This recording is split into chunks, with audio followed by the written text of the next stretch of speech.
if you had to read and perhaps interpret the Scope 3 emissions guidance, you would include the effects of those, and that would be too onerous for entities from an own operations part. I'm not finding that in the document anymore, so I think we've maybe inadvertently removed that when we deleted all of the PPP parts of the standard.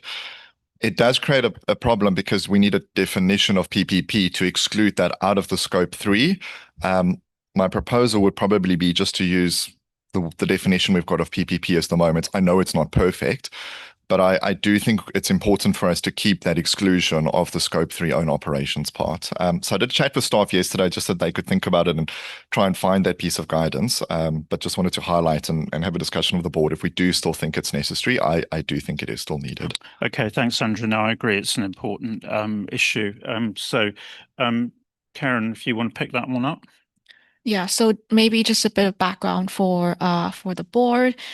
Scope 3 emissions on principle would include public policy programs, but because the greenhouse gas protocol was designed for the private sector, it includes 15 categories, which does not include public policy programs. So, for example, there's use of soap products, but no, it hasn't been designed thinking about public policy programs in mind, which is why when applying the greenhouse gas protocol, it might not be that you would look at public policy programs as one of the 15 categories. But with that in mind, we did go back to the drafting and see where that guidance was. There are 2 paragraphs in the BC, so the previous BC 62 and the deleted BC 83, deleted IG 6 and deleted IG 9. So these 4 areas were deleted in terms of that identifying what would fall into Scope 3 emissions in phase 1 of this project. Where staff where we recommend is we could keep those BCs on explaining where that public policy programs are not be a part of Scope 3 emissions in this standard. Andrew, back on that. So happy to keep the BCs, but I think we should also keep the IGs. I think the BCs is probably going to be too hidden for entities to try and find this. So if we have IGs that were already drafted on it, my preference would be to keep those IGs as well then, Karen. Karen. There will also, we might also need to think about where the definition of public policy program is and how we want to frame that if we have that in an IG. So I think bearing in mind where we got to on this whole communication issue, what we agreed was that on scope, whilst we would not explicitly have a definition of own operations or public policy programs, in the scope we would have some sort of discussion that kind of, talked about them but didn't actually sort of depend on the definition. And I think it's good that you bring this up in the connection with greenhouse, with Scope 3, because I think that was very much what we were wrestling with, thinking back actually this time last year, which seems another world actually, but when we were in Brussels and we had that whole thing about the potential overlap and so on. So actually, I think if we kind of, to your suggestion, if we kept the IGs and use that sort of more descriptive approach, that would probably actually sort of address that, if that works for everybody else, because it is I agree with you, it's an important thing. And if we've got that BC and IG approach. Renee. Yes, just reflecting, because it's a significant, I think, decision and clarification. Should it be an AG? Should it be elevated, or we leave it down at the IG level? Well, I think we've got a problem, and it's probably better if we leave it as IG, because reflecting on what Karen said, it isn't covered in the greenhouse gas protocol. And what we're just sort of trying to provide guidance on is there are these broader government programs where you're looking at it. It's the kind of, what we're trying to deal with is the overlap. But I think if we try and build it into authoritative material, we're going to start to dig ourselves a hole. So it's actually, if you think that we're talking about scope and saying basically cross-government programs are not going to be in scope for this, actually then, it fits the kind of IG rather than AG. It's there, but we're not going to dig ourselves a hole, which we are going to if we try and draft it and put it in AG. I just want to come back with, I just want a question, a clarification. What's happening is that the full value chain in the public sector would include public policy program, because as Andrew says, it's like your deliverable, it's your service as an organization. So the guidance I would expect will be articulated to say, in our case, we don't need scope 3 to reflect the full value chain, right? Is that how you're seeing it and you're going to articulate it? Yeah, I think that's a good description, Renee, because the corporate GHG protocol isn't designed for a public policy setting. So if you look at the 15 categories, there's nothing that naturally sits to then encompass public policy. And that means that I think it's best that, as you've said there, Chair, we just give some clarity in an IG that, look, you don't need to do this, and we'll be able to then parse that out in a more articulate way once we've come to phase 2 as well. We just give that bit of steer through it for an IG. Helps. Does that give you what you need, Renee? Yeah, good. So I think, if the instruction to staff is to develop what we've already got, but as an IG, make sure we've got the drafting right in the BCs. And then I would suggest that, because it is an important issue, that we specifically come back and have a look at that when we've got the drafting in front of us in October, and just make sure that that kind of does the job. Because I think it's one of these things where there's a number of pieces that we're trying to get right. And if we see it together, with the sort of approach in terms of scope that we talked about yesterday, and then you kind of see this following through, and if it's not working at that stage, then we'll have another look. But if we say we will specifically discuss this in the check-in. Everyone okay with that? Good. Thanks for bringing that up, Andrew. Good. Well, that brings us to page 4, the table of contents. Page 5, objective scope. Page 6, definitions. Page 7, definitions. And page 8. Page 9, starting into governance. Page 10, strategy. Page 11. Yeah, Karen. 11.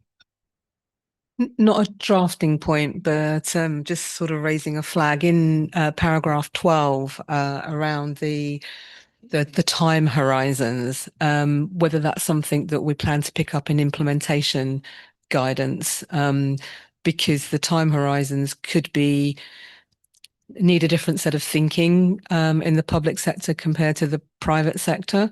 Certainly in the UK, when we've been thinking about this, one of the time horizons that we've had is 2050, because that's when government says it's going to get to net zero. But for most private sector organisation, 10 years ahead is long term. So there is a different set of thinking. So I don't think it's for here, but just a flag that is that something that we can pick up for the implementation guidance.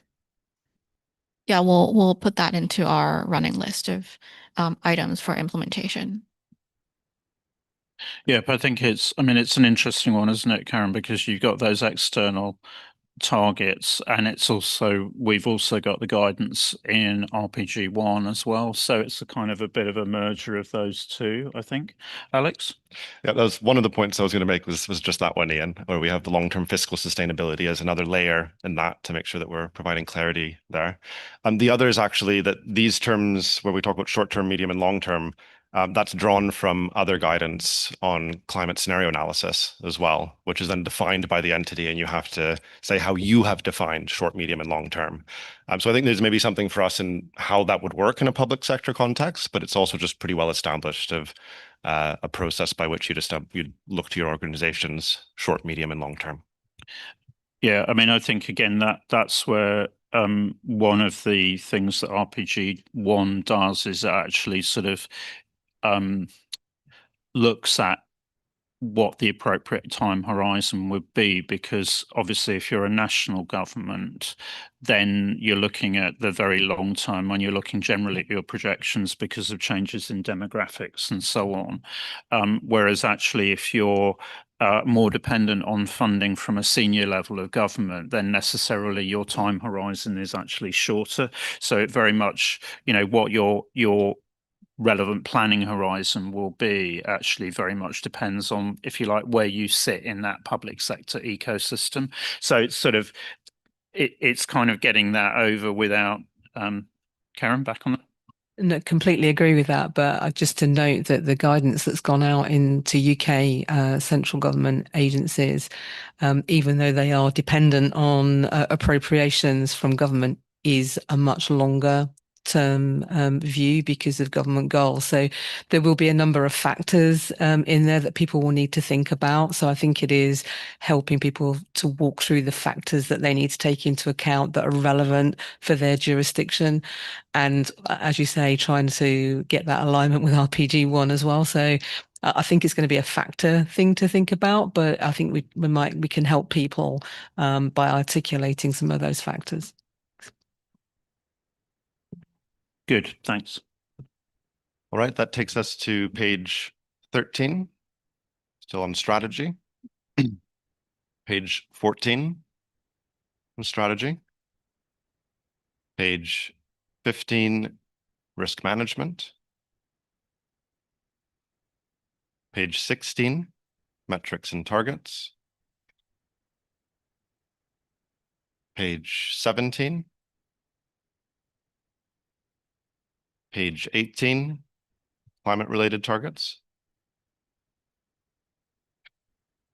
Page 19. Page 20, effective date and transition. Then on to Appendix A, application guidance. On page 21. Page 22. Yep, Karen. A wordsmithy thing on AG4, where it talks about risks and opportunities in the context of ensuring the long-term fiscal sustainability. I kind of always worry a little bit about the word ensure, because I don't know whether there's an alternative that conveys the same meaning, but quite often governments are not in the masters of their own destiny to be able to ensure. But yeah, I mean, I think on that one, probably considering is probably a better term. I had that debate a number of times on, is it an objective or are you reporting on what's actually there? Ross, you want to come in on that? Yeah, just maybe a caution as well that we don't change too many words from S2. So if we could just check against what S2 is, because when we do that, then people assume we mean something different. And so we might think we're clarifying, and then people think, well, there's a public sector difference we're starting to make by changing certain terms. So if it's more our preference on editing, it's usually better to stick with what they've got if it's not a real public sector difference, because the whole private sector is implementing now.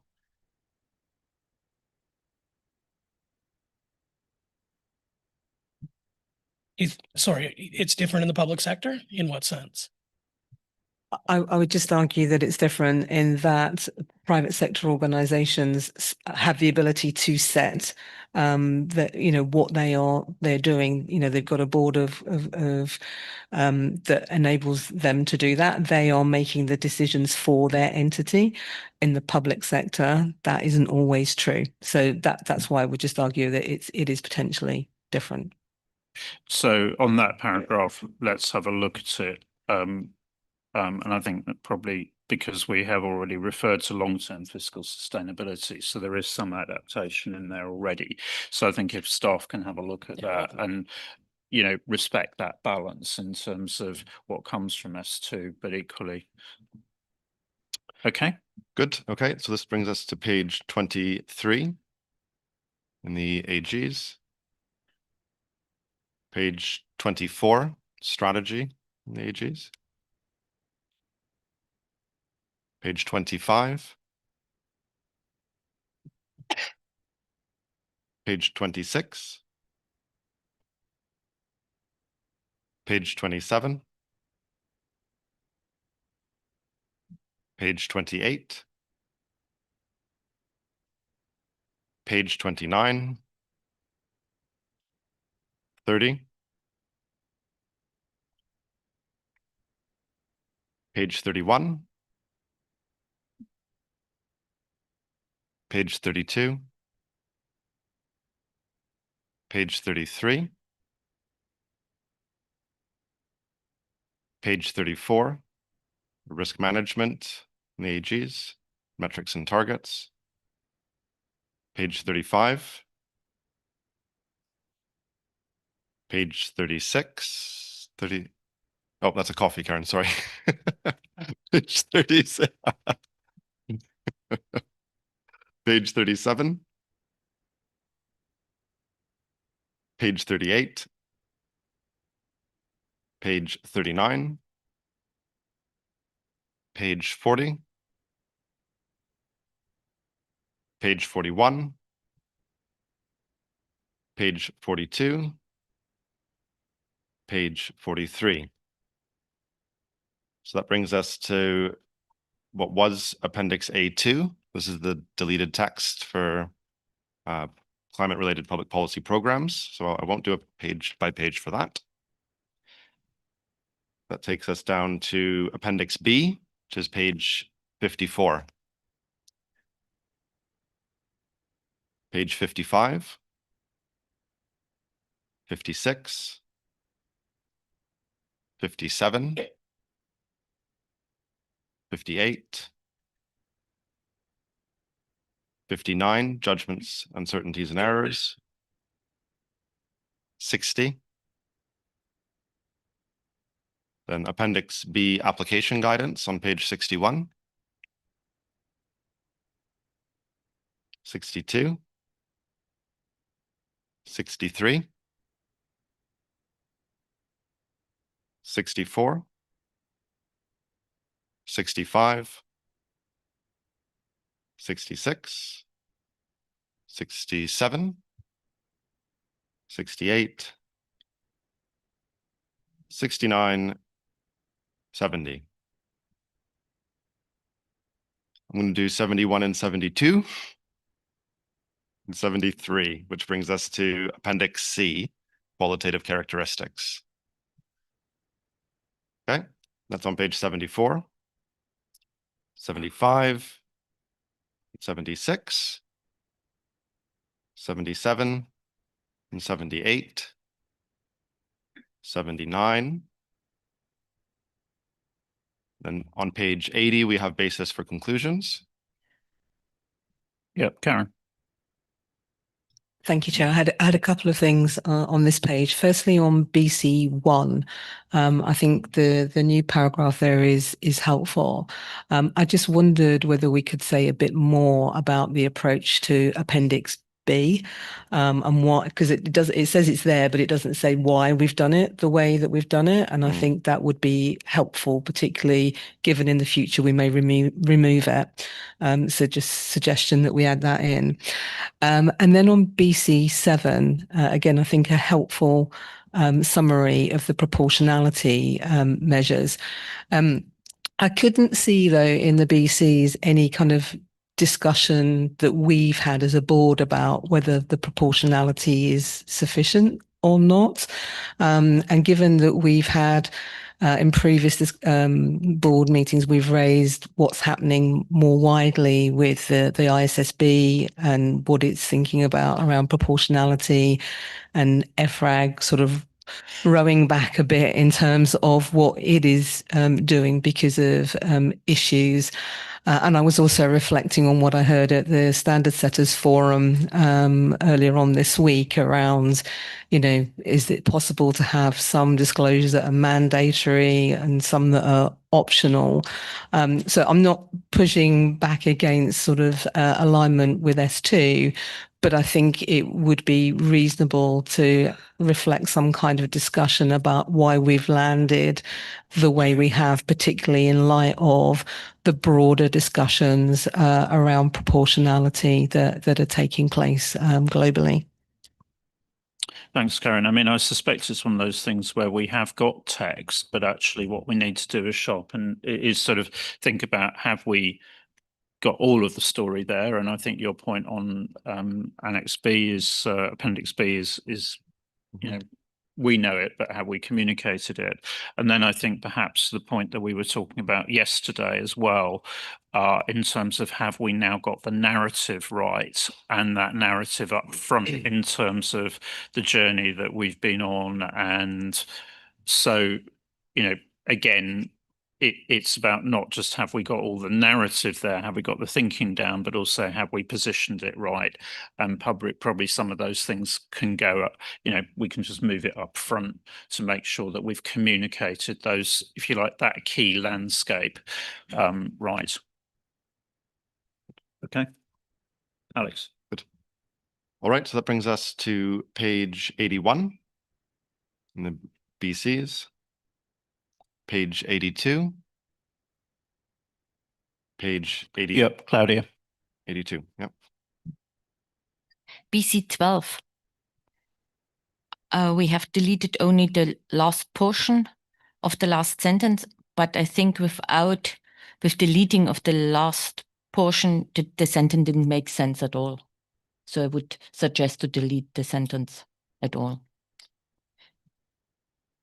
Okay, thanks. So if you can just have a look at the drafting on that with Claudia and get that straightened.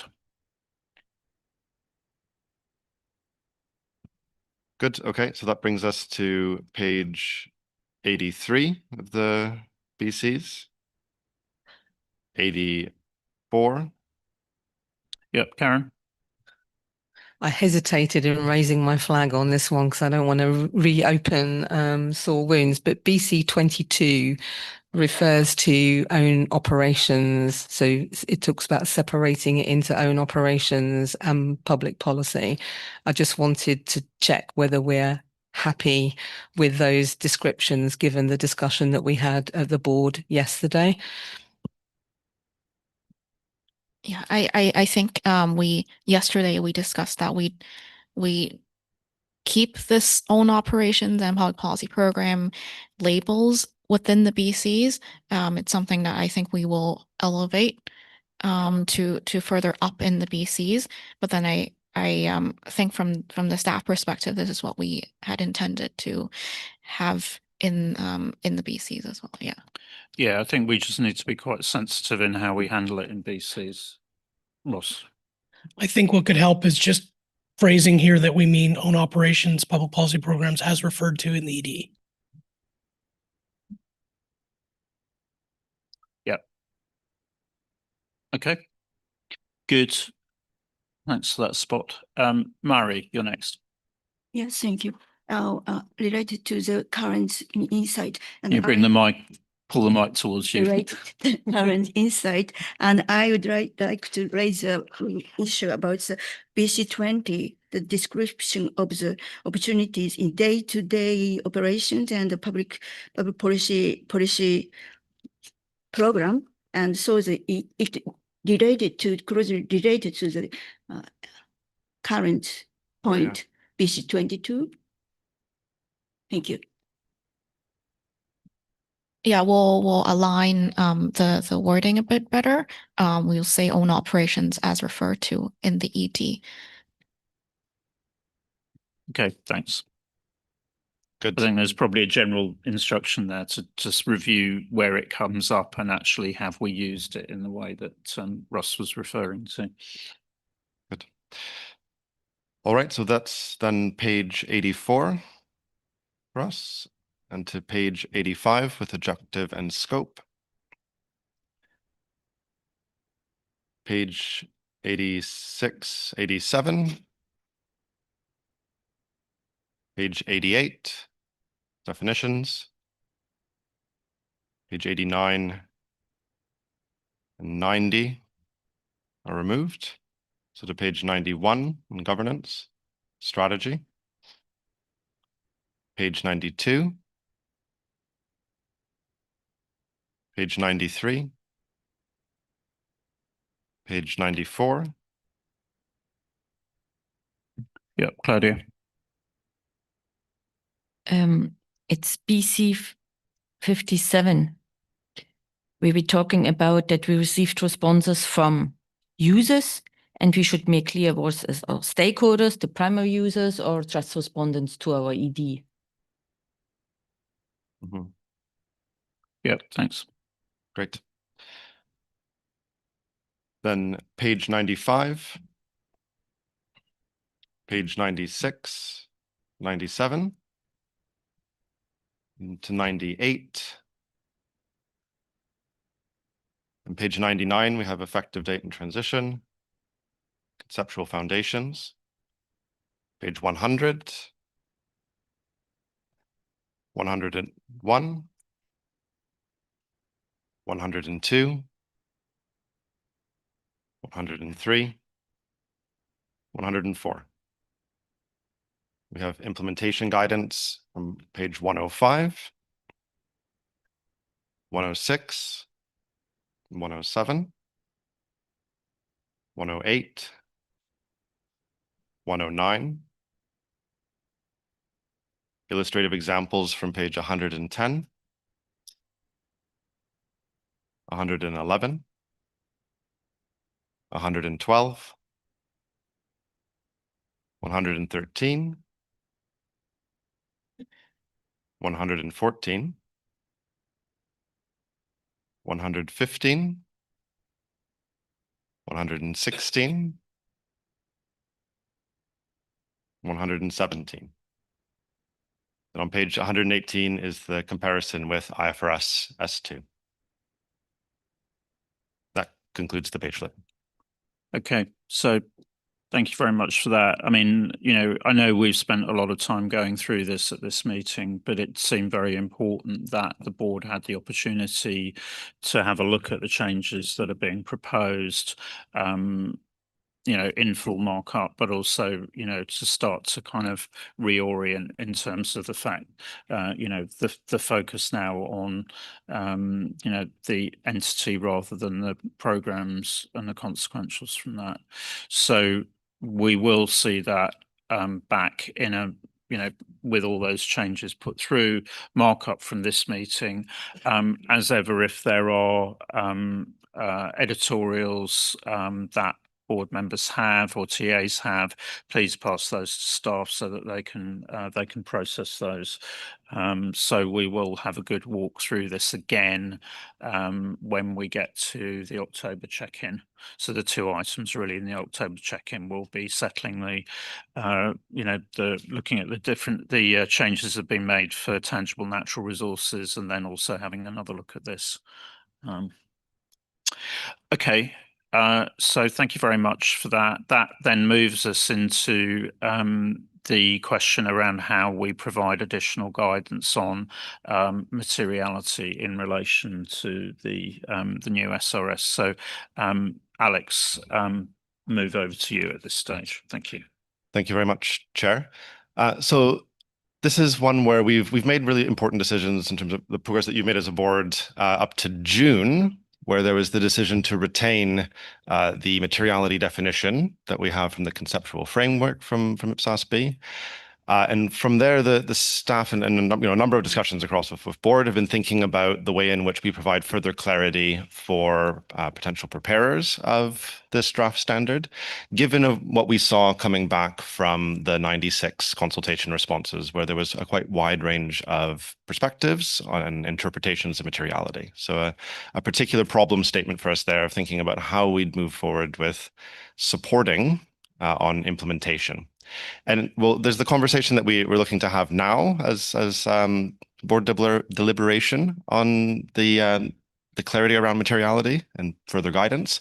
But I also want to signpost for everyone that there is the collaboration time later today, and that we're looking to have discussions around SRS with Karen and I, looking to speak with you directly if you're interested in further brainstorming and discussions around how we could move forward in this area. And to do this, actually, I'm going to talk to you first about some of the educational material and approach that's been pursued by the IPSASB, but we're also going to hear from a couple of others in this area. So there have been insights that have come through from both the CAG as well as from the SIF, from the Sustainability Implementation Forum. So we're going to hear from both Fabien and from Renee, who are very kindly offering to share some of the high-level insights that have come through from those discussions. And from there, then we'll move through to the agenda item 7.2.4, where we have a proposal from staff on a way to move forward. So to start us off then with this educational material, this is really kind of fundamental to the approach that the IPSASB has taken of issuing S1 and S2 in 2023, in June of 2023, and then from there having a real focus on implementation support, on the adoption and implementation, and devoting quite a bit of their resource to pursuing that particular agenda. And a pillar of that has been the development of further educational material outside of additional standard setting to help preparers and jurisdictions with making progress on their adoption implementation. So an example of this that we've seen coming through on materiality, on identifying material information, was issued in November of 2024. And you had that as one of the appendices to the papers for this meeting, where this sets out then, I think, a really useful overview covering some of the really kind of quite core concepts within S1 and S2. And you'll see there covering both sustainability-related risks and opportunities, but also looking to material information. And to give you a quick sense of this as well, I know many of you have gone through it in detail, but it has 62 pages of educational material that's then offered by the IPSASB. So it's really comprehensive in what's gone out, supporting those who are engaging with it in terms of how they define materiality within the IPSASB standards, looking at the main components of the definition as well. So actually breaking down the definition into its component parts and taking the reader through those. In the other chapter, it then looks to the sustainability-related risks and opportunities. And in there actually describes then what they mean by SRROs, gives you specific examples of sustainability-related risks and opportunities, and sets out how to properly identify them as well. So some really clear guidance that's offered in that regard. And then finally, in chapter 3, they move to how to identify and disclose material information, having then identified your sustainability-related risks and opportunities. How do you apply that materiality lens to your SRROs, and sets out how you might identify and assess potentially material sustainability-related risks and opportunities. So they've really done a nice sequencing there of going through from explaining the definition of materiality at its component part level, setting out the SRROs, and then how you'd actually go about applying materiality to then undertake your disclosures. The one other thing that I'd say here on this education material is they've done a good job of highlighting both the connectivity and interoperability considerations. So in connectivity, thinking about ESRS, the European Sustainability Reporting Standards, as well as the links into GRI, the Global Reporting Initiative. And oh, sorry, I'm doing the wrong one. That's what I meant by interoperability.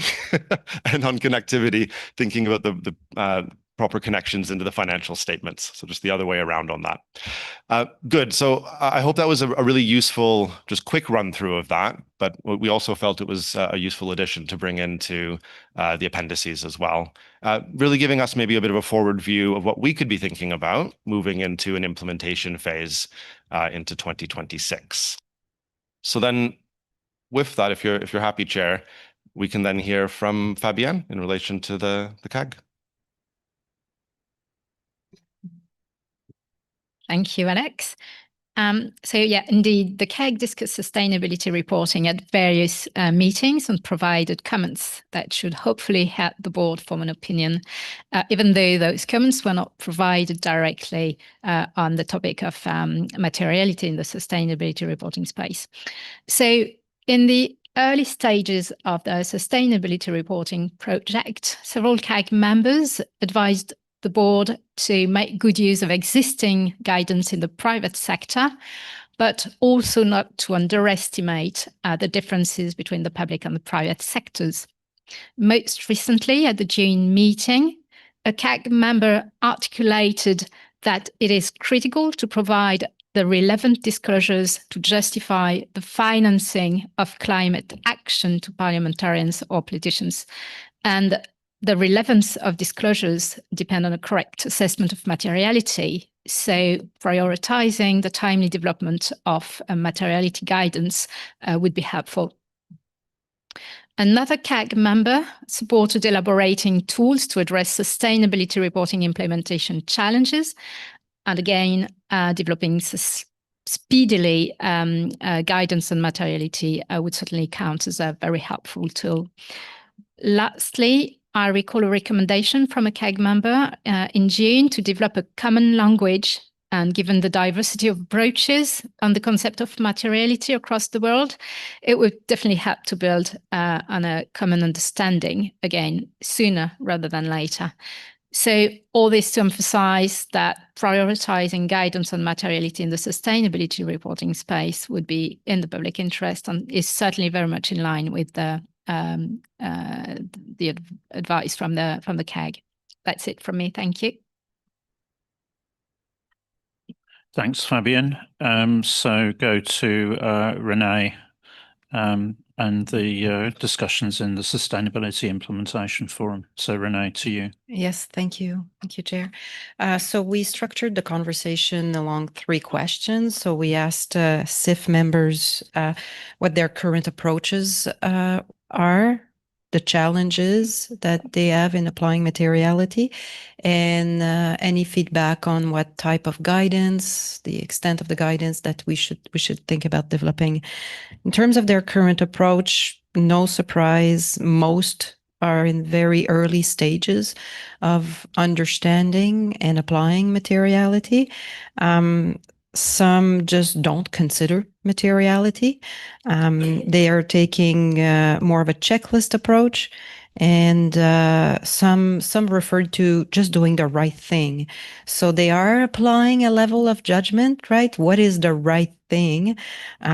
So it was interesting. We tried to dig down a bit more into that, but in order to do the right thing, you're considering external factors. You're considering what's happening in your environment to do the right thing. Somebody is probably telling you what the right thing should be. So in substance, without knowing it, some of them, I believe, are already considering what is significant, what is material. So we did explore that with them, and then some of them acknowledged that. Some acknowledged that the conversation was so useful to them that they realized through the SIF meeting that they didn't understand what materiality was until they showed up in that conversation. So there is, again, a lack of understanding. So of course, a lack of applying it. Some go straight to IFRS 2 guidance, just apply the financial materiality because that's what's available right now.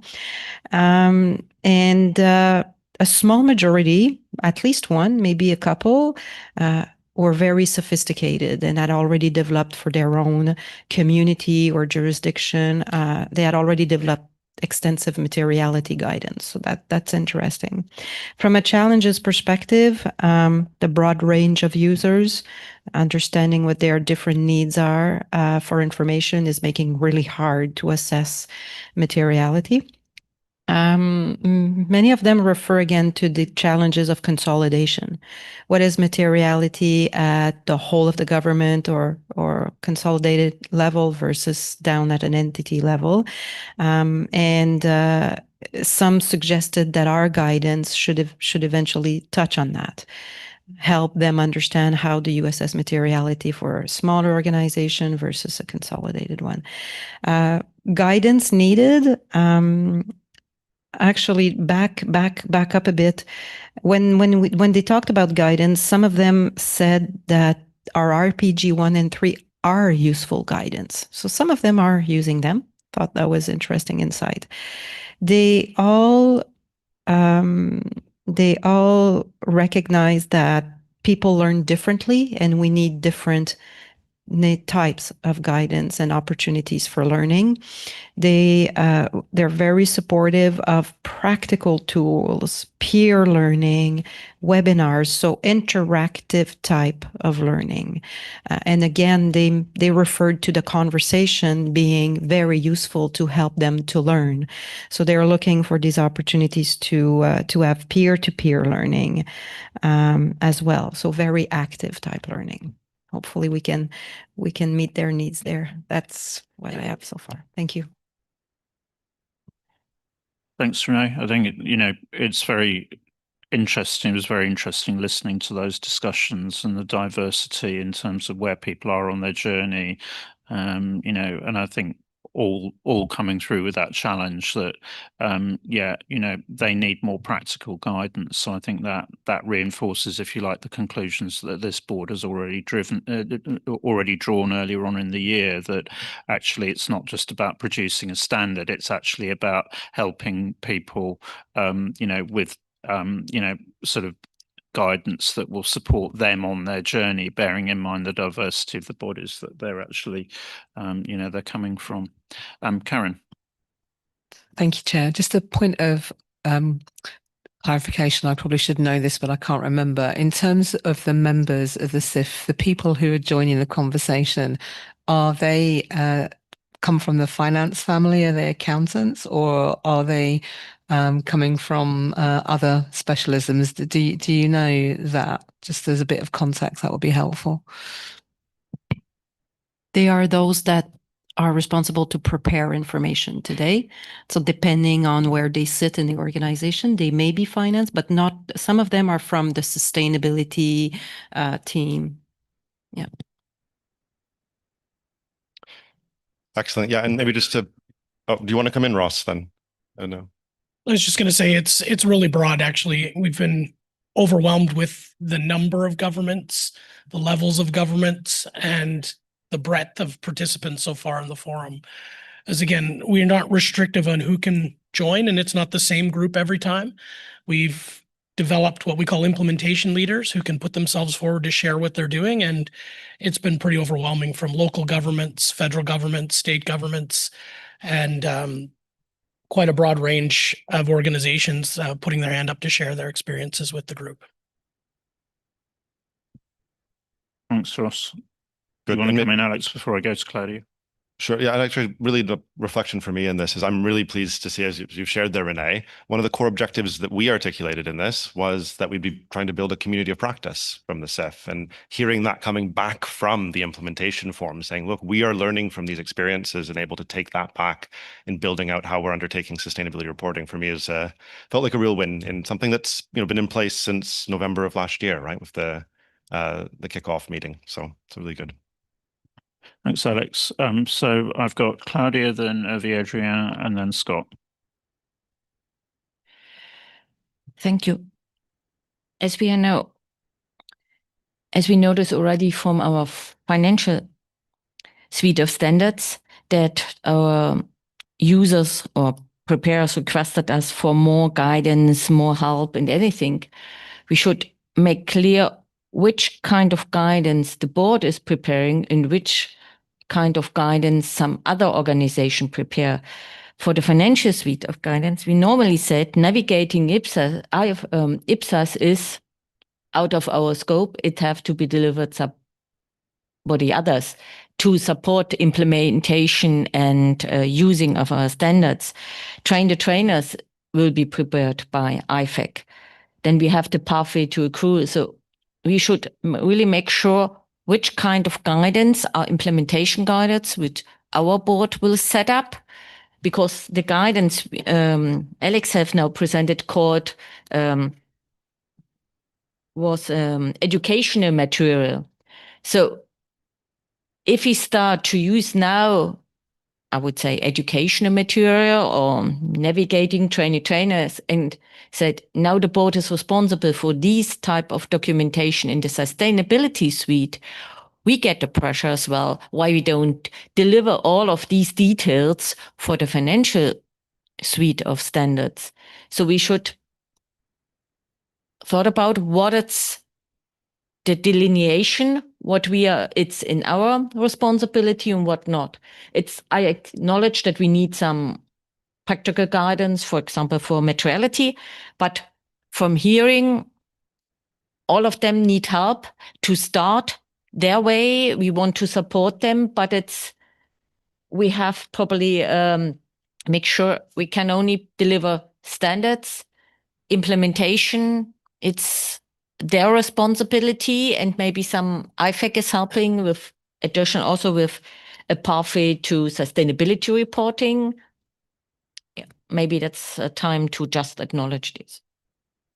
Thanks. Yes, I think there is quite a lot to think about in that space in terms of, particularly bearing in mind some of the comments in the forum, in terms of is there a demand for communities of practice, and how could that be provided, bearing in mind the scarcity of resources that we have and the pressures that we have and all of those kinds of things. So, yeah. Over Adrien and then Scott. Well, thank you, René and Fabienne, for the feedback on your discussions. I was thinking about materiality and primary users and linking the two aspects of the question. We had that discussion on the concept of primary users yesterday, and we linked it more or less to the two factors that are at stake, that is accountability and the usefulness for decision making. Okay. Then materiality, and possibly in this area, there is more room for qualitative materiality than there is in the financial reporting area. But this could be misleading, because if we go down the lane very far into qualitative materiality, we might go to the final end user, any NGO who has interest in the sustainability reporting of any company or government or local government, or the tiniest local government.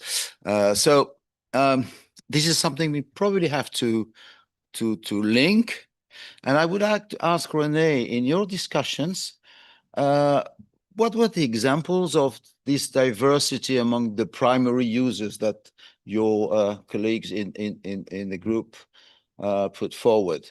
Because they say primary users are diverse, but how diverse are they? I mean, what did they mean by this diversity?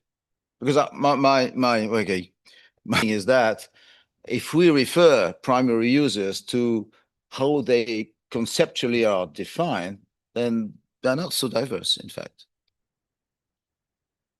Did they give examples of, okay, we are diverse, but how are they? I think they were comments more general. I don't think they went down to explicit examples. I think it's just the sheer size of the exercise to consider what is important for sustainability reporting in a public sector. They mainly acknowledge that their users are broader than shareholders, than investors, and that is a challenge. they see that as a challenge in order to clarify what is material. But they're very general conversations. Not sure that I can pinpoint 2 examples. I don't know if Karen and Alex. Yeah. No, I checked my notes, and they were general examples as well. But these are entities that have had some experience in applying materiality. I mean, I think, you know, it's the thing we're all struggling with is it's a new area. And I think the risk is that you try and be all things to everyone. And, you know, looking at the journey we've been on, I think one of the key decisions for the board was that actually we were focusing on outcomes that the organization was delivering, and then that linked back to, you know, what was it taking decisions on, what was it accountable for, and that wasn't to denigrate in any way the broader interest, and this, you know, this is exactly what's in the diagram in the strategy, which is that there is a broader landscape out there, but what is the perimeter of general purpose financial reporting, and so, you know, it's a very current debate, I think, you know, and the difference between outcomes as direct impacts and indirect impacts, and who might possibly be interested. So there's a whole, you know, I think we're trying to work through a difficult landscape at the moment where everybody's learning. Yeah, no, which is, there's not a lot by way of solutions, but I think people are feeling their way forward, and you can see changes going on at the moment as well, you know, as has been referred to earlier, that the ESRS are being, you know, reformulated, rethought. You know, I think IPSASB and GRI are wrestling with this in terms of how do they fit together, interoperability questions and all of those kinds of things. So you want to come back in briefly, and then I'm going to Ross before I go to Scott. Just to say that introducing the scope 3 category could take us very far. I mean, it's just, in principle, it has no limit. The value chain could go very, very, very far, and the impacts and indirect impacts could go very, very far. So as soon as we included the scope 3 category, we were in trouble. Okay, Scott, you want to come in, and then I'll go to Ross. Yeah, thank you for that. I just wanted to connect a comment from the SIF to the SRG. One of the things I found interesting about listening to the SIF conversation was they said this isn't that we shouldn't issue any more actually authoritative guidance in this. And this came from the SRG as well. So I wanted to connect those 2 dots, was that and this supports where staff's coming out here, is the fact this isn't about creating new authoritative guidance. This is really about implementation, that they felt like we went as far as we could possibly go on actually the guidance piece, that really where they need us to go is in this area. So I just wanted to, I would have put that on your list as well, that they did confirm a comment that SRG said as well. It's not about standards. Yeah, it's interesting you pick up on that, Scott, because that was certainly something that, you know, it came out unbidden, but actually that point, I think you've gone about as far as you can in terms of authoritative guidance. What we need is actually really practical guidance. Ross. Yeah, just a couple of points, kind of reflecting on Claudia, Adrian, and Scott as well. So in terms of the boundary of what this board does and staff do, we're looking to other standard setters to where to draw the line, because again, we don't have infinite amount of resources to do, you know, loads of extra material outside the standards. So the perspective we have on developing this education material, take the document that the private sector's developed. That was a staff document by the ISB, and they had a process to involve members from their board in the review of that document, but it wasn't going to the ISB for full line-by-line review. We would envision that the same would happen for our implementation material. Staff would work with the task force offline. We'd use the SIF and other groups we've already set up to help give us ideas on what we need to add further implementation guidance on. And we're in a good place because we have the private sector document where they've highlighted how to apply certain tricky principles in a private sector context. So we've got a solid building base. Now we need to public sectorize that. and ask ourselves, are there areas for public sector reasons where we need to elaborate a little further that aren't covered in that document? So we're in a much better place than they were when they started and they had a blank sheet of paper. And we've already been working through it. Staff's putting a lot of thought into it. So I think this is an area where it should be our board staff doing this, not IFAC or someone else. So often for resource issues on the financial reporting side, where the space is much more developed, there's lots to draw from. We would kind of refrain from diving too deep into doing implementation support outside the standards, but looking at where other standard setters are going, and primarily the IPSASB, and what we've said since the beginning of taking this project on, that we'd work quickly to get the authoritative guidance out and then ensure we're helping it be implemented. I think, as the board's already agreed, this is a good implementation activity for us to put resources into. We'll bring more back on the process and how it's going to work as we get closer to actually doing the work, and make sure we've got an appropriate task force so we've got the right connection with the board. So from that perspective, it will take a lot of staff resources. It shouldn't take a significant amount of time of board plenary time to do this. So I just wanted to highlight that. And we're not having an unlimited amount of implementation. We're going to just start developing and adding here because we do have other standard setting work. But working off things the IPSASB has already done, like this very helpful materiality document, is a really good place to start. And most of the issues the board's been stumbling over this week around how it's going to work are the exact things that document fully lays out how to think about. So for example, this board doesn't have to determine what those primary users are, but that document tells the preparer on how to think about its primary users, identify those, and provide them the information they want, aka use their professional judgment, and it gives them the kind of helping hand to do that. So I just wanted to come in on that because I know this is new and board members might be a little uncertain on what's going to happen. There'll be more coming on this as we start to launch the work. We're already working through it on the staff side and thinking about the document, but in all intents and purposes, this work's going to really start in January when the standard's out, because again, we need to finish the standard, get the principles kind of set in place, and then we can start to public sectorize the IFRS version of this document.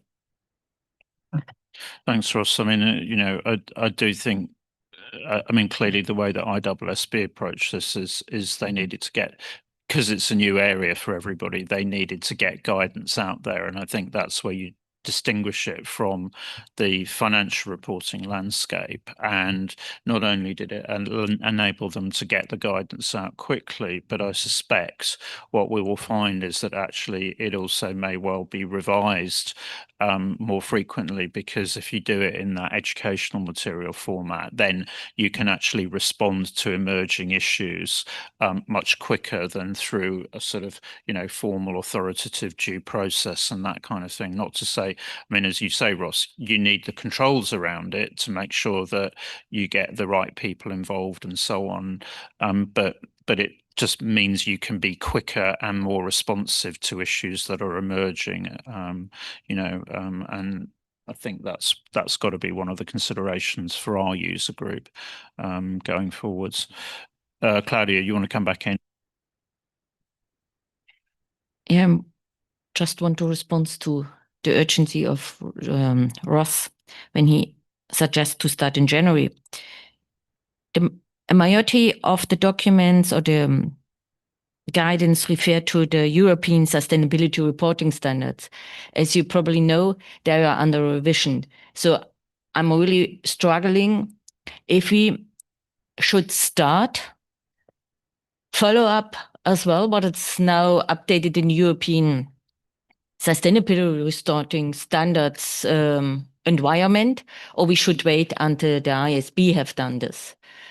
Because, they stopped, they make a restart of everything. So it seems that we are in the middle of doing this. They will have all this modification. So I'm struggling really to reference to another standard setter like the ISB has done, because then we have really to follow all these updates and everything what it's in the European sustainability standards are relevant, and to make sure it's still relevant, or we have to modify them, because ISB only follows for the private sector. We have to think about also on the public sector. Ross, back on that. Yeah, I think the political context and the changes, particularly in the European environment, they are ongoing. But I think we're talking about two different things. Because in the context of what we're talking about in the document on materiality is related to the materiality principles in the ISB standard. That's the same materiality concept we have in our standard, and I highly doubt any of the changes, discussions with the Europeans on where they're going is going to result in immediate changes to things like materiality from the ISB's perspective. And just as a reminder, even while developing our ED, we've always taken reference to what's happening internationally. We're paying attention to what's happening at the regional level, but we've never tied our work directly to the European ongoing work, which at the moment is only focused on the private sector as well. So I don't think we're going to get in a bad place to start doing implementation guidance on the materiality principles we're agreeing in our standard now. I mean, I do think we have to respond to the fact that all the way through, urgency has been something that has been driving us, and you know, with all due respect, ESRS are regional standards; they're not international standards, and you know, we are looking at the international standards, the global baseline, which is IFRS S1, S2. You know, and I think we have to, you know, keep our focus on these are international standards, and we're being asked to provide direction for the public sector internationally. So yes, it's of interest what's going on in Europe, and I'm not denigrating any of that. But what I'm saying is we're not setting standards for Europe, we're setting global standards. So that has to be our focus. That was not my point. The point is we have interoperability considerations in the whole standard, and that refers directly to the European standards. And if they change the standards, then there's a reference to ESRS 1 with an interpretation of them. I only refer to the whole interoperability. We should really to think about if it's necessary and what is the risk, because all of these changes, then our document, it's under revision just because the European Union changed something. That was my point. It was not our materiality, just the reference we had to the European standards in it. Yeah, I mean, you know, but all of that does come into the fact that this is a moving landscape, and we can't follow everybody. And you know, it goes back as well to this saying about don't let the best be the enemy of the good. If the IPSASB decides to come through with changes in due course, then we would need to actually have a look at those changes in due course. But let's not try and anticipate that at the moment. Ross. I get your point now, Claudia. I think that's one of the potential public sector differences we'll have to address. Because when we get our public sector standard, to my knowledge, there is no public sector regional standard in most jurisdictions or at the national level. So we might not have portions of what's in that document relevant for us. In the private sector, there's more standards existing, and they've tried to work on the interoperability between the regional standards and other international standards like GRI. For private sector, our framework is a little bit different. And if people want to know about that interoperability, they can go to the private sector framework where that's already done. So we might be able to slim ours down slightly. So those are the types of public sector things we'll look at as we go through and work through the document. And as I said, we've started to work through it, but we haven't started any sort of process to determine what needs to stay, what public sector needs to go in, and what needs to come out. So there's work to be done. Renee. Yes, thank you. I'd like to build on that. I agree there's work to be done. So when I originally looked at that document, I thought, okay, it's the public sector specific consideration to how we want to apply materiality, our definition of materiality. I think that we shouldn't be underestimating the amount of work there. I think it's akin to how the challenges we had in trying to come up with PPP, like the proposals. I think we're going to find it difficult to, for example, when I dig into the document, I find it interesting that they distinguish between the concept of materiality applied to the material information that you select, that is material that is selected for disclosure, right? So that is the information that will land in a report, versus what are the significant risks and opportunities that affect the entity. And they're very clearly call them risks and opportunities that could reasonably be expected to affect an entity's prospect, right? So that's a mouthful. And I mean, I can paraphrase and say, well, it's material risks and opportunities, or it's significant risks and opportunities. And in fact, this is one of the comparison to the ESRS that Claudia points to, where in ESRS, they use materiality for both, right? Materiality for material risks and opportunities, and materiality for then the material information, right? And GRI does that too. GRI uses material topics, right, that are driving material risks and opportunities. And we've acknowledged that for us in the public sector, GRI is it's a relevant source of guidance. So it's going to be interesting to see where we land on this. We may not land where the ISSB has landed. Maybe we will, but I don't think we can ignore what the GRI has done, for example, right? So this is the reflection I'm having, and that's telling me that it's going to be an interesting discussion.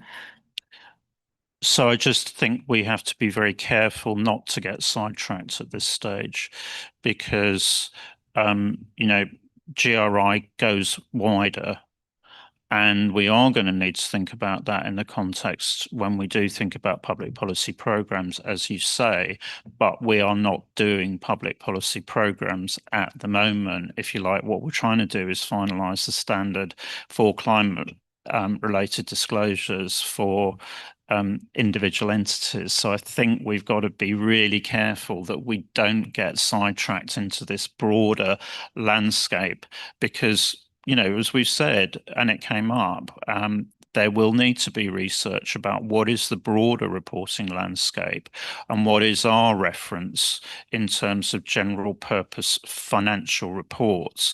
And that is a different boundary to GRI. It's continuous. There is a continuum of guidance, but we've got to be careful that we're not doing the whole thing. We're actually doing part of this and how that fits into that, because that's where then you get into all of these debates about double materiality and all of that kind of thing. And that's relevant in terms of the broader. We can certainly look at how does our guidance fit in that broader landscape, because there's perfectly reasonable perspectives there, but we're not doing everything. We're doing a particular part of that. Russ, and then I'll go to Mike. Yeah, I think all the points that are raised are ones we'll need to think about firstly.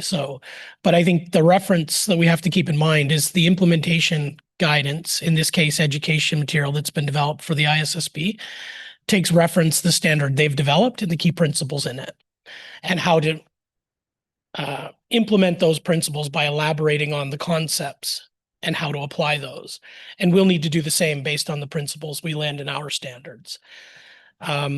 There are some tricky issues, and I agree with Renee. It's going to take time to think it through, but there is a boundary on this, in that we're not going to go beyond the principles we put in the standard. Again, that's where you start to move into more broader implementation guidance that other organizations can spend time and resources on. I think we do need to keep a pretty tight band around what we provide implementation guidance on as the standard setter. So we shouldn't be including interpretive guidance, for example. Again, we've never done this before in the scale we're going to be doing it for sustainability, so it will be a learning curve. So I think it's important we don't get too far into debates today on what we may or may not do before we've started doing the work. I think the key is the board's agreed we're going to do this work, and then we'll keep bringing more back to the board on the scope of the work, what we're taking forward, and then get the board members who have a vested interest, or not a vested interest, have an interest and expertise in this area involved in that work with the staff. And we'll bring back to the board from time to time updates on the progress on that.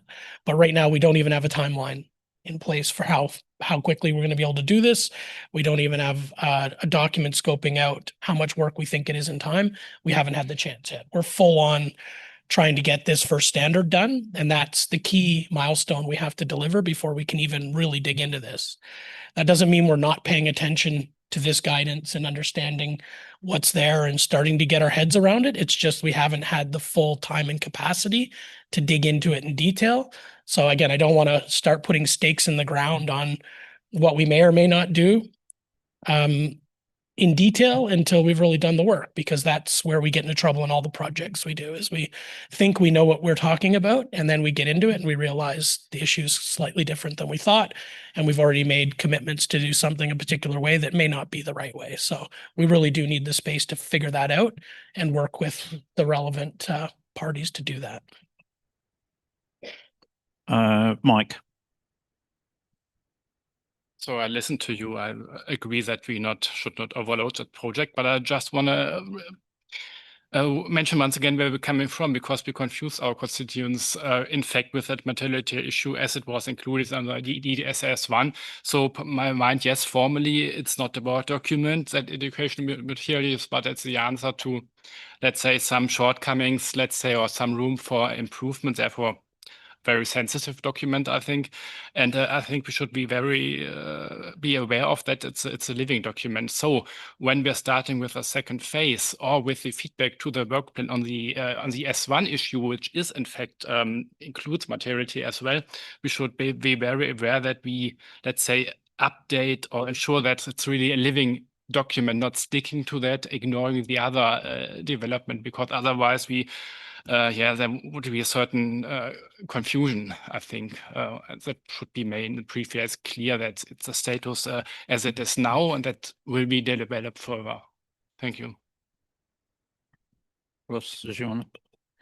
I mean, I think you make a very good point there, Mike, because I think we are going to have to be clear that this is an evolving space, and it will be a living document. And I think both the points that that have been made by other members are going to come into that, because if you like, if we finalize this standard, focusing on the entity itself rather than public policy programs, then as the board thinks about public policy programs, then there's going to be a need to consider, how does materiality really work in that context? But that's part of that debate. So to your point, then, if we can get educational material out quickly, which actually helps implement this guidance, then that will help both the board and users as we start to develop the ideas around public policy programs.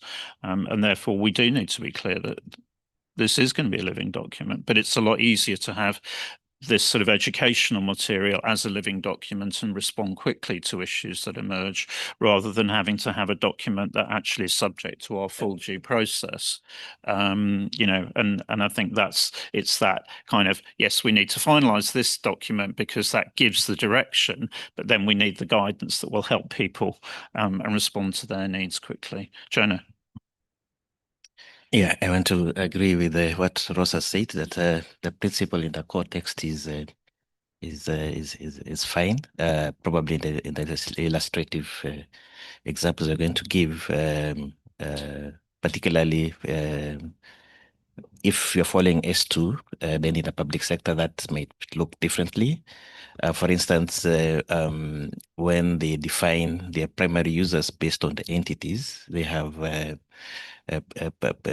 entities categorized like public interest entities, publicly traded entities, those kind of things. You have to reflect and see how those categorization will work in the public sector. And I think it's something, as Rosa said, it's something for us to think about later.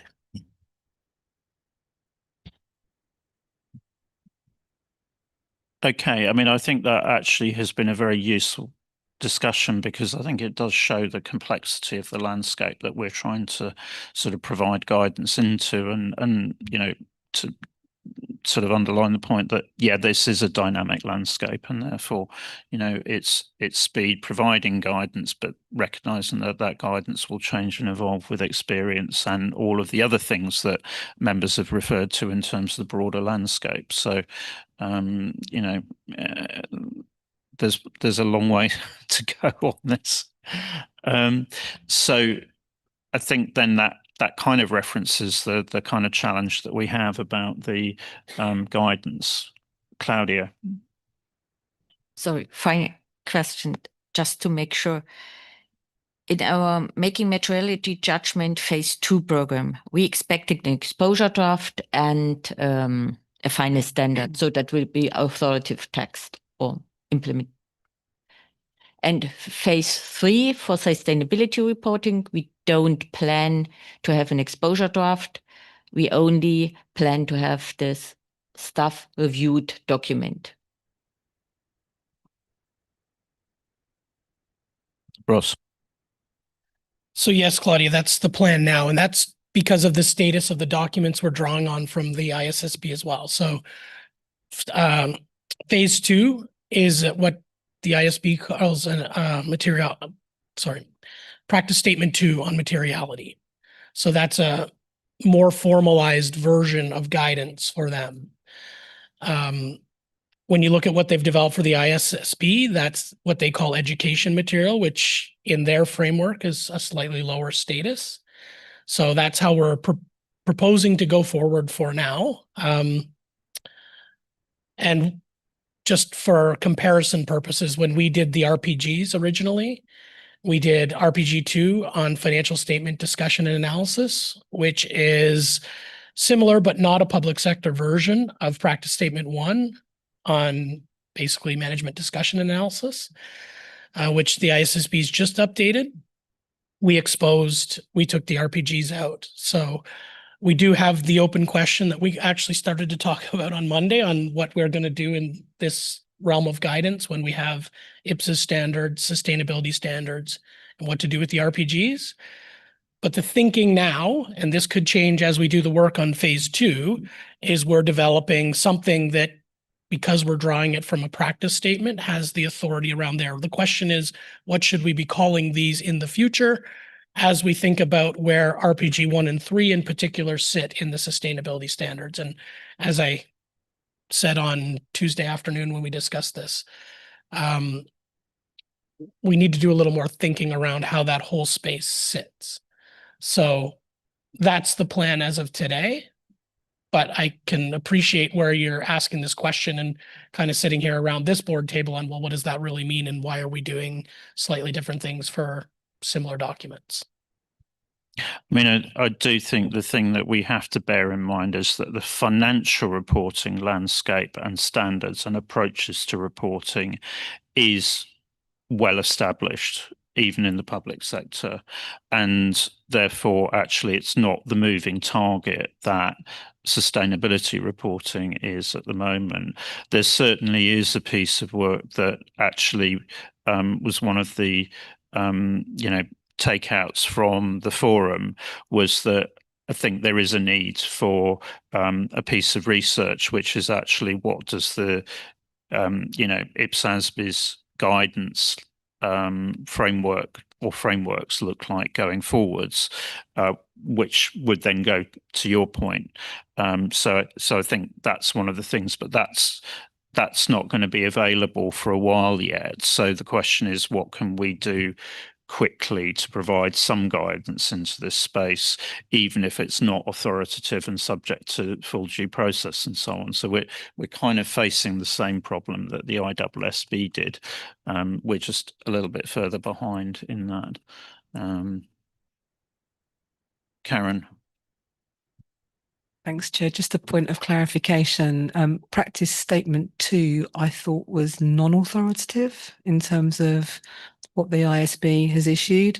So are we intending that whatever we call our guidance and however it fits in is also going to be non-authoritative, or are you suggesting it's going to be authoritative?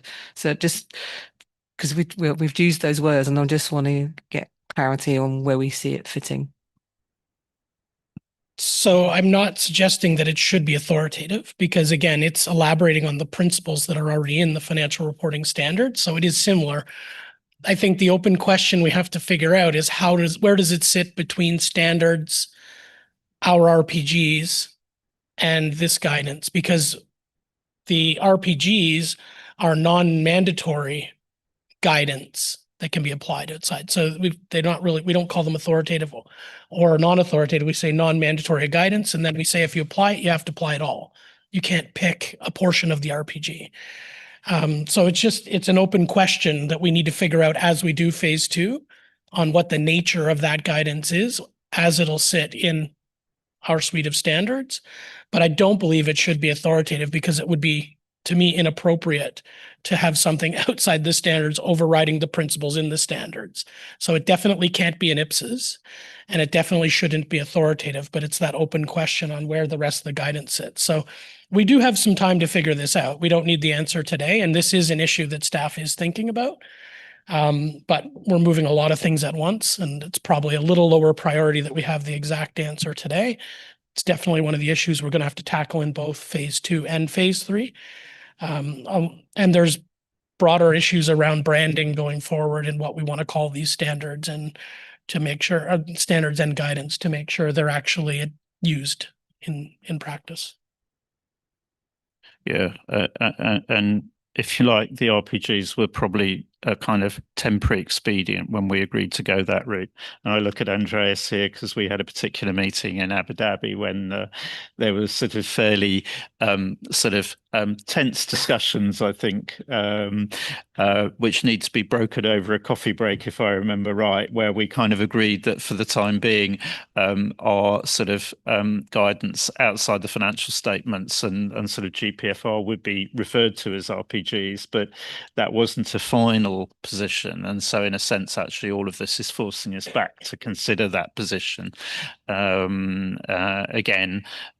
So there's a kind of, there's, you know, as Ross said, there's a lot of moving parts at the moment, but probably more particularly the question is, if we're moving forward with our first sustainability reporting standard, actually, how do we get some guidance out quickly, but also recognizing that, you know, it's an evolving space and therefore we're going to need to keep it under review.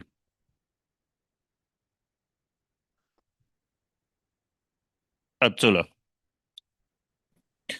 Thank you, Chair. And just to comment on what you mentioned about the landscape for financial reporting is developed, whether in private sector and public sector. Can you speak a little bit closer to the mic, Abdullah? I'm struggling to hear you. I'm doing my best. Is it clearer now?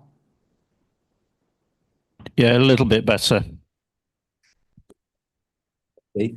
I'm trying to get closer and speak louder, but just a quick comment about what you mentioned, Chair, about the developed infrastructure or landscape for the financial reporting standards. I agree with that because sustainability is something different. The stakeholders are different. So once we do the communication and the guidance, I would expect to have something on that, an element of saying this is a living document, and we understand that is the infrastructure, the landscape, the stakeholders of sustainability are different from those for financial statement or financial reporting standards, and that is why we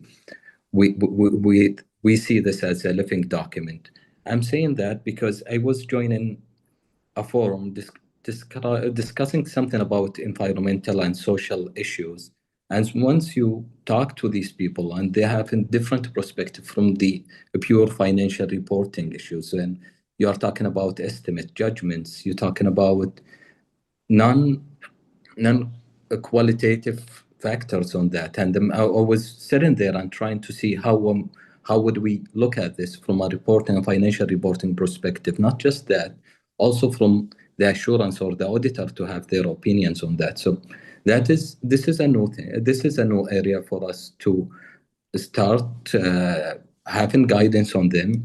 We might have work with jurisdictions and have pioneers on them. and just listen to their experiences. Probably you can agree with a number of them and see their experiences hands-on on that from different level of the economical advanced developed countries, and see how we land on there. It can be a POC or similar to that, but the discussion is going to evolve. We're going to be seeing lots of things wider, broader than what we see in the climate issues, because we are talking, if we talk about desertifications or any other social activities, once you come to the measurement part or the presentation part of it, that is another issue. I'm very positive we're going to be having some interesting discussions around the board table.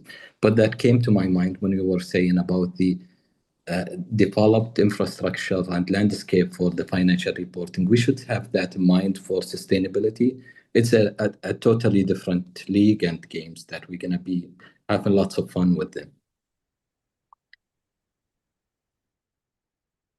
Thanks, Abdullah. So what I'm going to suggest is that we take a break now for coffee, and we'll come back in 20 minutes time at 10:02, and then we'll look at this, look into this question in terms of the specific proposals from staff in terms of how we provide additional guidance in the short term. Okay. So back here at 10:02. Thanks, everyone.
I always think it's the index of the good meeting, the amount of volume you can hear in terms of interchange going on.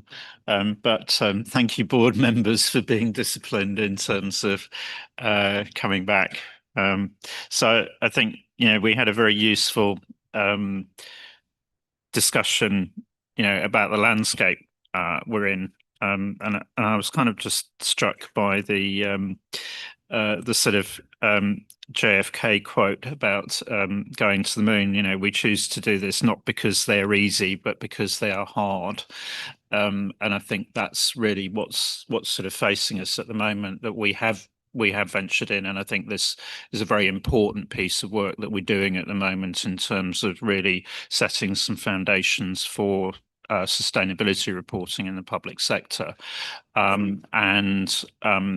It's really how do we move forward with that in that kind of broader moving landscape, everybody learning piece. So it really is not easy, but actually I think it's an incredibly worthwhile exercise that we're embarked on at the moment. So back to the discussion about how do we provide additional guidance on materiality that will help our constituents. So Alex, back to you.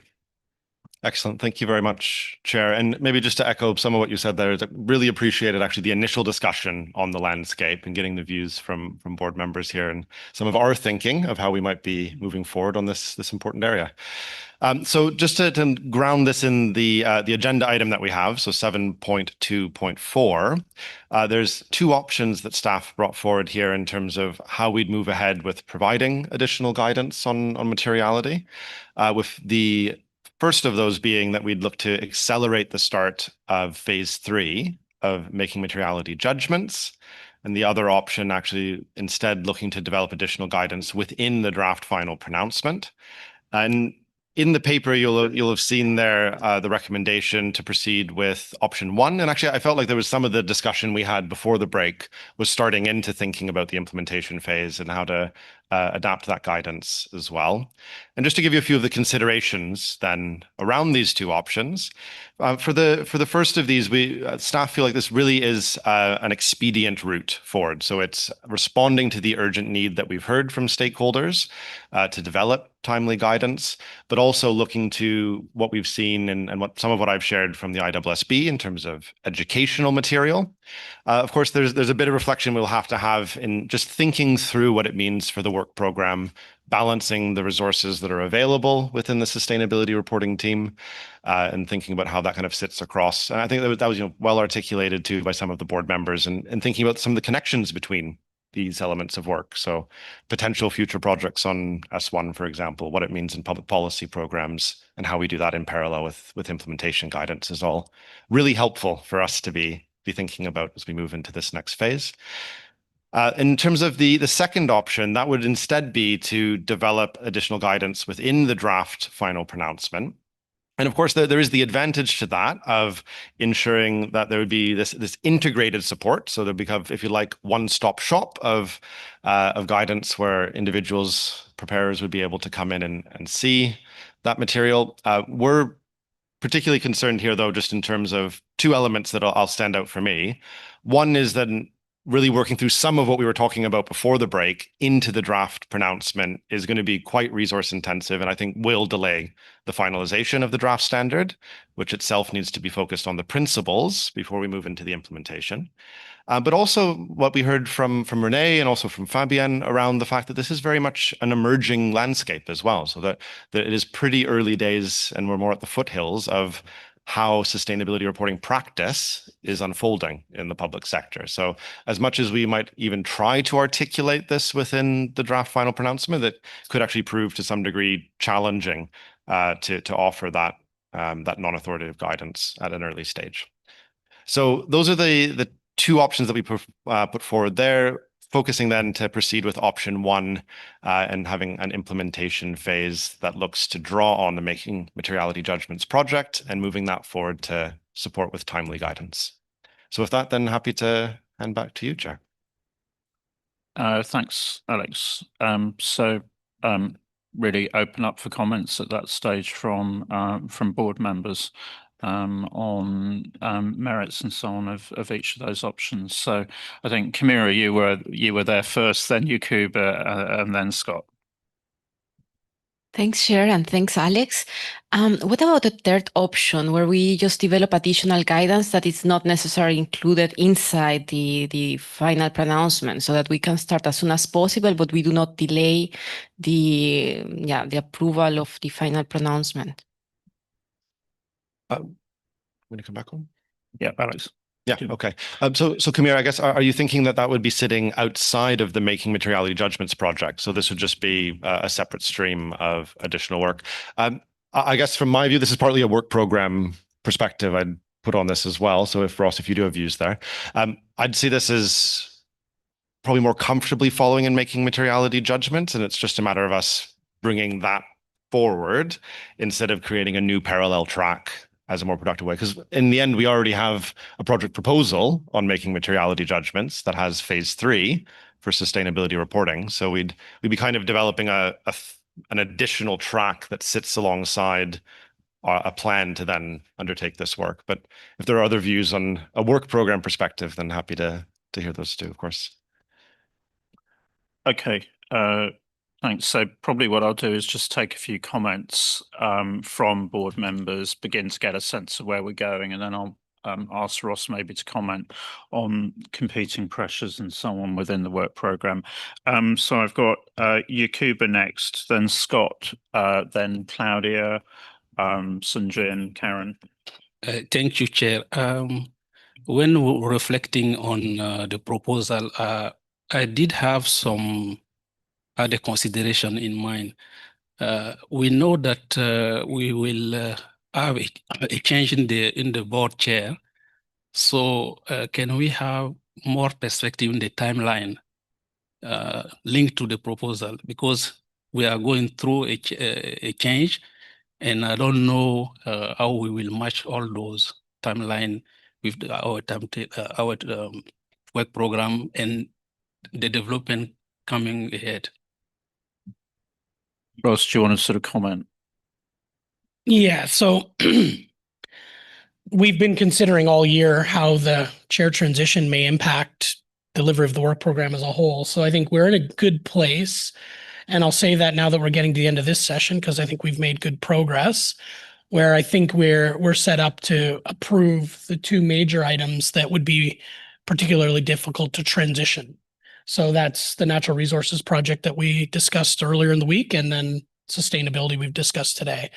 And what I mean in terms of that is I think the standard itself, we're in a good position to be approving that in December, which would be particularly difficult to transition.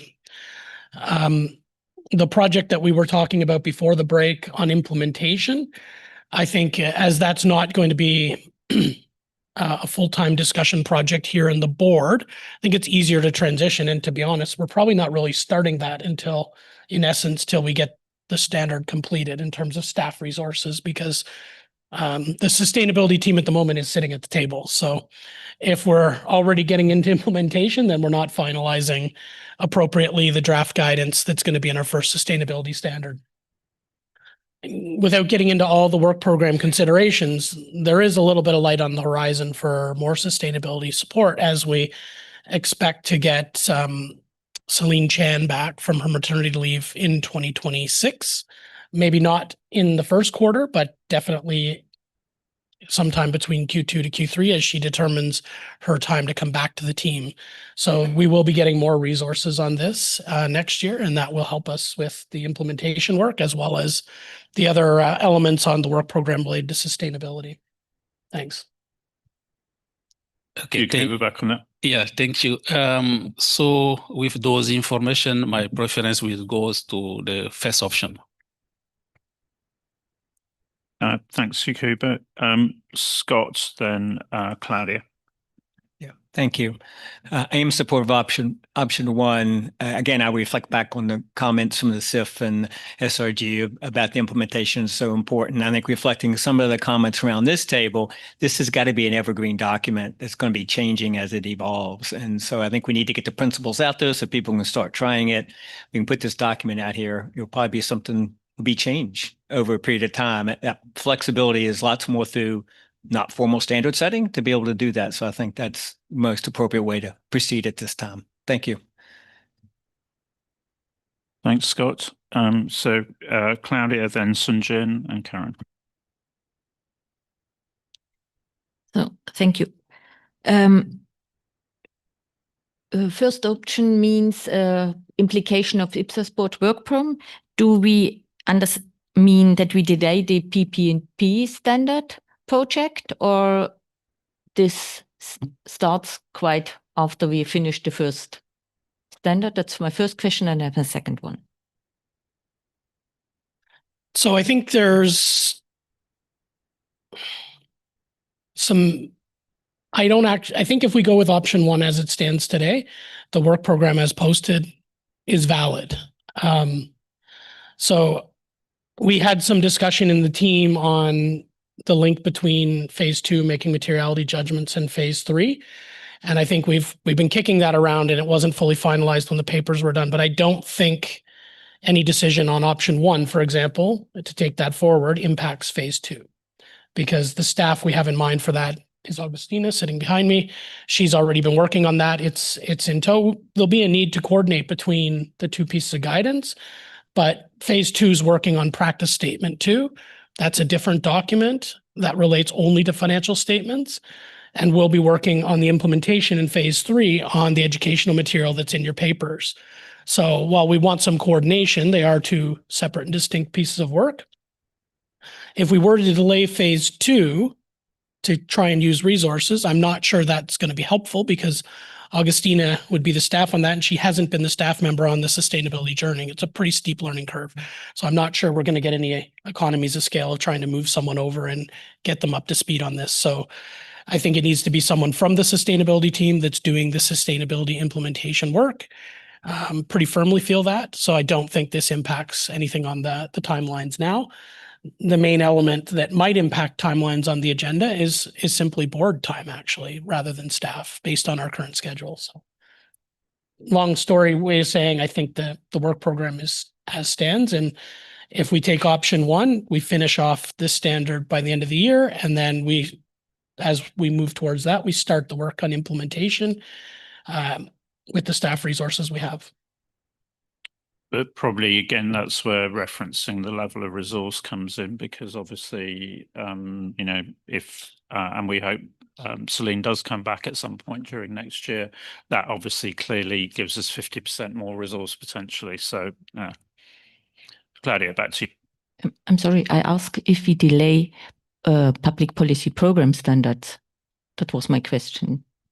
And my answer is the work program as stands is what we're planning to do. They've taken into account the resources we have. So no, it doesn't delay it. Yeah, I think. And the second question I had, you answered already that we start as well with phase 2 of the materiality project, because if you notice that in the educational material, there's a reference to phase 2. There's a reference, they use the same approach like the IFRS practice statement 2. So we have to make sure that we can use the same practicality, even if we haven't implemented or request our stakeholders is the right task force. So there's really an interlinkage between phase 2 and phase 3. I mean, there's probably an advantage then actually in running them in parallel in that way in terms of starting, Ross.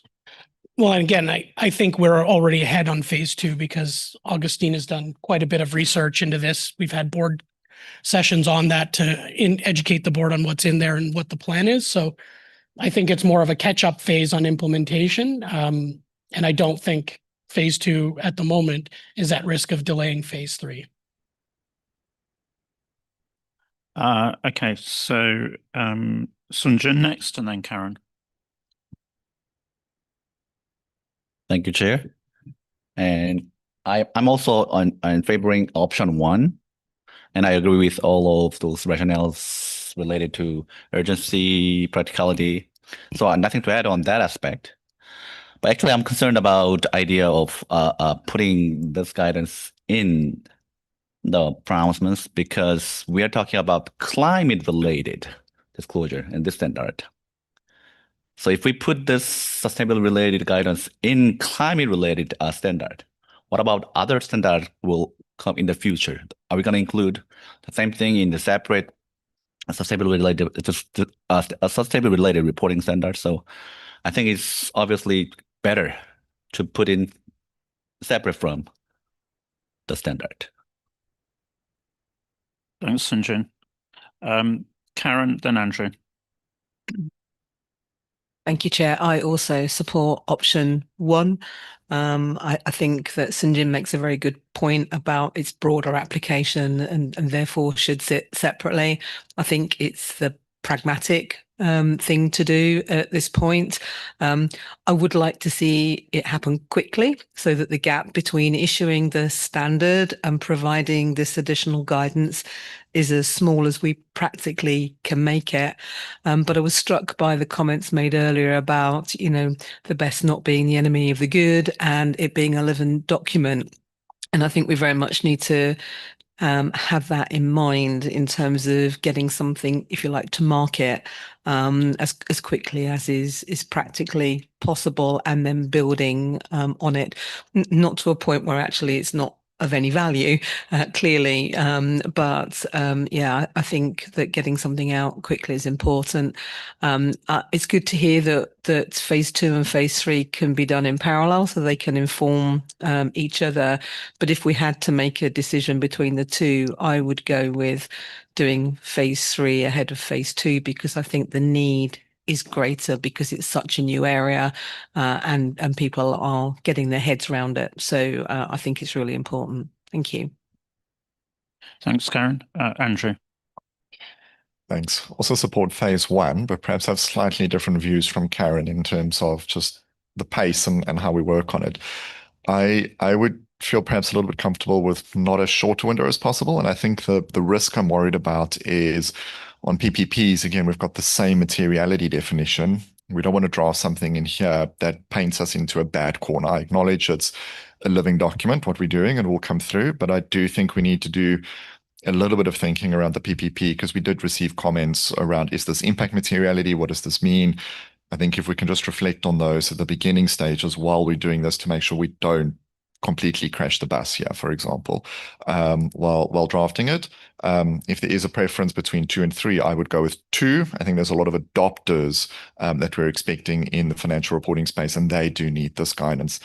I'm not hearing the same urgency of adopting, at least from where I come from in Africa, on these and what I am on financial reporting landscape, but happy that it's running in parallel with both. Thanks. Okay, thanks, Andrew.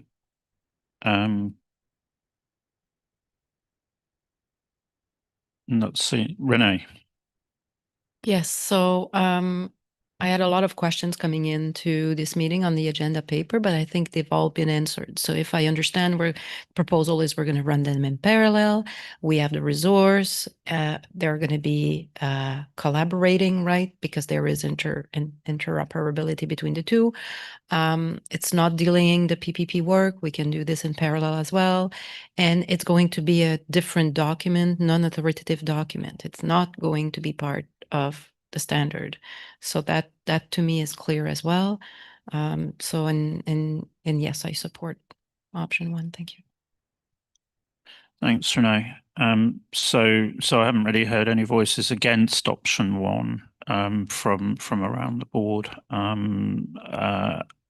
So I think unless anybody else really has a strong contrary opinion, then we go with option 1, which sort of balances that sort of, we get guidance out there, and as soon as possible after we've finalised the standard. But I think we take the point that we have to be very clear about the fact that it's an evolving space, and to Andrew's point, we are working on PPPs and that will test the guidance. But in a way, I think actually having something out there will help us then have a solid base to test against as we develop our ideas on PPP. So I think we have to, as we get it out, we have to kind of be really clear about that in the communication that goes with it. And then we have to keep listening as well as people start to use it. Okay, so back to staff. I think that gives a clear view on that. Is there anything else you need out of the session? Good. Okay, good. So I think we've now got a way forward, both on the actual draft SRS and also the mandate in terms of how we move forward in terms of additional guidance on materiality. So thank you very much to staff. Thank you very much to the board and TAs. I think that's been really helpful series of discussions, and it's moved us a long way forward. Alex. Just a quick mention to remind everyone of the collaboration time that we have later today. So really great to have that decision and direction for staff, but we were also keen to have direct conversations as well, if you'd like, on brainstorming around how we provide the best clarity that we can to users of this guidance. So thank you. Okay, thank you. So I think with that, we then move on to another challenging project, presentation of financial statements, and just give a minute or two for Eileen to come forward and get herself set up, and then we'll move into that item.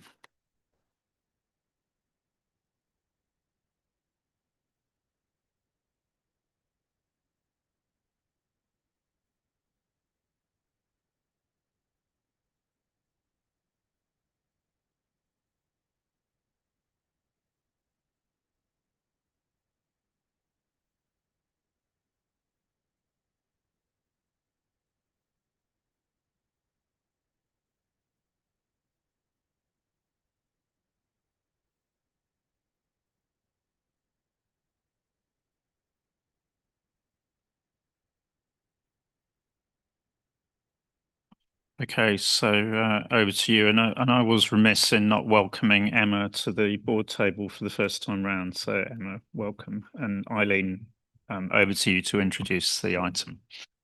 Thank you very much, Sharon. Hello, everyone. It's hard to always follow sustainability because I know there's already such big discussions happening, and it's quite a pivot to come back to financial reporting. So thank you very much. Yes, lovely to introduce Emma Tran. She's a new manager that joined our team right before the June meeting, actually. So you may have already seen her face around during the June meeting.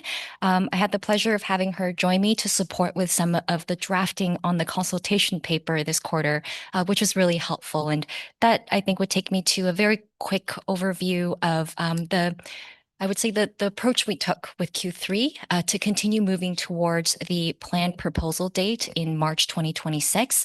And so in Q3, we really focused on trying to get through the remaining discussions on the various statements, as well as finishing up some of the discussions on the general presentation requirements, but also to fill in a lot of the gaps that we had in the consultation paper, where we've had the discussions, but we did not necessarily have all the drafting yet to articulate the board's views, discussions, conclusions on those various topics. So as you can see here, as a quick snapshot, that's all the things in blue that we were trying to focus on and get through in Q3. And that's also what informed how we led through the papers and how we had various discussions with our task force this quarter, who have continued to be really helpful and instrumental in making sure we're taking the right steps and moving in the right direction under David's leadership as well. So with that, I'm happy to go into the actual papers itself. But if any members did have comments, questions about the general flow of our planned progress, the details are in 8.3.1 to support the remaining materials. So the first paper that we present to the board is related to going concern. Now, the IPSASB had discussed the majority of general presentation requirements in 2024, and there were only two general presentation requirements that had not been discussed. One is going concern, which is this paper, and the other was materiality. And as we have already heard throughout this week, that was also carved out into a separate project. But we do also need to consider what the results of that project may mean for us. And so we will be presenting that as the second paper. Now, in terms of going concern, as the paper presents, IPSAS 1 does have guidance that is regarding the assessment of going concern and the entity's ability to continue as a going concern in the public sector, and identifies where requirements, disclosures may be required to articulate that assessment and additional information for users of the financial statements. Those requirements are based on IS1, and we did note that the guidance in IS1 has continued to be taken forward and was carried forward into IFRS 18 with no changes, or sorry, not into IFRS 18, but taken forward without any major changes. I'll go into a little bit more about that later on. But going concern as a principle, it underpins the preparation of financial statements as it assumes that the entity will continue to operate and meet its obligations for the foreseeable future. And this information about going concern also really helps financial statements users understand what sort of material considerations were taken in for that assessment and any uncertainties that may exist in the events and conditions in the current public sector space for that entity. Now, going concern, and this is based on our research, discussions with our task force, practical information, we've noted that going concern is still unique in the public sector compared to the private sector. And this is really because of the nature of the public sector. Public sector entities all have long-term commitments and programs. There are various sources of information that's also available because users care a lot about understanding the longevity of these entities and also the long-term fiscal sustainability, which is information that we also present as part of our RPG1. Now, because of the nature of public sector entities and how even if, say, an entity's specific objectives may change or get modified, that doesn't necessarily threaten the existence of it, but perhaps just the service delivery objectives that they may have. And so in many cases, and even in some jurisdictions, it's explicit in the guidance that says public sector entities are presumed to be able to continue as a going concern. So it really seemed to come through in some of those research pieces that we saw in different jurisdictions. Now, with the recent global events, we understand that this continues to be a prevalent issue, one being the COVID pandemic in 2020, which really, I think, tested the going concern guidance as well. And from our research and from some of the discussions we've had internally, we've actually noted that the IPSASB hasn't received many questions about going concern. We haven't heard any indications that the going concern guidance is not working or fit for purpose, but actually where the noise comes through is in using the going concern guidance to then communicate accordingly. So in terms of the discussion with the task force, our conclusion was that the going concern guidance is actually still fit for purpose and continues to support those that are responsible for preparing the financial statements to assess the ability of the entity to continue as a going concern and to provide useful information to the financial statement users. Now, this continues to be aligned with IAS1 guidance, and as mentioned, it was carried forward as part of the development of IFRS 18. You may have seen in the paper as well that we talk a little bit about IAS 8 as well as potential IPSAS 3. This is more a discussion that we had with the task force about the location of the guidance. But at this stage, for phase 1, our focus is making sure we articulate things clearly in the consultation paper. And so our current proposal is that we include the guidance on going concern in the illustrative exposure draft. And in phase 2, the board can then consider whether or not that guidance will stay in the new IPSAS replacing IPSAS 1, or perhaps get moved to IPSAS 3, similar to the approach taken by the IFRS. So with that, our recommendations are to retain the existing IPSAS 1 requirements regarding going concern, as it is aligned with IFRS, but also has public sector relevant guidance, and to present the rationale in Chapter 2 of the consultation paper. With that, back to you, Chair. Thank you very much, Eileen, for that clear introduction. So open up for comments from board members.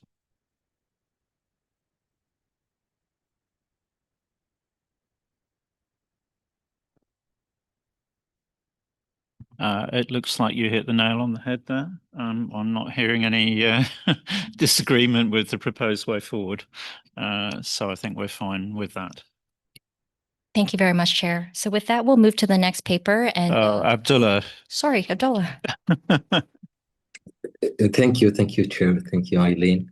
It's not to disagree with anything, but from practice, once you are dealing with going concern, it comes with a political issue with it. Once you say a public sector entity having a going concern. It's about the messaging around it. I'm agreeing with retaining what is in IPSAS 1 now and to align it with IFRS 1. But if we are looking into the guidance, it's something saying the state is responsible or something like that, who's responsible for any issues with the liability or whatsoever that comes after the going concern.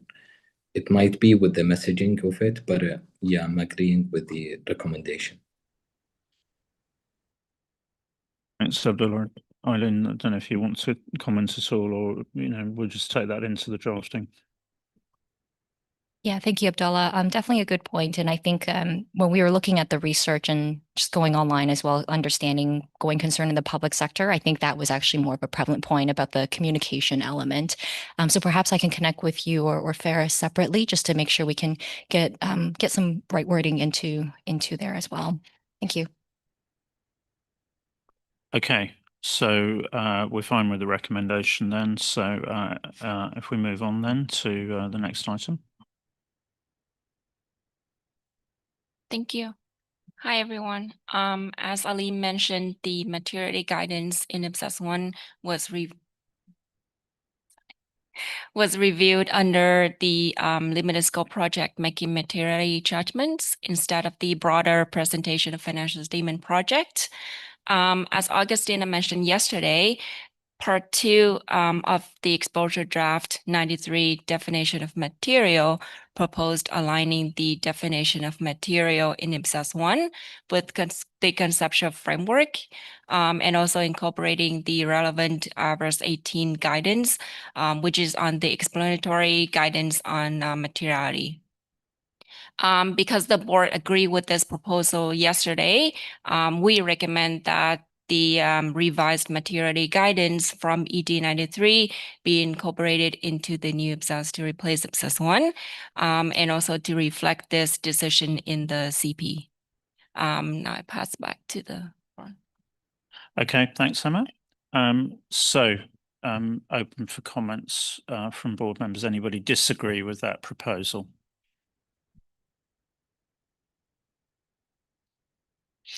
No, I think we're good with that. Very logical. So move us on then to item 3. Thank you, Chair, and thanks to the board. So that actually closes off, I would say, the Chapter 2 discussions that we had for September and moves us into the set of papers relating to the statement of changes in net assets equity. So we've started some of the discussions relating to the statement in previous discussions, particularly in December 2024 and March of this year, related to the revenue and expense items outside of surplus or deficit. And the IPSASB had reached some preliminary viewpoints in March on how we wanted to take that forward. And so that was really helpful for us because then we could start thinking about how we wanted to review the other presentation requirements related to this statement.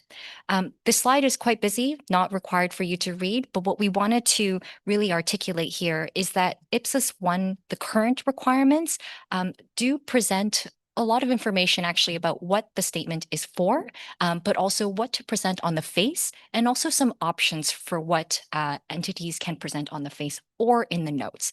But the idea is to really present an overview of those changes in the entity's net assets equity, and that could be from decreases and increases and et cetera. Now, this information is really based on other financial information in other statements as well, and so it's really presenting a high-level overview in this way, but this is really important information for users as well. So when we actually did the analysis and we tried to understand, is the presentation requirements in IPSAS 1 for the statement currently providing sufficient transparency to be able to meet the needs of public sector financial statement users for their accountability and decision-making purposes? We noted that the current existing requirements do seem to be appropriate. And through our discussions with the task force, we noted that the current requirements do make sense and will continue to make sense, but we do understand that there is this difference that will continue between the IPSAS standards and this IPSAS requirements for the standard, for the statement, and what is actually required from IFRS. Now, what we did acknowledge is that while the treatment of revenue and expenses recognized outside of surplus or deficit will differ, there may be other differences that we might note from IPSAS 1 to IFRS 18 that we may want to consider as well. And one of those differences that the task force and the staff had identified is actually regarding the reconciliation between the beginning and ending balances. And with that, the task force had noted that having the requirement actually be on the face of the statement would actually bring greater comparability as well as transparency versus what the current IPSAS 1 requirements are, which is to provide an option for the entity to either present it on the face or in the notes. So based on the benefits that could come from this, the task force is proposing that the IPSASB revise the IPSAS 1 requirement specifically on the reconciliation so that entities are required to present the reconciliation on the face rather than having the choice of face or in the notes. So the recommendation that we have at this stage for the statement of changes in net assets and equity is to retain the existing IPSAS 1 requirements for the statement, but to revise the specific requirement on the reconciliation to require entities to present it on the face. And based on those requirements, we would then request that the board agree to present a preliminary review and its rationale in Chapter 5 of the consultation paper. With that, back to you, Chair. Okay. So thanks very much, Eileen. So open up for comments from board members on that proposed way forward. Karen, lead us off, please. Thank you very much, Chair. I support the proposal that staff have made in the paper. I had a question, though, kind of, maybe it's not a process question, but we obviously heard earlier in the week from the research forum who'd carried out some research in this space. Is that something that we would expect to reference somehow or other? Or is it not yet published? I'm not quite sure of the status of it and how the academic research kind of links with the consultation paper, because I think there were some useful things in there that people might find helpful. Thank you. Thanks, Karen. Ross. So it's always a little tricky in how we reference the academic papers because some of them are looking to get published in an academic journal. So we don't publish the papers publicly through our process. We leave it to the authors to take those forward, and hopefully they're successful in getting it published. That being said, we can reference and use the research in our work. We just can't publicly link to a paper. And that's kind of how we use the research. It's not about the formal paper being posted. It's about the information gathering that they undertake, the thinking and the process that they go through that helps inform our standard setting process. So I don't think anything's come from that work that makes us rethink any decisions in this project. If anything, it probably is confirmation that we're going in the right direction, asking the right questions. As I say, I agree with that. It does, in my mind, support the proposal. So it's just useful to know that there has been some research that supports that. That might be useful for those responding. So that's why I raised it. Thanks, Karen. Other comments?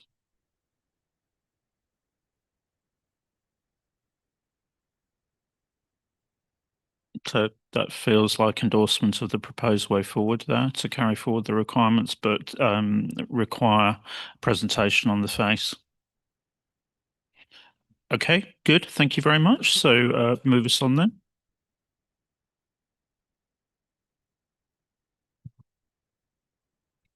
Thank you, Chair. So the next paper is regarding the applicability of IFRIC 17. Now, this is one of the key issues that were identified in the project brief for presentation of financial statements when the IPSASB first approved that project brief. And so we've kind of taken this in isolation and also taken this similar approach to how we've assessed IFRICs in the past, where we first think about, what does the IFRIC actually cover? What is the intention of that interpretation?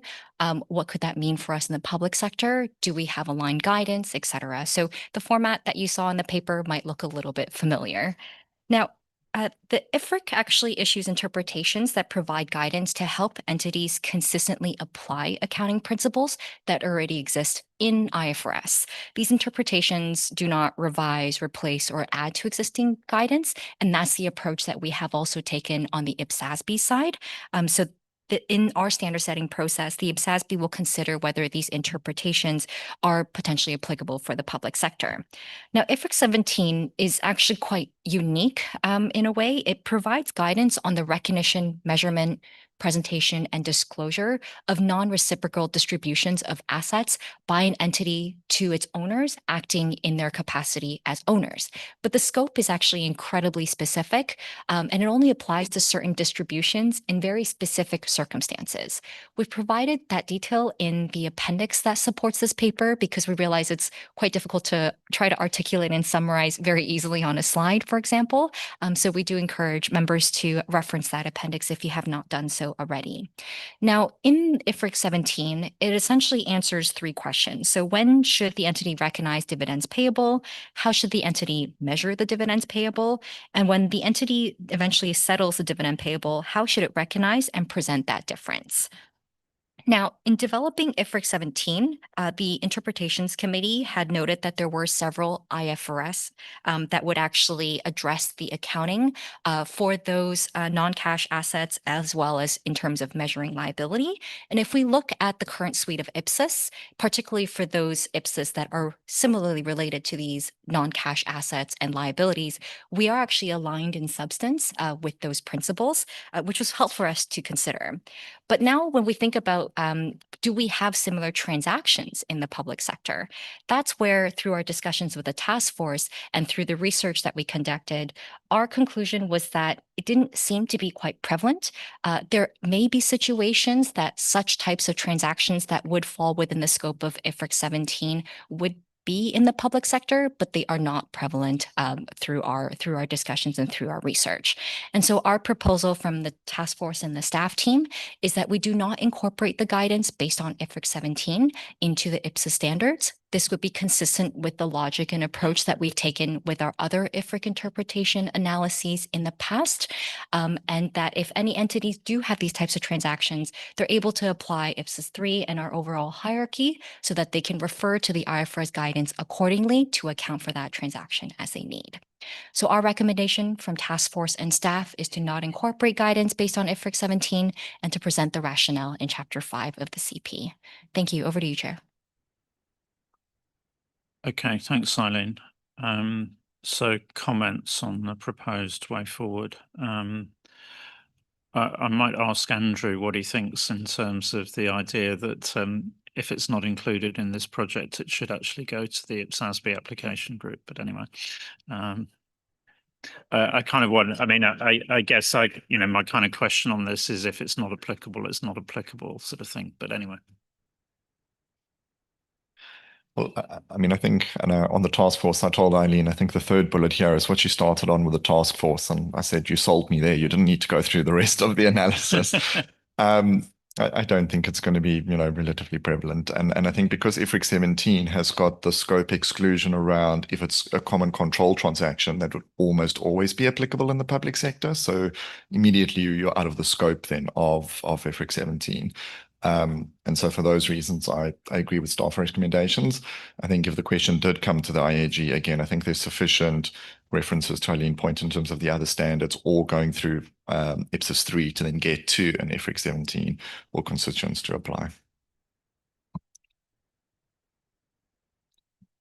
Okay, thanks, Andrew. That's helpful to understand your thinking on it. Any other anybody disagree with the staff recommendation? So the only thing I might say then is I think are we content that, if you like, based on the analysis that we update the table and the dashboard, to basically say we don't think this is going to be prevalent in the public sector, and therefore we're not going to take any guidance forward on it. Eileen? So as the staff that worked on that IFRIC pronouncement with the alignment, I definitely have some wording we can use that I'll connect with João on to make sure we've got that articulated within the dashboard. Okay, I think it's helpful just so that we've kind of finalised the thinking, and we've cleared that issue. So thank you.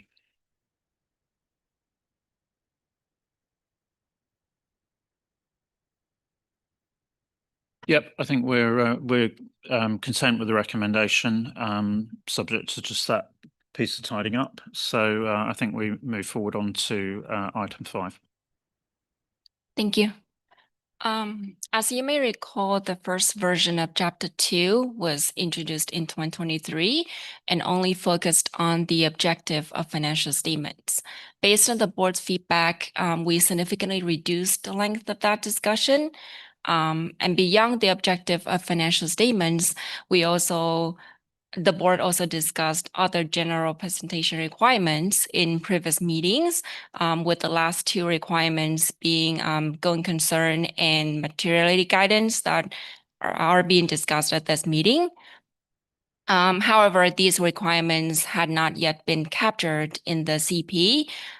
Therefore, the new draft text in Chapter 2 was drafted to capture these your prior discussions and decisions on these requirements. Regarding the preliminary views in the previous meetings, the board specifically requested 2 PVs. The first PV is on the location of the financial statement element definitions. That is to retain these definitions in the IPSASB to replace IPSASB 1, not to move them to the conceptual framework like IFRS 18 did. The second preliminary view is on the additional comparative information, that is to add a requirement of an additional statement of financial position at the beginning of the preceding period if the previously reported information has been materially impacted by a reclassification or restatement. Based on task force feedback, we also added a third PV to summarize our proposals on all other general presentation requirements. To help with your review, we included Appendix 1 in this agenda item to summarize all requirements of this Chapter 2 and when each of these requirements was discussed by the board in previous meetings. As a general reminder, these requirements were already discussed by the board in previous meetings, are not subject to further deliberation at this meeting, to help with the manage the preliminary times at this meeting. A final note is that we have received some comments from the task force and also some of the board members prior to this meeting, which we have been processing. And also, if you have any editorial comments, please send us offline. With this, I'll now pass it back to the board. Chair. Okay, thanks, Lima. So yeah, as you said, we've previously discussed all the areas where a decision was required. So this is very much the first time that we've actually seen it all together. And so what I propose to do is I'll just take any general observations first, if there's anything that any member wants to raise at this stage, and then we'll just literally go through page by page and just pick up any comments or observations on the drafting. So just open up for any general comments first, if there's anything before we start the page by page.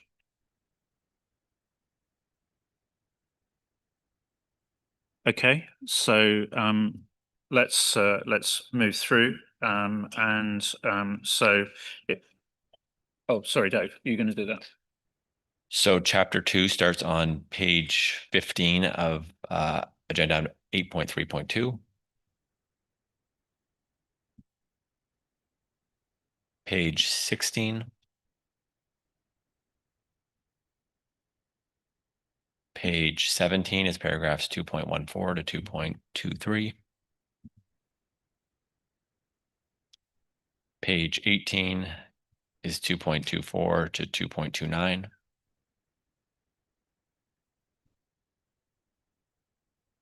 Page 19 is 2.30 to 2.31.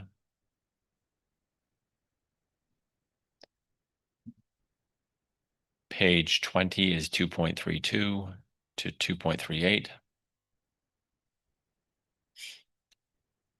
Page 21 is 2.39 to 2.42. And the last page of the preliminary view is page 22, paragraph 2.43.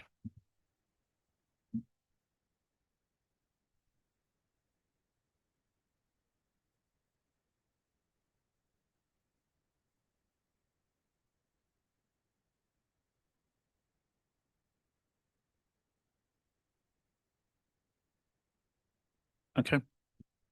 So I think we're content with chapter 2 as drafted. I think that's good summary of previous deliberations. So I think we're fine to move on then to the next item. Thanks to the board and thank you, Chair. The next paper, 826, is a review of the updated Chapter 4. So as members may recall, in June 2025, that was when members had the opportunity to review the full Chapter 4 for the very first time. And this Chapter 4 was based on the discussions that had happened on categorization of revenue and expenses from December 2024 and March 2025, as well as to be consistent with some of the proposals that we had regarding the statement of financial performance as discussed in June of 2025. Now, based on the discussions from June on each of the main agenda items, as well as the editorial comments and feedback we received from members, we have essentially addressed each of the decisions and instructions that came out of the June meeting as they relate to this specific statement.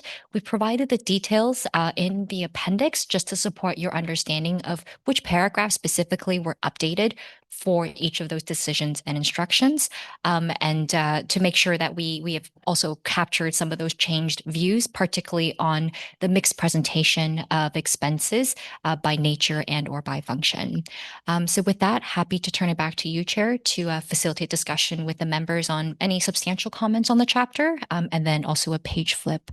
Last thing I noted in the paper, we provided this in clean because we realized while the changes to Chapter 4 were not like voluminous, we realized presenting all of Chapter 2 and other parts of this of the CP in track changes might actually make this really difficult to read. But if any members do want to review a track change version offline, please reach out to us. We're happy to share that version if that will support your further editorial and drafting review. Thank you. Okay, thanks, Eileen. I think we've read plenty of documents and track changes this meeting. So a nice clean document was probably quite a relief.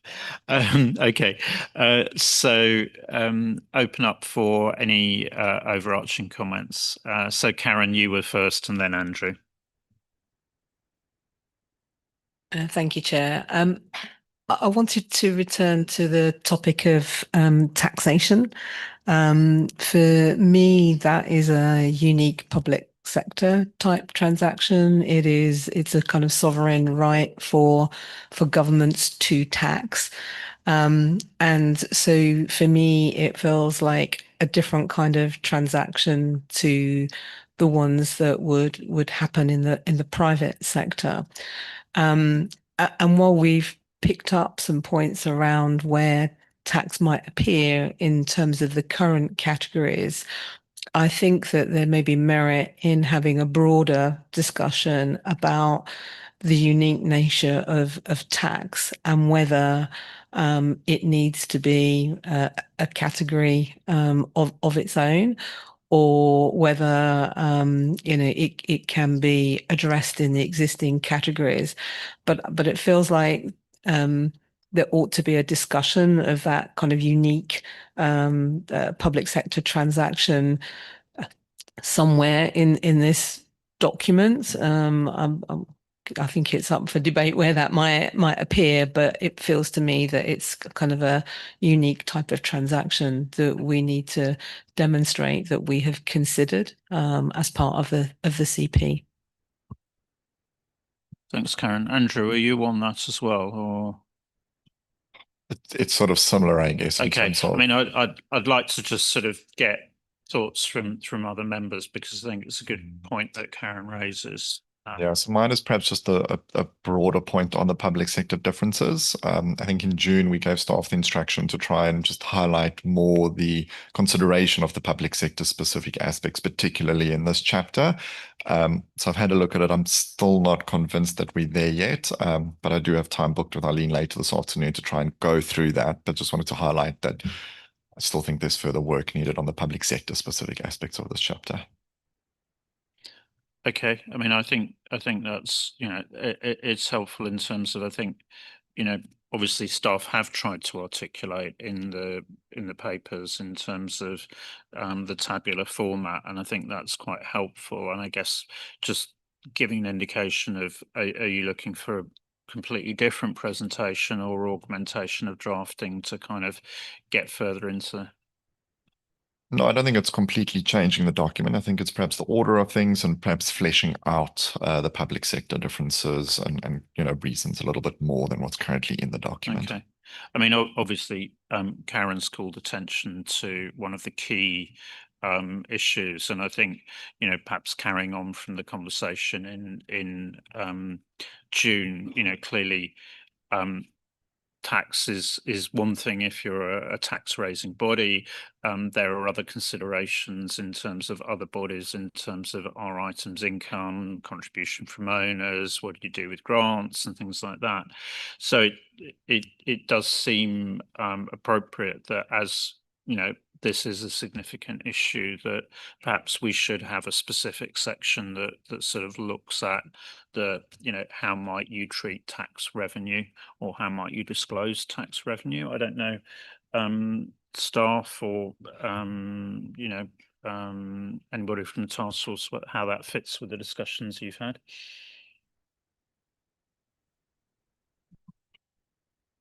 Thanks, Chair, and thanks, Karen, Andrew. I know we've had our kind of one-on-ones previously about these public sector elements, and I think this is, Dave have said this to me multiple times. The CP is going to always keep changing, and I think this is maybe where this challenge is starting to come through for us, because part of Q3 we did spend that time to try to bring in more of those public sector considerations as part of Appendix B, and also in different parts of Chapter 4 to talk about taxation, when you may need to consider the impact of appropriations, the nature and the substance of these transactions in doing the categorization. But we can definitely take this away and see if there's another way we can add a bit more augmentation, as was said, and maybe try to call this out a little bit more. I think one of the limitations that we have been hitting from the drafting side on the staff end and working with the task force as well is that now that the decision is to align with IFRS 18, IFRS 18 is really specific in how they talk about what revenue and expenses from specific transactions actually go into, say, financing or not. And I think that is actually why we had such complex discussions in December too about using operating, investing, financing categories in the public sector, and maybe can we adapt it in some way for the public sector. So I do think there's maybe 2 or 3 areas in Chapter 4 where we can bring in a bit more of this flavor, and that's something we can definitely work with the members on offline to get it right.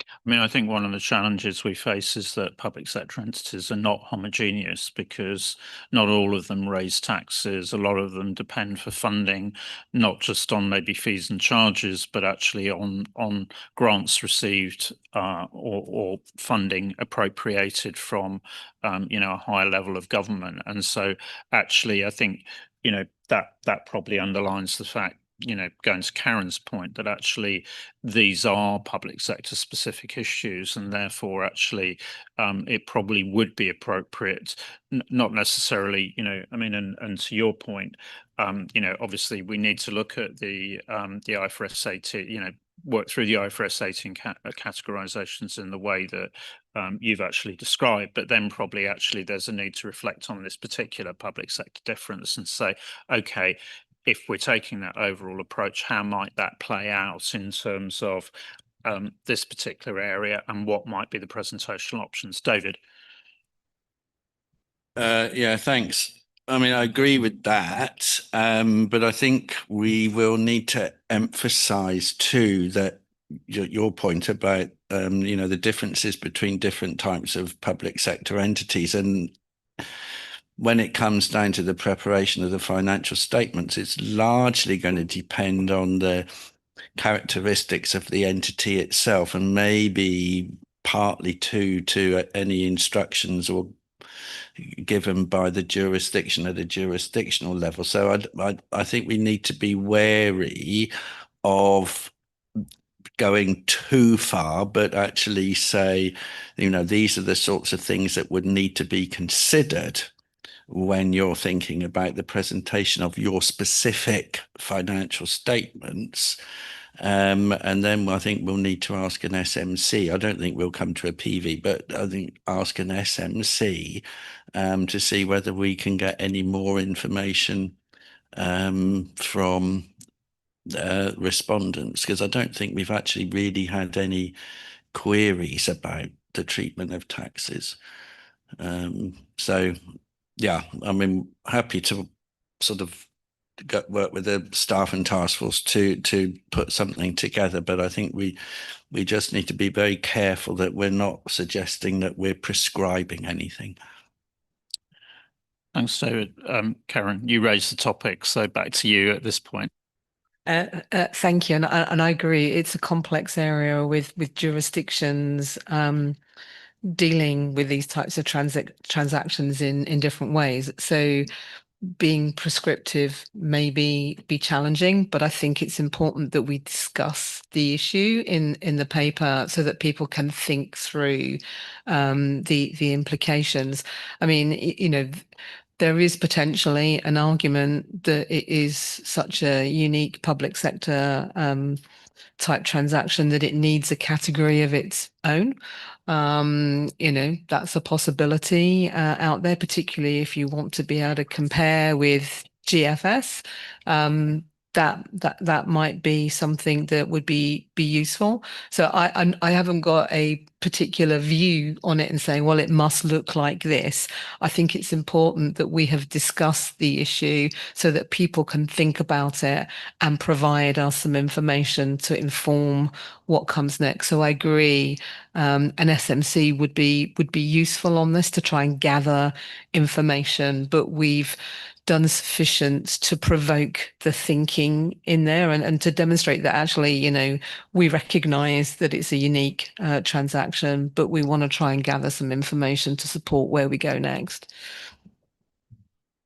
Okay, thanks, Karen. So I think if the board's content, I think that's a request to the task force to sort of have a look at, you know, to develop a section on that, and I think it would be helpful if Karen can be involved in the development of that additional section. We'll leave it to you as the task force exactly how that works into the section, bearing in mind the challenges that you've already had there in reflecting the board's previous discussions on that. But I think clearly that is, you know, a big example of the public sector specificities that Andrew was highlighting.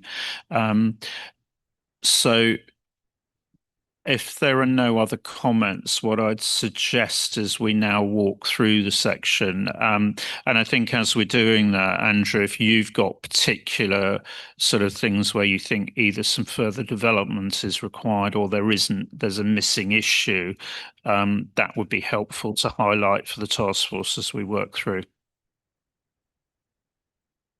Okay, Murray. Yes, I completely agree with the current view.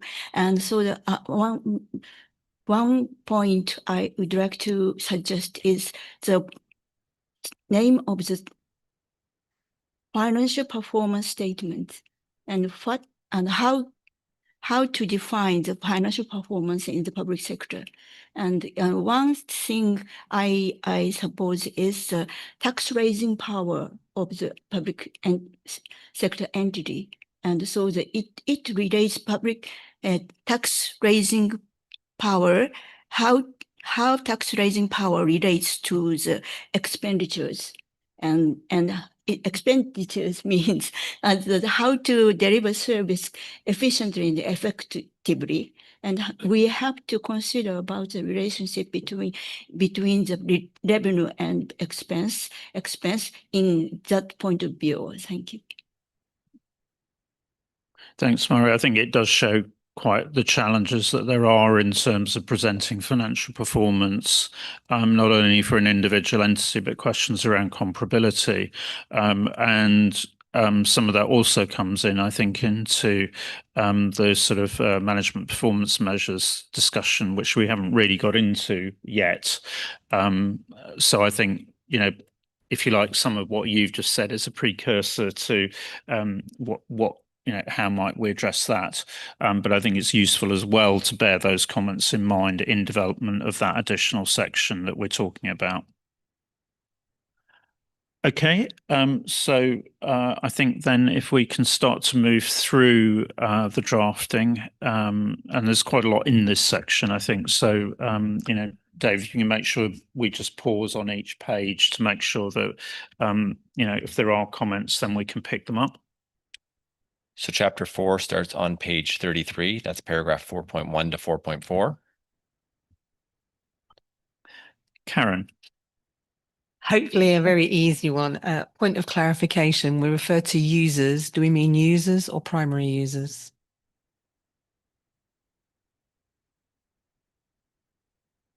Eileen. So from the previous discussions with the previous staff on the project, I think the intention was that we always use users in this situation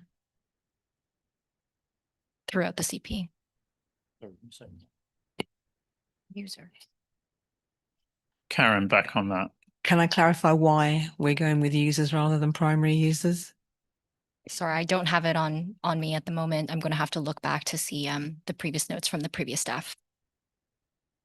I think given the discussions we've had on the conceptual framework, I think it will be really good to check that and make sure that we're clear which road we're going down and why we're choosing it. Yeah, I think it would be good to be consistent, and I probably had the same reaction that you had in terms of, is it not primary users anyway? We'll leave you to work on that one, and that will inevitably be a cross-cutting comment, I think. Okay. So page 34 is paragraph 4.5 to 4.10.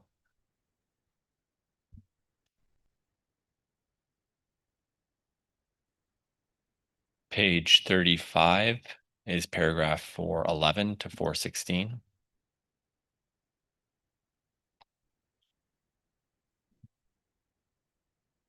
Page 36 is paragraph 417 and 418.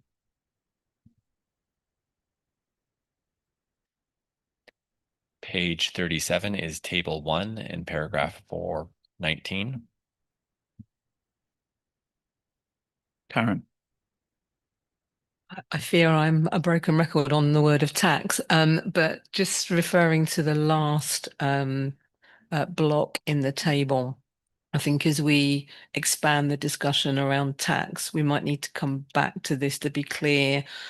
What do we mean by tax in the context of that particular line? Because I think we mean tax paid by an entity, so we might need to just clarify that once we've done the other drafting. Thanks, Karen. I think that's a useful reminder. Yeah. Okay. So that brings us to page 38, paragraph 420 to 423.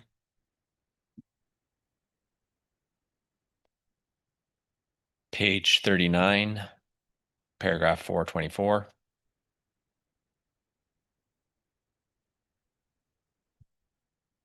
Page 40, paragraph 425 to 429.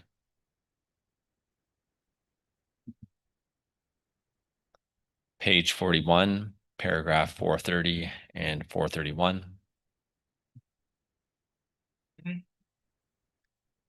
Page 42 is table 3.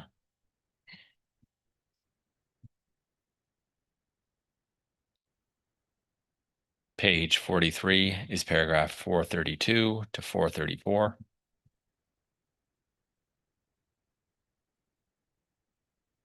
Page 44 is paragraph 435 to 440.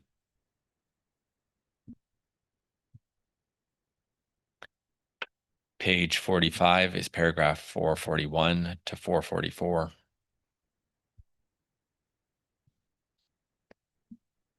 Page 46 is paragraph 445 to 446, and there's an SMC.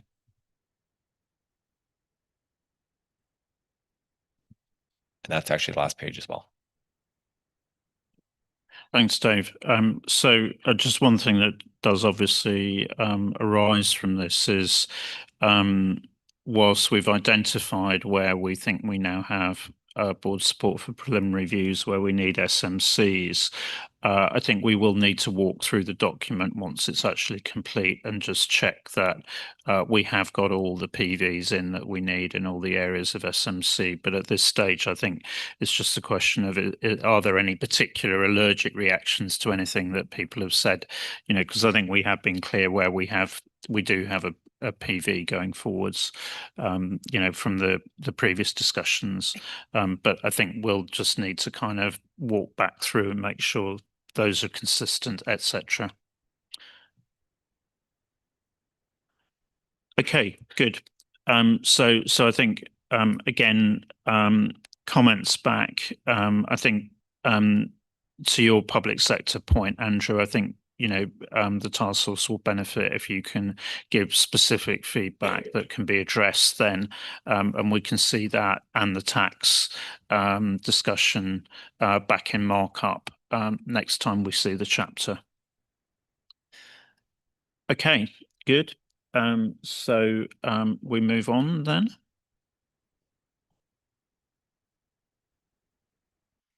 Paper 8.2.7 is related to the updated Chapter 5.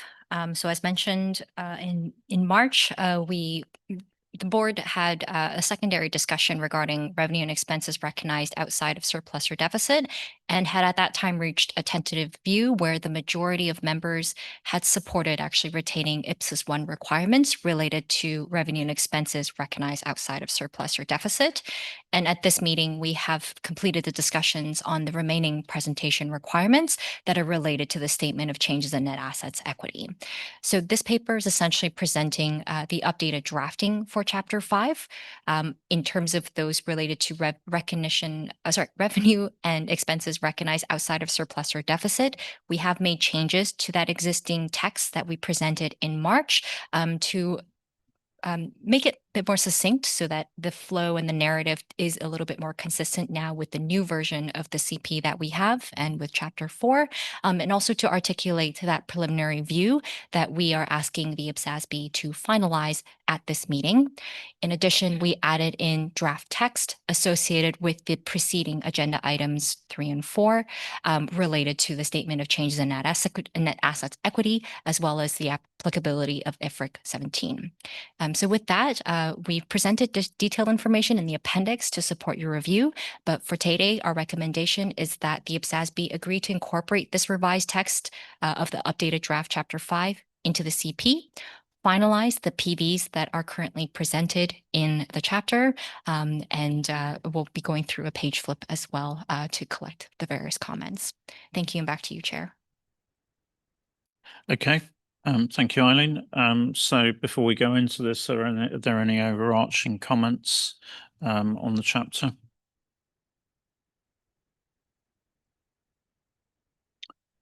Okay, not seeing any flags raised. So I think if we walk through then.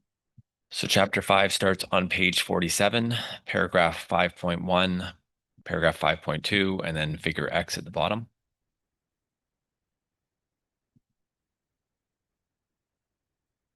Page 48 is paragraph 5.3 to 5.9.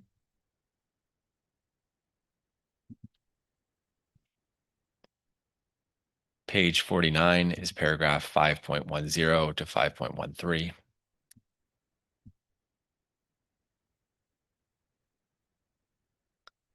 Page 50 begins with figure X and then goes to paragraph 5.15.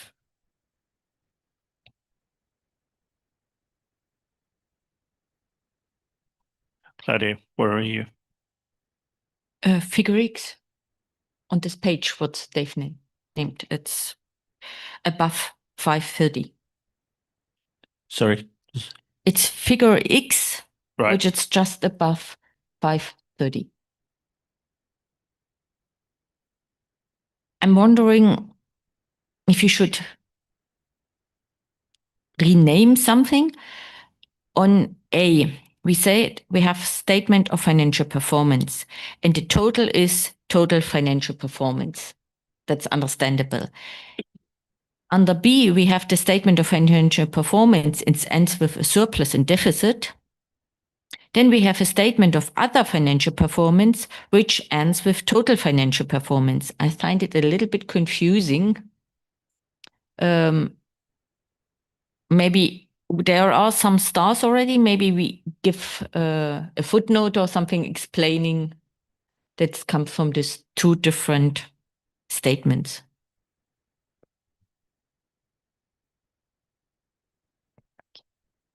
Thank you, Claudia. So this figure, I think we originally presented it in the March papers as a way of illustrating what we mean when we're talking about relocating the information, specifically the revenue and expense items recognized outside of surplus or deficit.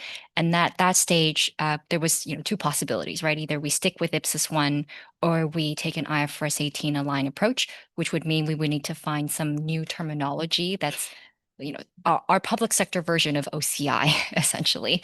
And so at that point, that's when we were thinking about, like, do we use something like other financial performance? And that would then inform what potential subtotals we have. So that asterisk is actually related to an earlier paragraph where we're essentially sharing that if we were to take this kind of approach, this was one of the terms that we would have considered. And so this was really meant just to kind of illustrate what that would really be like if we were to actually present something a little bit more aligned with IFRS 18. So I can definitely take it back to make sure that there isn't an inconsistency in how the subtotaling and labeling is. It was really meant just to illustrate what that IFRS 18 aligned approach could actually maybe look like. But again, the board was, I think, very strongly in view of retaining the IPSAS 1 approach. Okay.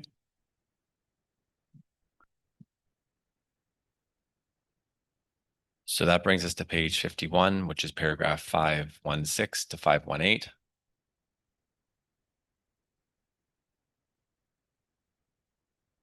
Page 52 is table 1. Page 53 is paragraph 519 to 523.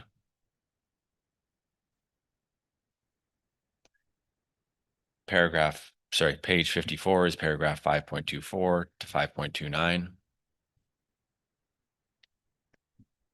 And then the last page of chapter 5 is page 55 with the preliminary view.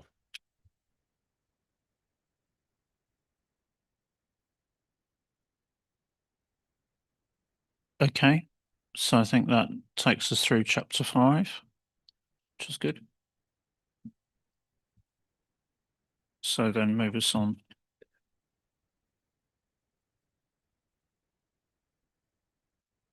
Thank you. Beside the other updates to chapter 2, 4, and 5, we also made other updates to chapter 3 and the appendices. For chapter 3, we added new text to reflect the board's past discussion on the alignment with the Government Finance Statistics Manual 2014 for the statement of financial position. These are the new paragraphs.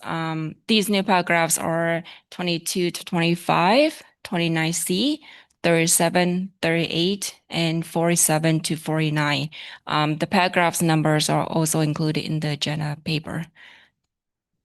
If the new draft text appropriately reflects your views on GFSM 2014 alignment from past discussions, the recommendation is to incorporate these new paragraphs into chapter 3 of the CP. Moving on to Appendix A, the first version of Appendix A was introduced in June this year, which is to summarize the two key drivers of this project, which is the GFSM 2014 alignment and the IFRS alignment. The Appendix A at the time only included text on the GFSM alignment, which based on the board feedback was modified to improve the overall tone and structure. With the same tone and structure, we drafted new text on IFRS alignment.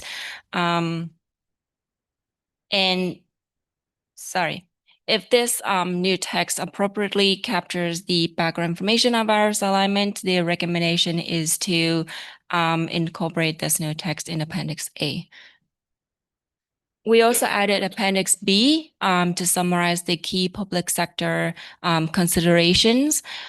So This is in response to some of the requests from the board members from previous meetings to include an appendix on the key public sector considerations by leveraging the relevant information from the preface of the conceptual framework on key public sector considerations such as the nature of public sector programs or the characteristics, the unique characteristics of public sector transactions, such as taxation, the assets held for operational versus functional capacity, exchange versus non-exchange transactions.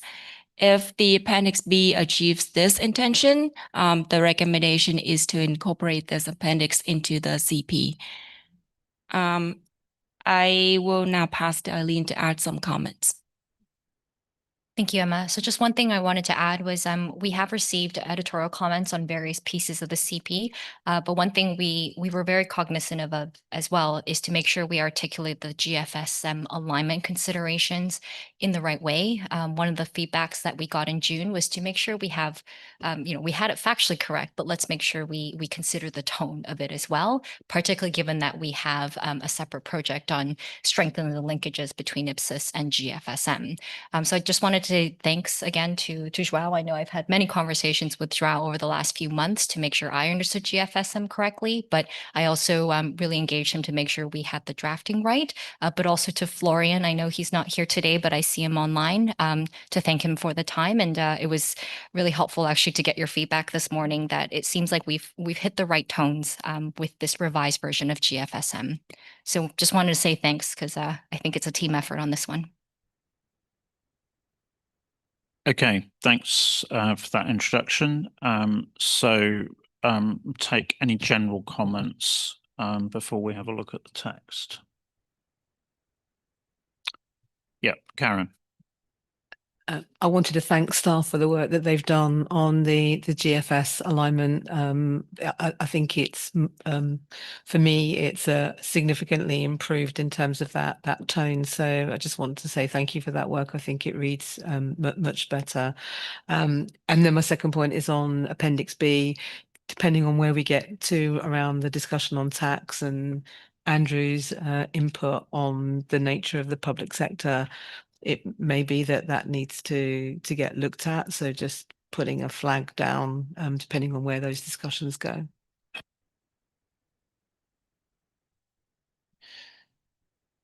Okay. I mean, it might be, I think before we go into that, it would be useful to say, just to ask Andrew the question in terms of, what are the examples of the things that you don't think that we've hit on so far? Because I think, we need to understand, is this going to make a fundamental difference, or are there specific transactions that you're looking for that we haven't yet incorporated? So, I don't think it's additional transactions or events that are in here. I think it's how we've explained them. And I think it's just also how we articulate them through the document. It seems the way that we currently read it, it was sort of an afterthought. And I think it should have been more prominent that we tried this first before moving into anything. So it's more just improving the drafting and the clarity of what's here currently rather than introducing anything new into the document. Okay. I mean, I think that's useful context, but I think equally one of the other things that we've got to think about then is as well, because at the moment this is presented as an appendix. It's a long document as well, and I think we've got to guard against a lot too much preamble. And certainly one of the things I think staff have done a good job on is the earlier drafts that we saw were actually very, very long before we actually really got into the meat of the discussion. So I think, that's where I'm not to belittle the public sector specificities, but I think, let's have a look as we go through that and say, well, maybe that comes, ahead of the GFSM or whatever, but, just exactly how do we do that? And then how do we use that as the kind of reference? So yeah, I think it's just an accessibility point on that. Okay, so I think it's probably right we do the walkthrough then now. Yep, okay. So let's start through the draft, and then we'll see whether there are any points that we need to pause on as we go through that.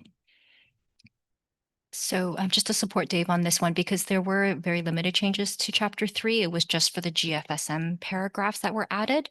So it might help, just because I know we're short on time before the lunch break as well, and we can focus on just like listing out the paragraphs essentially, and see if there were any specific comments on those specific chapter 3 paragraphs. And then Appendix A and Appendix B, I think, are a little bit shorter to go through, so we can do a pretty easy page flip on those ones. Dave, you want me to go I over think that? we're not. I think we're not. We're just trying to manage time on the lunch break here. But I think it's quite useful at this stage just to walk through and make sure that we're fine, because we've got the time.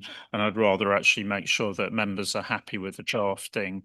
And if there are issues that are going to need to come back, then we can do that. But actually, it's quite helpful just to get this settled at this stage, and then we can augment, add, etc.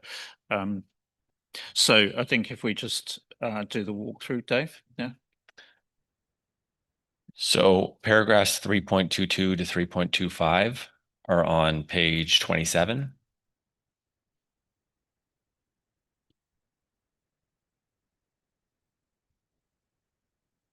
Paragraph 3.29C is on page 28.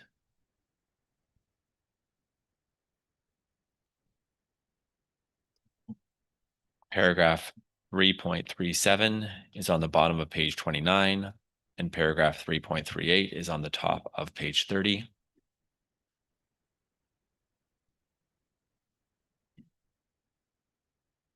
And then paragraphs 3.47 to 3.49 are on page 31.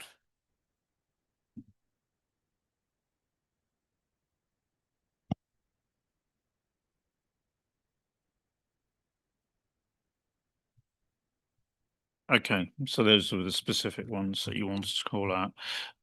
So I think perhaps then what I would like to do though is just very quickly flip through and see if there's anything else that causes a problem, because then we're not going to need to come back to this later. Basically, we're assuming then that this members have had the opportunity to comment. So if we can just walk through formally the page by page, I'd just like to kind of get that cleared. All of chapter 3 or the entire document? Yeah. Okay.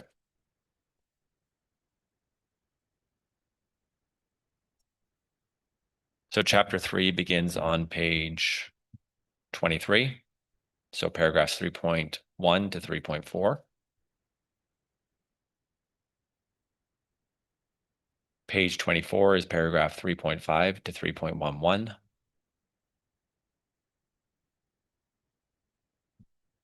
Page 25 begins with table 1 and goes down to paragraph 3.17. Page 26 goes from 3.18 to 3.21. Page 27 is paragraph 3.22 to 3.29. Page 28 is paragraph 3.30 to 3.34. Page 29 is paragraph 3.35 to 3.37. Page 30 is paragraph 3.38 to 3.43. Page 31 is paragraph 3.44 to 3.51. Page 32 is paragraph 3.52, preliminary view X, and paragraph 3.53. That's also the last page of chapter 3. Okay, so I'd suggest now we have a look at the appendices as well.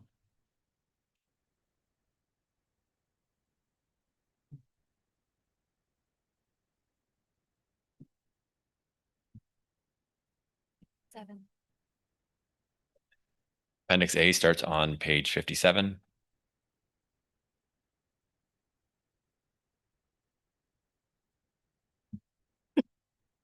Page 58.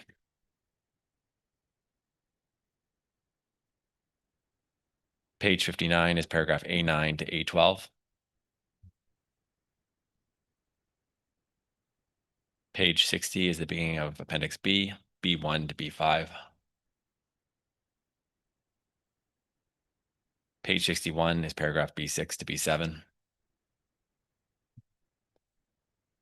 Page 62 is the beginning of Appendix C. That's paragraph C1, C2, and then illustrative example 1.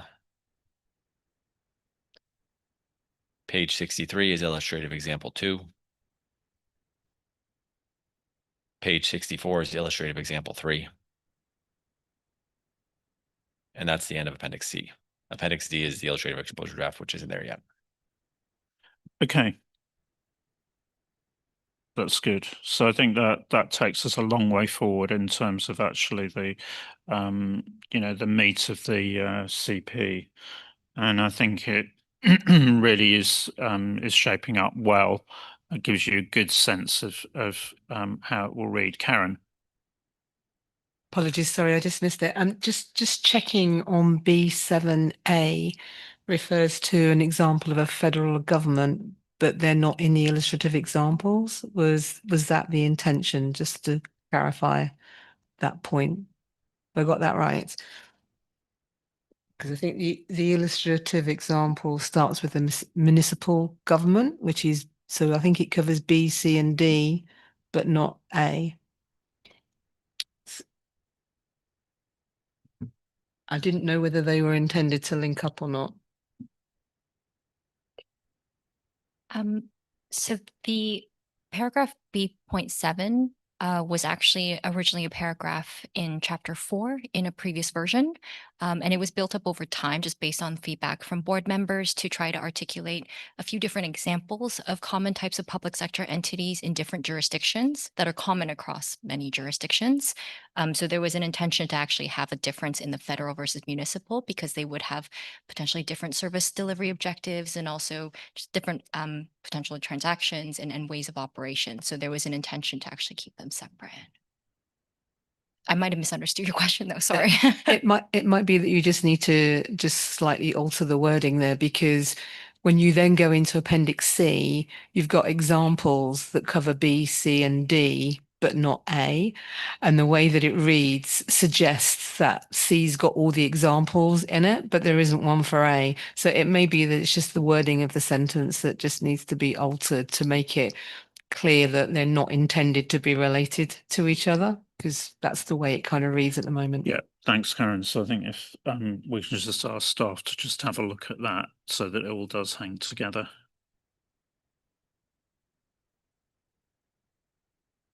Good. So I think thank you very much to the task force members as well as to staff in terms of we've now got a good draft of the CP. Obviously, we're going to see more discussion of the remaining key issues in December, as well as drafting on the illustrative exposure draft. But it does feel like it's coming together well. So at that point, I will go across to staff in terms of how they want to, before we break to lunch, how we want to use this afternoon. So, yeah, we've flown through today's agenda, so we actually have a bit more collaborative time than planned. We do need to bring back a couple items for the board to look at on the work program. Dave's been hard at work on drafting those. We do need to check with a couple of members. So maybe we could have a first look at the proposals to address those outstanding 4 items on the work program with the board after lunch, make sure we get confirmation. Either the board's okay with that, and if not, if there's further to do, we can bring that back tomorrow. And then I would like to talk to Ian about whether we might want to pull anything forward or not from tomorrow. And maybe we could. Okay, yeah, I think that, because that item did go a lot quicker than we thought it might do. So, which is a tribute to the work that's been done in the task force, I think. So yeah, so if we say come back at 1:30, is that okay? And we'll then we'll, in the meantime, we'll just confer in terms of how we think, based on all the various different moving parts, it makes best use. We make best use of the time this afternoon. Okay, so we break for lunch now, which is in the usual place, and look forward to seeing everybody back at 1:30.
Okay, so welcome back from lunch, everyone. So we've been thinking about how we might make best use of the time, and also those who are around in terms of the meeting.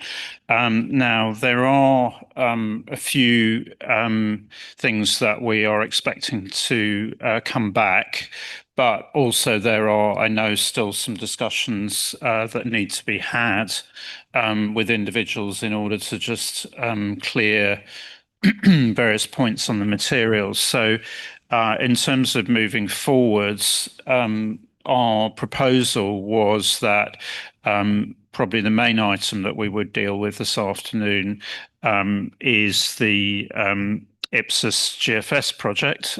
So you might have guessed that from the fact that the slide was up on the, but we also recognise that it may be that members haven't had an opportunity to review the material, and therefore there may be some objections to actually doing the detailed item.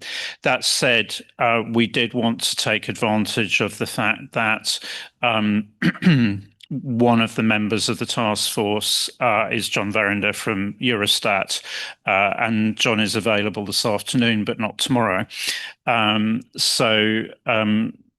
You know, we can either do the sort of introduction to the item and a bit of the background and context, or if members are content, then we can actually proceed to do the the full item before we get into the collaborative time later on today. So really just want to take a sense of where members are, you know, between doing the introduction and if you're okay if we do the full item.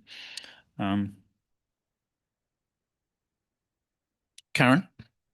I'd prefer to do the full item tomorrow, because I've been focusing on preparing for today, and that will just give me a bit more time to go through it. But very happy to do an introductory part for today, but that's personal preference. Okay. So I think we'll do that then. I think there's also perhaps, in looking at Ross and Dave, I think there might be a few other items that we might want to share in terms of materials. So we'll do that. Then we will break for the various pieces of collaborative work. Ross. So Dave's also been hard at work looking at the few items that we agreed we'd bring back on the work program, and I have one item on IPSAS 33 just to have another board look. Those are available. So when we conclude the GFS item, we'll maybe have Dave run through that initially. I think he's talked to most members who had comments, but we want to give the board full chance to have a look, and then we can have a look today. And if there is anything else that we need to deal with, we can bring back tomorrow. But if not, we could close that off today. So we'll do GFS intro, bit of a discussion, come back tomorrow for the full item, and we'll go through work program updates in 33. Tomorrow, we have a few items, BCs to come back on definition of materiality that Augustina will be bringing back, and work program update and application group. So overall, I think still got a little bit to do tomorrow. So should we start the GFS? Yes, GFS first. Okay, so John and Mariana, if you wish to come and join us at the front. So perhaps just by way of introduction, clearly this project has actually moved on a lot over the last 3 months, in particular because we had a task force meeting at the Ministry of Finance in Bern, which was hosted by Florian Chatagny. Unfortunately, Florian's not here in person, but I can see he's there online. So Florian, again, thank you very much for doing that. I think it was a very good atmosphere. It was good actually to be at least the majority of us together over a fairly intense 2-day period, it has to be said. And I think we moved things a long way. There's a lot going on still, but very grateful for that support. So Perhaps just a word or two in terms of the strategic context.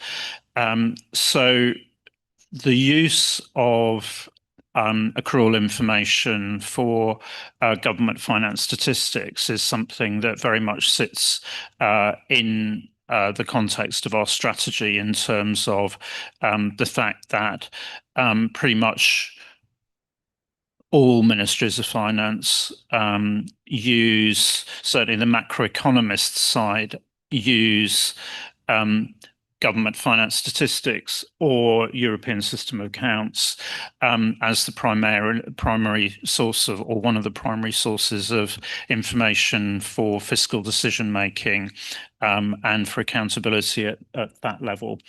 And we've long had the objective that actually the accrual information that is prepared through the use of IPSAS should, the use of that for fiscal, the statistics and therefore for fiscal policy should be maximised. And that's been something that we've been working on for a long period. Certainly, my first involvement in this was as a task force member of a group called the Task Force on Harmonisation of Public Sector Accounting, which was led by the IMF, but also involved the then IPSAS board chair Ian McIntosh, who many of you may well remember from his days as you know, not only chair of the UK Accounting Standards Board, but then as deputy chair of the IPSASB. So Ian was very instrumental in getting that group up and running.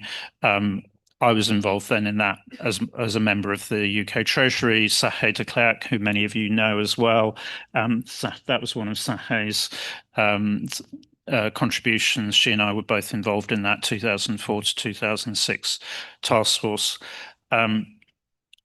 Since then, obviously, there has been progress, but I think it's fair to say limited in terms of addressing the differences between IPSAS and GFS.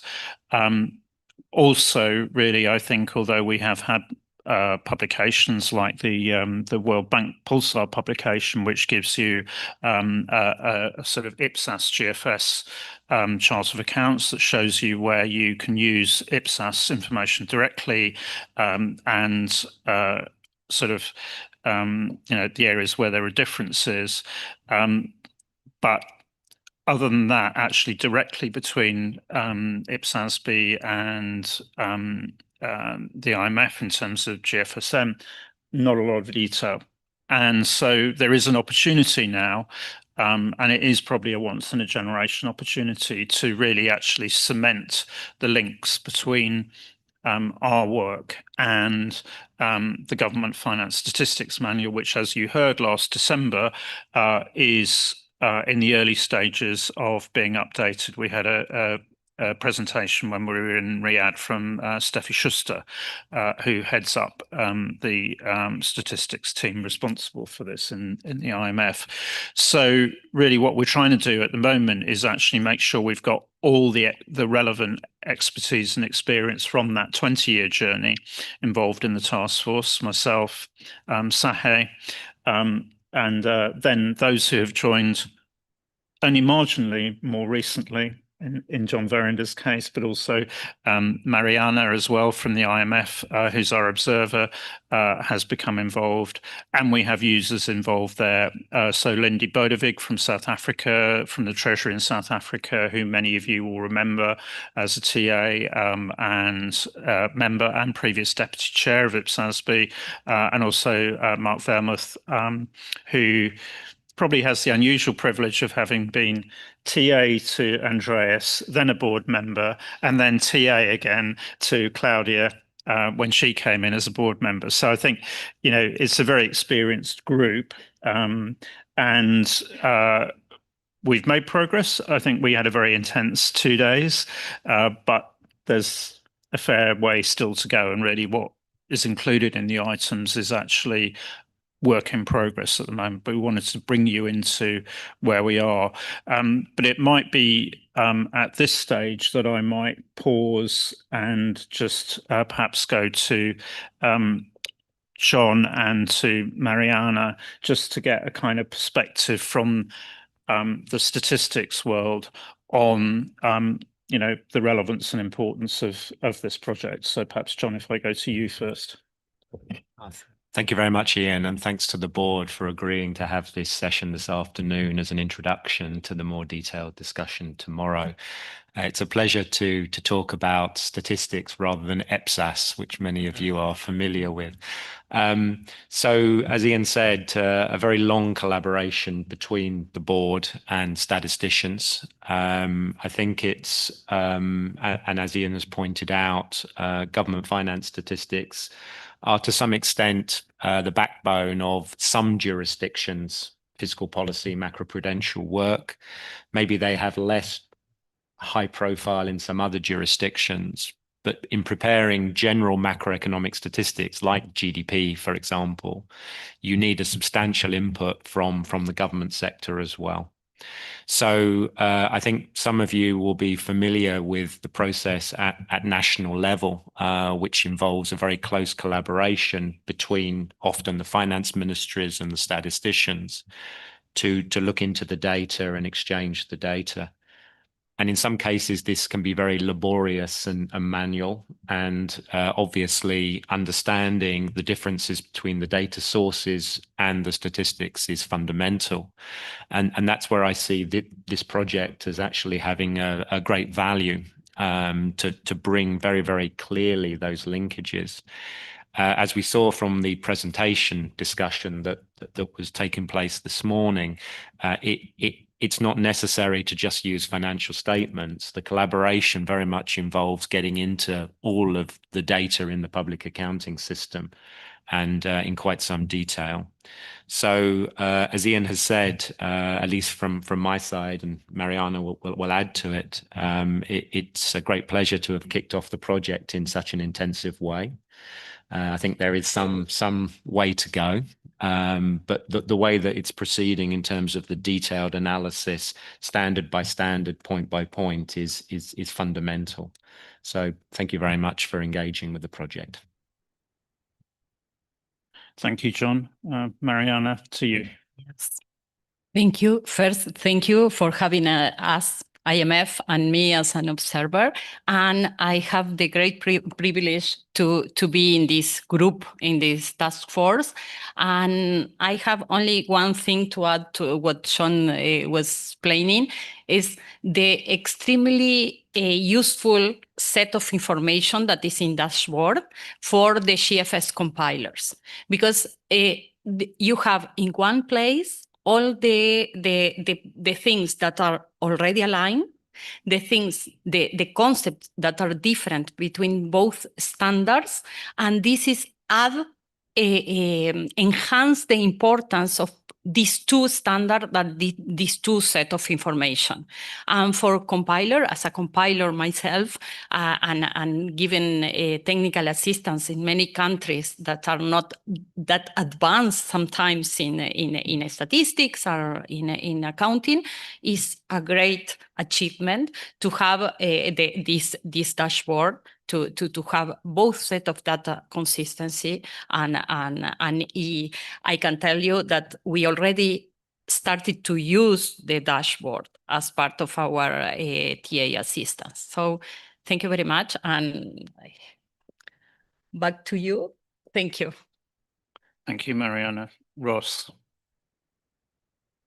So I wanted to come in as well because as my journey as a staff member on this, I remember when I came in and the first response analysis I supported on with the board was on the GFS consultation paper.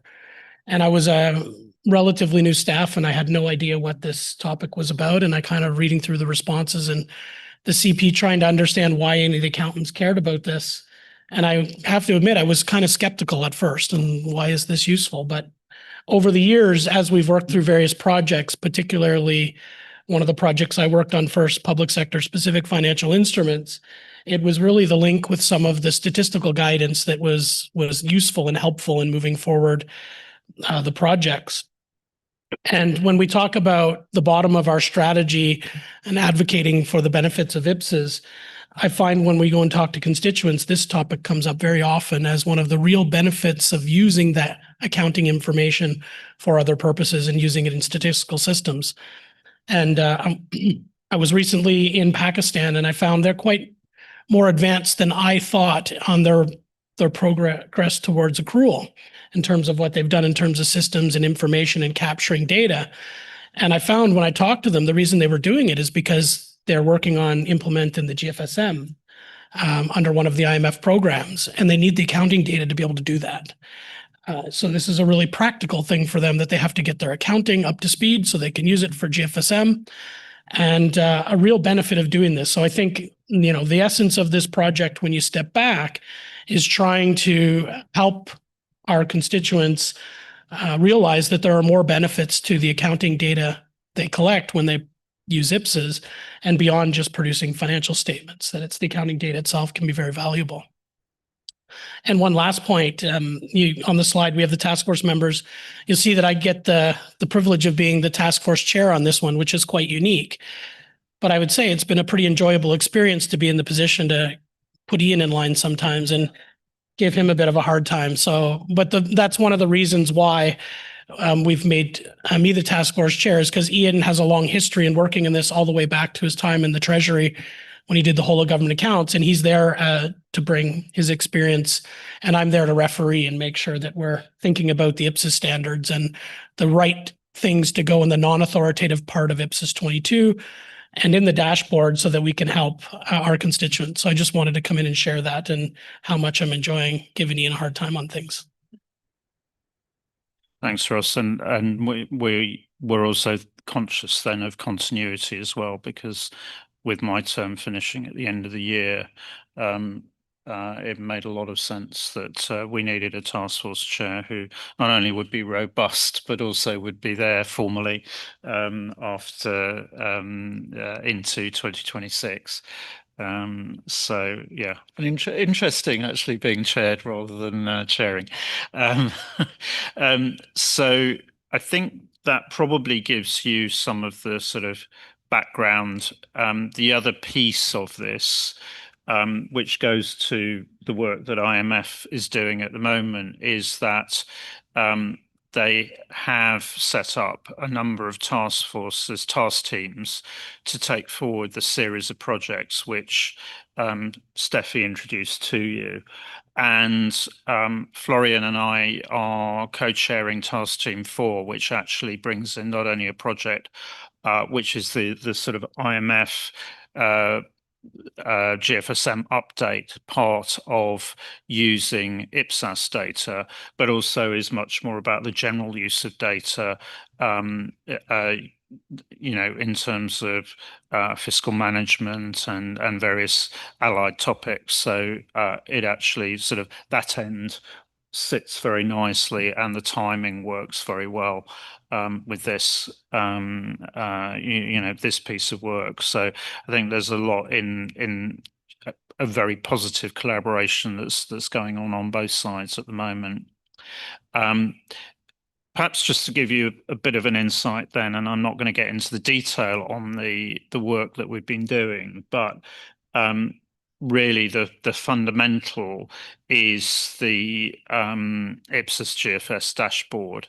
And the perspective that I think came through very strongly from the discussions which we had in Bern was that while in many cases it may well be that data comes from the general purpose financial statements, actually, because of frequency and also granularity, often the statisticians will really want access to the underlying data, and so it's really thinking about where is the underlying data and the requirements for recognition and measurement, where are those common between the two systems, not necessarily where is the data presented, because, for example, and this goes into the presentation of financial statements project, it could be not in the performance statement as it would be in IPSAS, but it could be, you know, in the and remind me what the term is, other economic flows. But it's still the same data. And so that was what we were really trying to get at, is the underlying data, can the underlying data be consistent? And can the, you know, can ministers of finance make accounting policy choices which are consistent with conceptual framework, with IPSAS,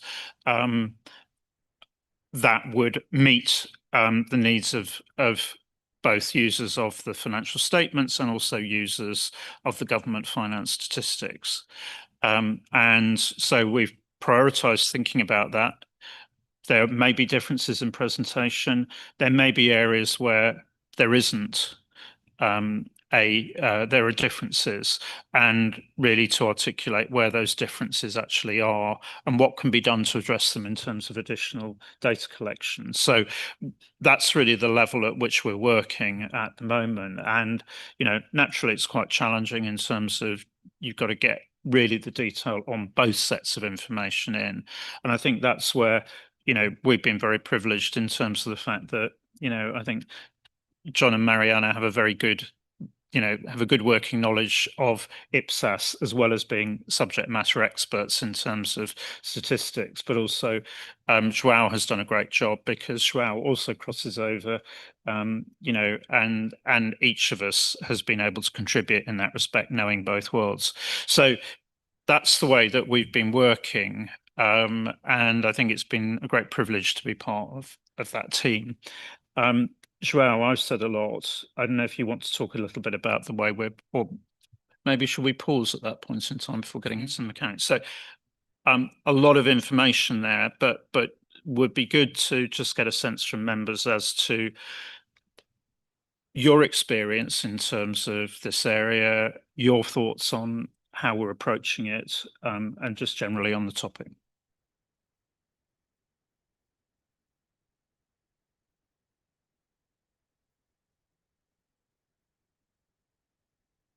Karen.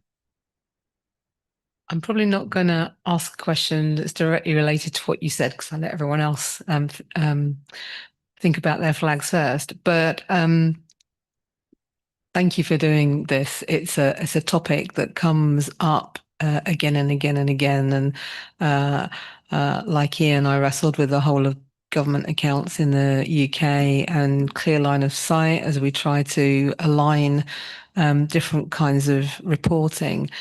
And of course, it's coming up again in terms of the financial statement presentation piece. So you'll have been able to see the discussion about, you know, why, if I'll pick on the statement of financial performance, why that's not aligned with GFS. I was interested to get your reflections on that, and kind of, have we got it right in terms of how we've positioned it? But linked to that, I'm very keen on acknowledging that there are different recognition and measurement attributes to each. Where can we reconcile? Because, you know, that was something that I wrestled with in whole of government accounts. We got one number at the bottom doing the financial statements, and one number at the bottom when we did national accounts. And of course, it begs the question, which one is right? And, you know, and is one speaking a better truth than the other? And of course, being able to say that it's a different presentation of the same data is an incredibly positive thing to be able to do. So thinking about where we can reconcile, even if we can't present exactly in that format, is something that along with, making the accounting policy choices, et cetera, could be very useful. And I'd just be interested in your thoughts of where we're going with that and what the opportunities might be. Thank you. Thanks, Karen. I might take you, Kuba, and then go to John and Mariana. Thank you, Ian.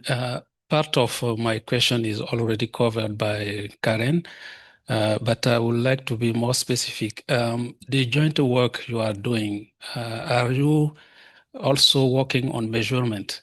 Because it is good to look at presentation, but when the measurements are different, it's clear that we will end up with item that can be presented the same way. So that was the question.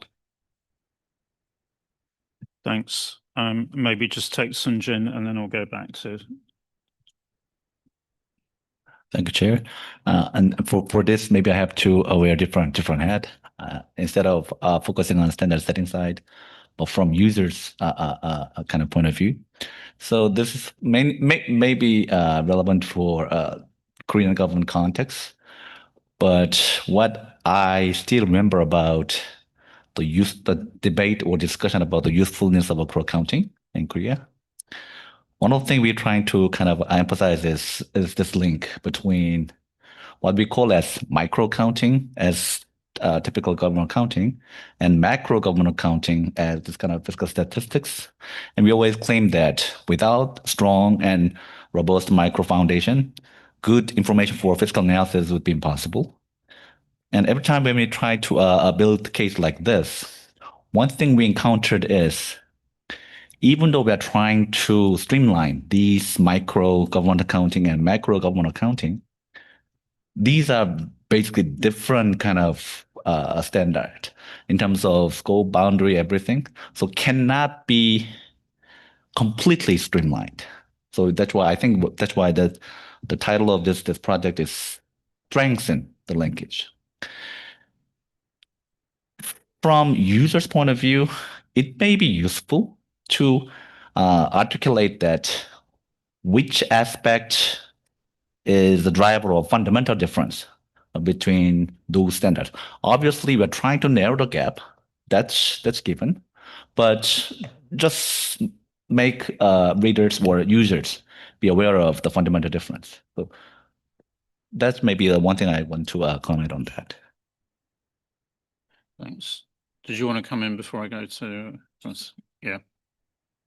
And I just wanted to say thanks, Sungjin, for sharing that and experience, and that you've got experience in this space, and it's important in Korea. But to your point on communicating to where those differences are to users, I just remind everybody of the dashboard we've had for a few years. Updating that communication dashboard, as we said, is being used with other organizations, but it's also available on our website. We update it every meeting to not only show where the gaps and differences are in recognition and measurement, but across the standards of where they are, why they're there, what's the fundamental, but in a communicative manner so that you can go through it quickly and do your own checks. Thanks, Ross. John, to you. First of all, thank you very much for your interventions. Just to sort of run through some of the points, and I think Mariana will come in on some others. I think the first issue, and I mentioned it briefly in my introduction to address Karen's first point, is fundamentally statisticians would prefer to have access to the full underlying data in public accounting systems. This is the most efficient way to do things. Taking financial statements and bringing them in with all the different presentational aspects and the details is quite inefficient. So the fact that the standards are much more than just the statements is extremely important in this context, which is why we're going through in such detail in the project. Obviously, there are some cases where the statisticians cannot get access to the underlying accounts or the accounting systems and have to rely on financial statements, often from extra budgetary bodies or other areas of the government within the government perimeter. So in this case, having the presentation a bit more GFS aligned would be good. But we can fully understand that when you're talking about principal users and users, there's a trade-off here in the presentation. But I think as Ian pointed out, information doesn't necessarily have to be on the face of a particular statement. It can be in the notes. You can find it in other materials within the collection of the full.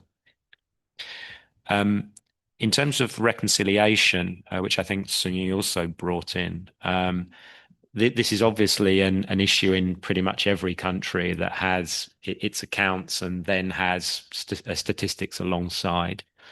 And it is a challenge to present to users. I think it depends if the country has fiscal targets or fiscal rules based on statistics, because in those jurisdictions, there's a much higher focus on the statistics, and so you often end up with a reconciliation table that says start at the statistics because these are the numbers you're familiar with, and then work down.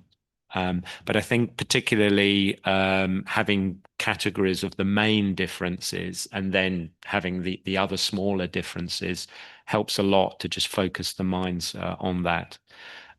So I think as part of the project, if you were to look through the different materials that are being prepared by the task force, it does start to come out rather strongly what are the big differences. And I think that's also in the materials that you were reviewing this morning on presentation. In terms of measurement issues, Kuba, so measurement issues, we tend to focus on current values, market values, we call them. And you'll see in the materials that come from the task force a lot of that discussion. So that can mean quite substantive differences in valuations. And we have to find a way over that in terms of taking historical cost, for example, information, and trying to bring it up to current prices. And statisticians have ways of doing this with price indices and so on, which can help in that context. And I think finally, it is an important point about users and the understanding of the users of the data, not just in finance ministries, but more broadly. And I think, as I said earlier, one of the big strengths of this project is being very transparent on the differences and the linkages, and that can help to feed into the user awareness and also to the awareness of the preparers. Sorry, I went on too long, but Mariana, please. I don't have enough time now. No, I want to add specifically on the differences in GFS and in IPSAS is, for example, the treatment of leasings, operative leasings. That is different, the treatment, but we are working on the way to reconcile the accounting into the GFS needs.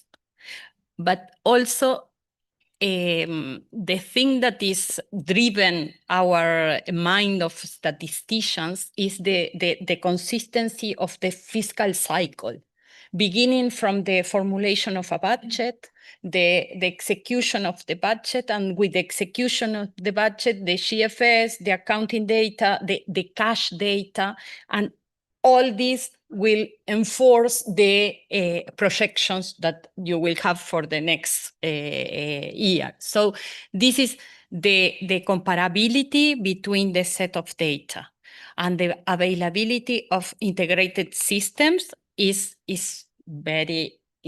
very good step in all our work. And this is why this dashboard makes possible the link and well, now we know what are the difference and what are the things that we have the same. But even for us in the statistics, if you can see, one of the we have to be aware of all the other macroeconomic statistics, and we need to be consistent also with them. And one of the macroeconomic statistics that everybody uses is, as Sean was referring to, the GDP, but also the debt and the external debt. Okay, and we have many measurements of the external debt by market value, nominal value, face value. So we are open. Maybe it's not in the main finance balance sheet statement of operation. It's not because it's only transactions, but in the balance sheet. But we have memo items with all this information. And the difference, and I would stress the differences to see why it's important to see where are they. We need to focus in time series and be consistent in time series. So we need to know that in accounting, you correct the year or the period when you discover the adjustment, but not when the economic transaction would happen. This is something that is relevant to know, okay, to be able, and this will be in your notes. And this is what we are it's extremely important for us to have all this information. And if we don't have this information from the accounting, and this is what we need, all the granularity that the system has, we need to have another source of data or another classification source of data maybe. Thank you. And I mean, in this, obviously, then this is where, for example, the index in terms of accrual adoption actually becomes important, because if you think about it, it's a lot easier to design that interoperability into your systems, into your chart of accounts when you set your system up, rather than try and build it in later. And I think Karen and I have both seen the challenges in terms of what happens when you try and retrofit a consolidation system with a database dealing with current year budgeting information and so on. There are a lot of challenges around that. So, you know, going forwards, it's much better that there actually is a clear, if you want to maximize the value, here are, you know, the basics that you need in your chart of accounts, or you need to be able to configure it in the right dimensions that this can actually happen. So again, another reason why this is actually a really fundamental piece of work to be doing now, with those trends in terms of future adopters coming through. You know, and very often a common denominator of the accrual implementation is going to be that you need a new IFMIS as a platform for that. So yeah, it very much fits with that inspiring implementation part of our strategy in that respect. Any other thoughts or observations before we maybe talk a bit about how we're designing it, how we're approaching it?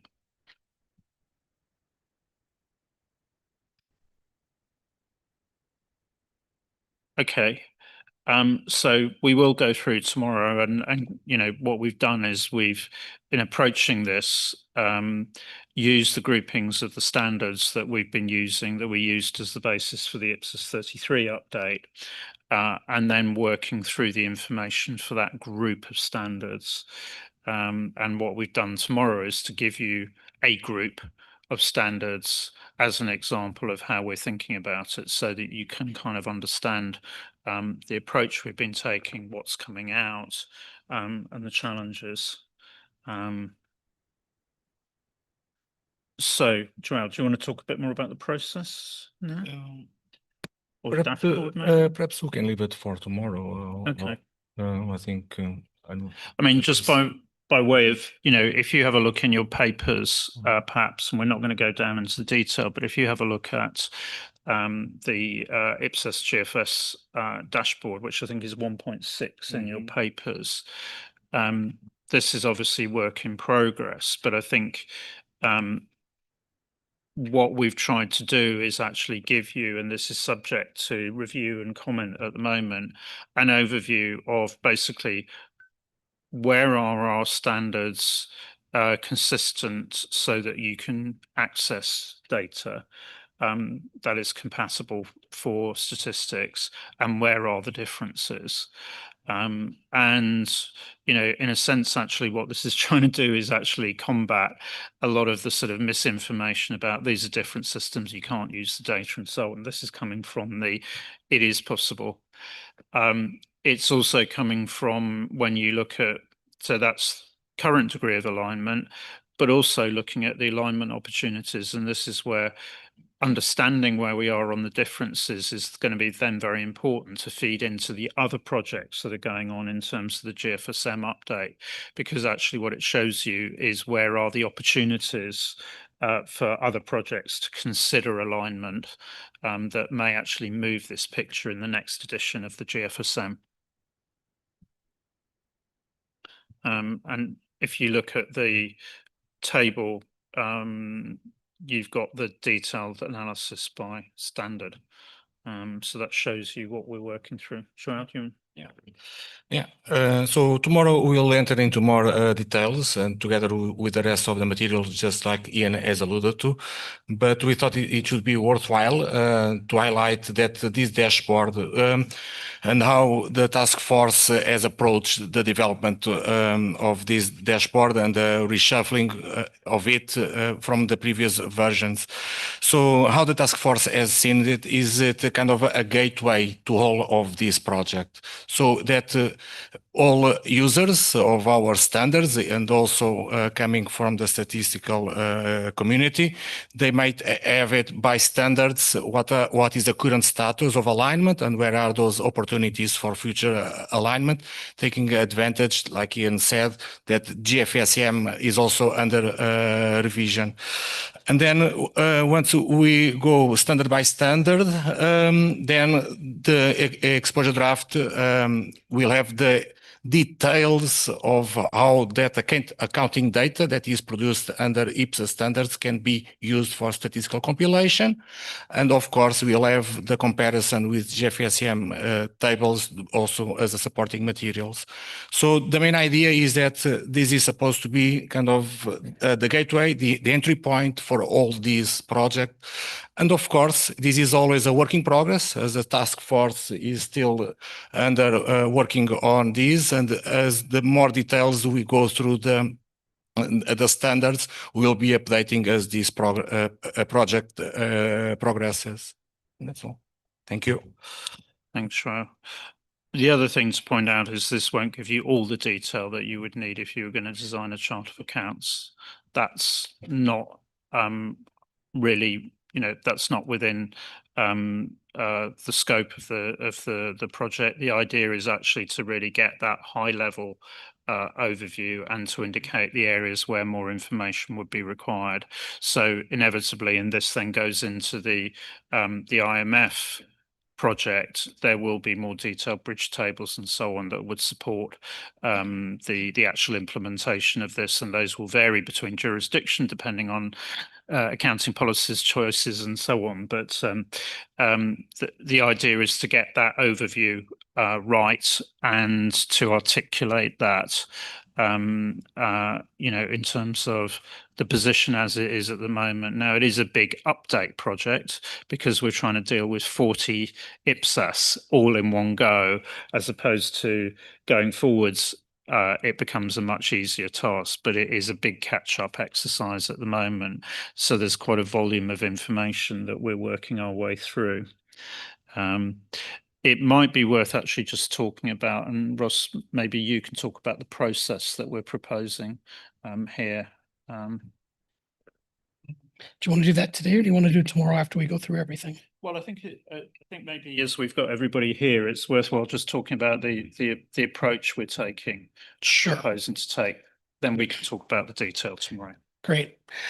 So in terms of the process, again, it's been a while since we used a similar process, but when we were doing the financial instruments guidance for IPSAS 41 back 2017, 2018, because of the narrow technical depth of that material and, you know, the minimum amount of board members that had a lot of experience and interest in that, the board at that time delegated a lot of responsibility to the task force we had, because it had the main board members that would have a lot to say and comment on that.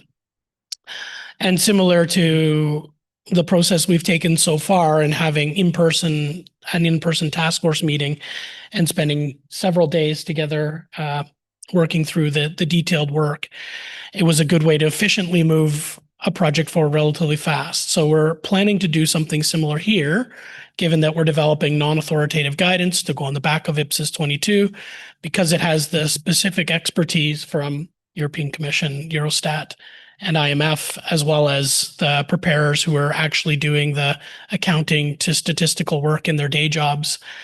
The approach was that we're hoping the board will agree to give the latitude to the task force to do most of the heavy lifting, and then we'll bring back items by exception that we want to make sure the board considers. But at the same time, that allows the board to still ask questions if there's any items they want to hear more on, but would do a more of a hands-off approval approach than traditionally we would do.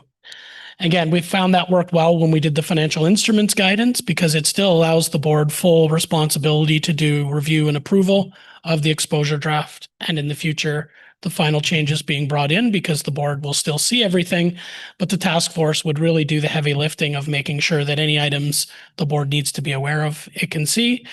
You'd still be brought the full exposure draft when we come back in December. So it's not like you're not going to see everything, but with the expectation that the task force has the right people on it to really do the detailed digging and lifting on that. And with that in mind, we did have the full-on task force in Bern over the summer, where we've done the heavy lifting on updating the dashboard, going through the content in the exposure draft, as well as building the boxes for GFS that'll go across the back of the standards, because at the moment we don't have that for all standards. And then the task force has 3 task force meetings planned between now and December to continue to work through the final drafting, the issues coming out of that task force meeting, with the plan that in December we'll have an exposure draft ready for the board to review. Now, tomorrow we've got a draft of that, and Joao's going to walk us through the plan and show the elements of what's going into IPSAS 22. So if there are any areas where the board has concerns, that's fantastic. We'll hear those tomorrow, and we'll take that away with the task force and make sure the task force works through the issues identified by the board, and any instructions from the board we can take away and work with the task force and make sure we bring that back in December. So that's, it's not that different than what we normally do, because the board still sees everything, but there is a bit of a mindset change in terms of the latitude you're going to give the task force on this issue if we're to achieve the timelines we want to achieve. Thanks, Ross. So we thought it was useful just to sort of set that scene in terms of what's going into this and what's the expectation in terms of input from board members, because it is different. As Ross said, it's a different mindset to this is authoritative guidance, and you need to do a detailed technical review of everything in there. The idea would be that, of course, you can question anything that's in there, but actually you can have a lot of assurance from the fact that you've got a very experienced team across both disciplines which are actually developing the non-authoritative material on your behalf. So welcome comments and reactions to that, but we thought it was just useful to actually surface that and to check your understanding of that, and your thoughts on that.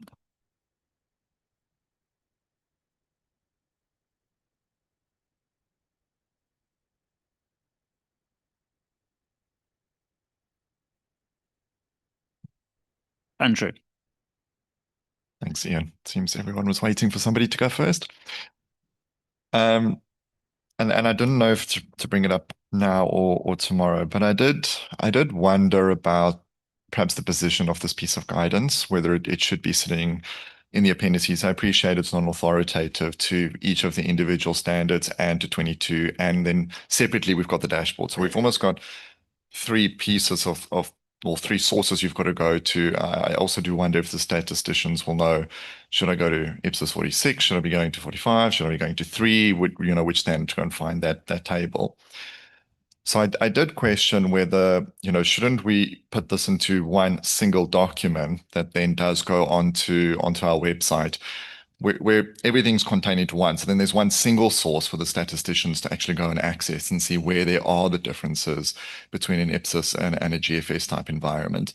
I think also just in terms of maintaining that, it could be easier to maintain that. We don't have to re-expose a standard every time. For example, we've got to go and append that table at the back for a change in GFS, for example, because it could be a change there rather than a change on our side. I think also in terms of getting this out the door, as a board member, I think I would prefer it being a staff document sitting there rather than it being within the underlying standards. I think there's just a messaging difference in there. For me, if I'm reading the standards, this is helping me prepare my IPSAS financial statements. If it's out of the standards somewhere separate, then I can appreciate this is trying to give me a different message, because I think, putting on my accounting hat, I am concerned that the preparers of the IPSAS financial statements start changing accounting policy selections, for example, to try and align the data. Not to say that that would be inappropriate, but I think you've got to ask the questions at least to say, IPSAS financial statements perhaps have a different user base or different purpose to what the GFS statistics have on the other side. So there's just some thoughts I had in terms of the process that Ross has outlined, and because I think it impacts what the board sees and how we work with that going forward. Thanks. So a number of points there, but I think actually the point is, who are the users of this? And the users are not the statisticians directly, it's the accountants, in terms of being informed. If I want to prepare information that the statisticians can use, these are the policy choices that I would make. So the statisticians will have their own guidance still. This is the accounting side of it. And this is the kind of thing that, certainly when I was in the Treasury, and I'm sure, others have had this experience as well, what you're looking for is, okay, what are the choices that I need to make, which will actually square the circle in terms of the different user groups that I have? And I think very importantly, when you're thinking about it, it's not just the accountants. The users are, and certainly this was the database that Karen and I were working with in the Treasury. The users are the Office for National Statistics. The users are the spending teams in the Treasury. And it can also prepare the financial statements. So it's not that the financial accountants have the monopoly on the choices. It's actually trying to work out what are the choices that will actually maximize the usefulness of the data within the context of IPSAS. So it's not saying do something different to IPSAS. It's actually saying, as an accountant, where can I actually maximize the value of the data? And I think that's really important. That's why we're saying it's appropriate to go in this standard, which is about, if I want to, and it's an if I want to take this route, what are the choices that I take? And to the point about the value of putting it in the non-authoritative guidance at the back, it's basically because if I put it in some guidance document somewhere else, it loses relevance, it loses authority, it loses the impact. And actually, I think there would be a perception issue from the statistics community, which is, well, if you don't care about this, why should we care about it? So I think there's a very important, it's who is it for? It's for the accountants. It's not for the statisticians. It's to help us work with the statisticians. And if we don't care about it, then why should they? So, and I don't think, and it's not intended to really make you do things that you couldn't already do with the standards. It's actually to highlight where you can do stuff that actually maximizes the usage. I don't know if John or Mariana said.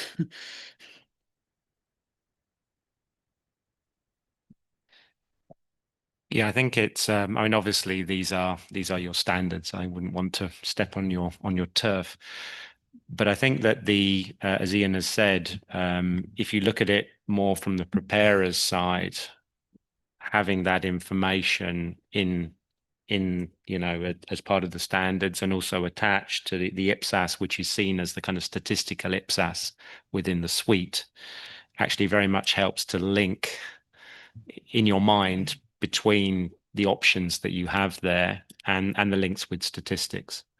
So, for example, as a statistician, I've often gone to standards, whether it be IPSASs or whether it be national standards, to try to understand how that linkage works. So statisticians would look at standards. They want to understand how there might be a difference. But I think, as Ian has said, it's also extremely helpful for the preparers to have that information located there. At least that's my view, but it's your turf. Yeah.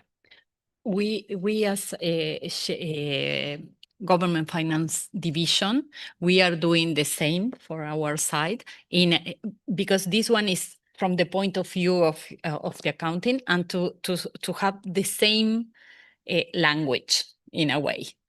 But I agree with you that from a statistician point of view, we need to redraft the way that is, but for accounting, and this is something that is in the same line that it was presented today about the sustainability report, that you have something already done and you have to see what is useful for the public sector and what is not. Well, for us is a very good starting point, and is only something to reorder, and maybe we can make leakages for this IPSAS. We are talking about debt asset, financial asset, and you can see IPSAS XIC and the dashboard this point. So this is something that it can be improved, and it will, and it helps us. And as Sean was explaining, when we go to any country, the first thing that we need to do is to understand the budget execution data and the accounting data. And how are the implementation of the accrual, the cash, is the national set of data. So yes, I understand. Thank you. And to the other point that you raised, I mean, yes, we're proposing that we add a non-authoritative box on each individual standard, but actually if you want to go to the overview and you want the groups of standards together so that I know in this particular area, these are the IPSAS that would be relevant, and this is how I put them together. That's the reason why we're proposing that you have the guidance attached to IPSAS 22, because then it's all in the same place. So you can go to that place, whether you're from the statistics community, from the accounting community, and it gives you everything together in terms of what's my boundary, what's relevant in terms of non-financial assets and so on. So, yes, you've got that in IPSAS 46 or IPSAS 45 or whatever, but you've got it together in one place. So part of the reason why there's a volume at the moment is just because we're playing catch up with 25 years of IPSAS standard setting.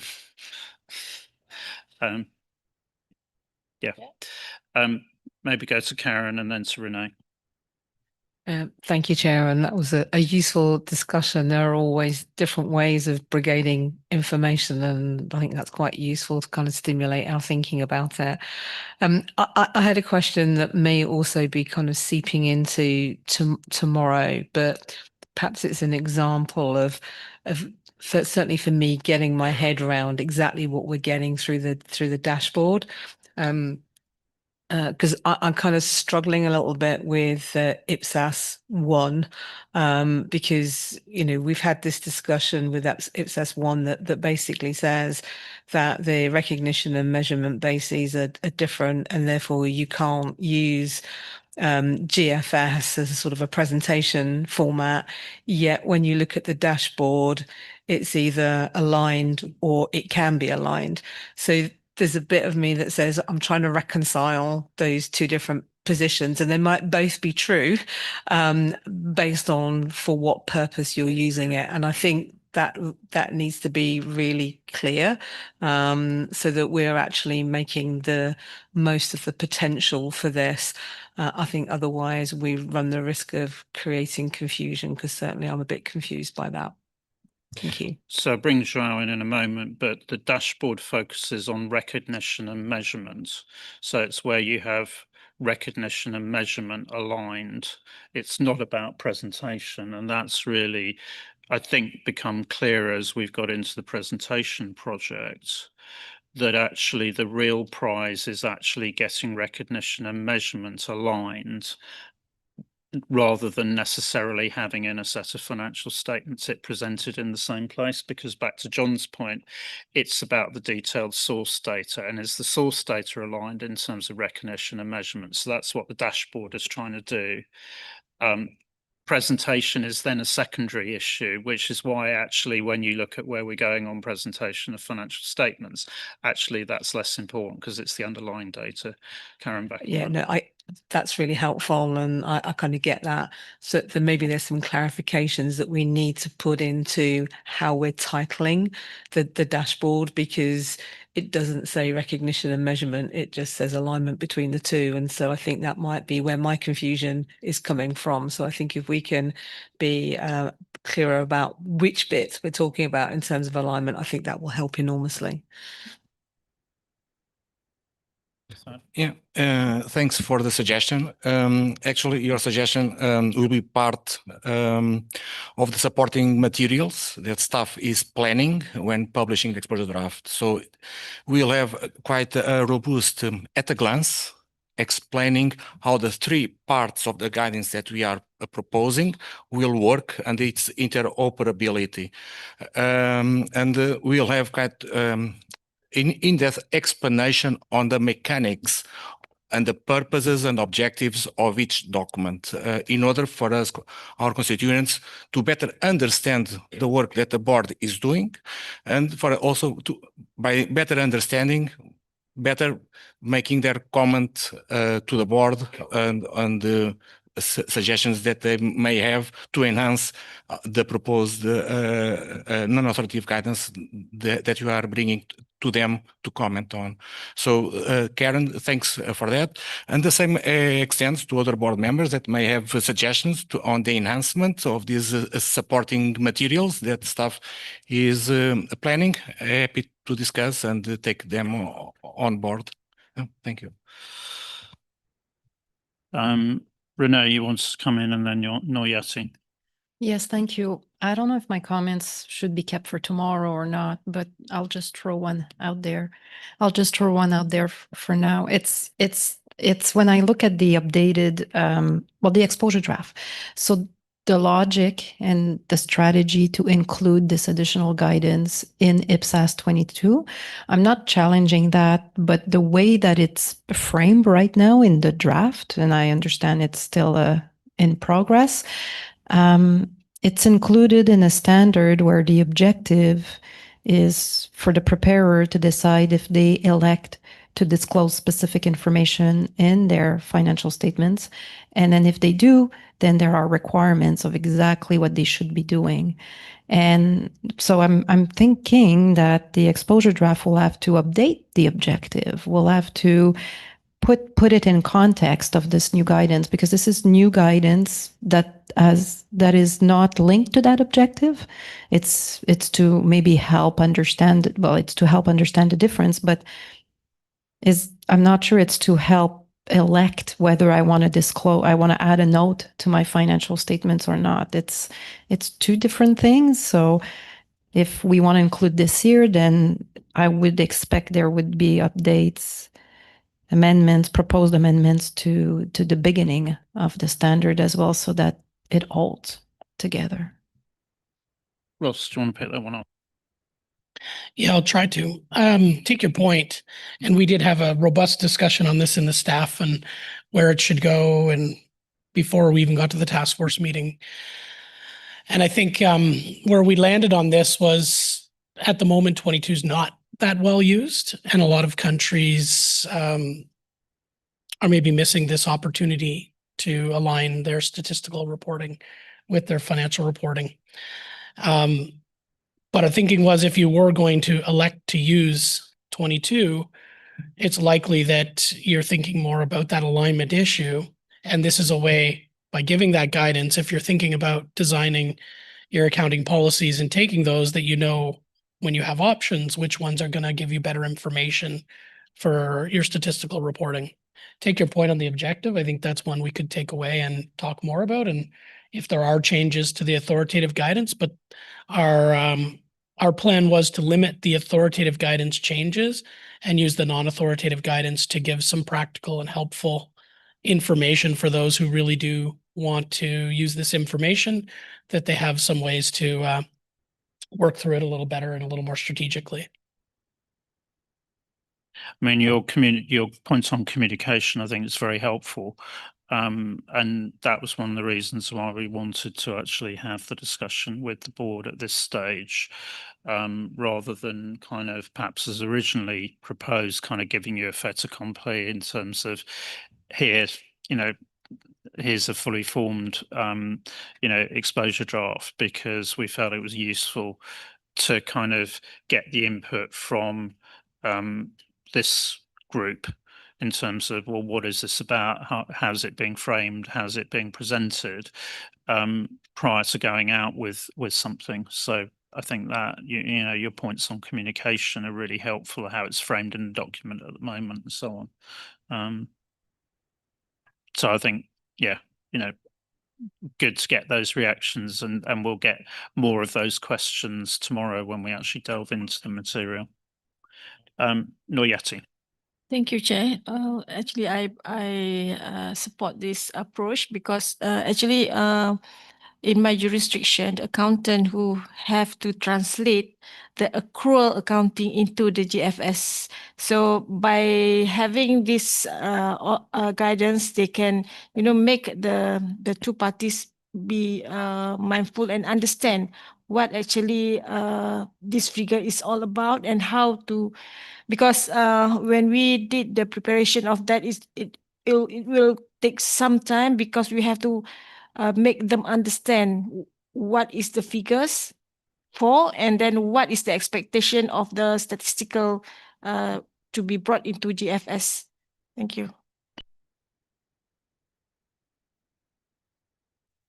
Thanks, Noyeti. I think that is half the challenge. Certainly, having worked with, in my professional life, with different communities, actually, even if you sort of take something like, well, is depreciation the same as capital consumption, and even just actually, well, there's a different way of looking at this accounting. I do remember when I was setting up the whole of government accounts project, and I went and had my round of introductory meetings, and I went and met two very nice guys from the Office for National Statistics, who very politely informed me that actually they had a very good set of guidance already, which was already well formed from their professional perspective, and also supported by the European System of Accounts, whichever it was then. I hate to think what edition it was.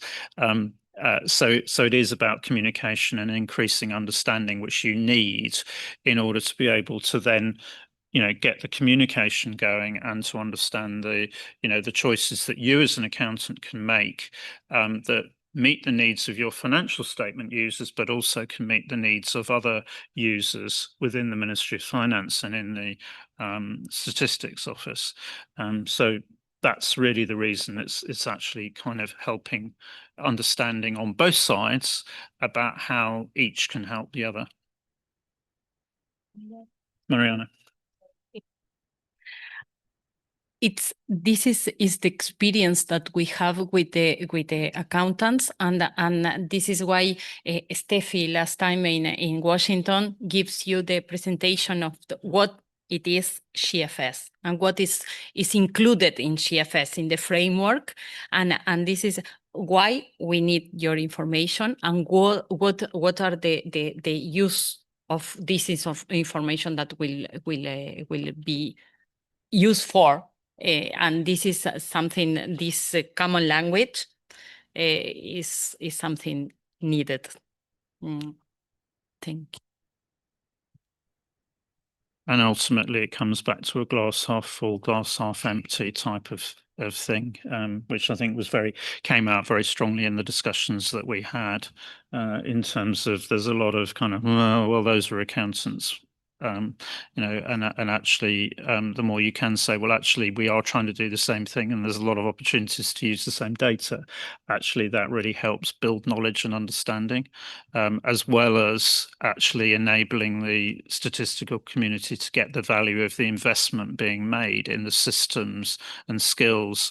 And to Sunjin's point, actually being able to connect individual entity data to sector level macroeconomic information.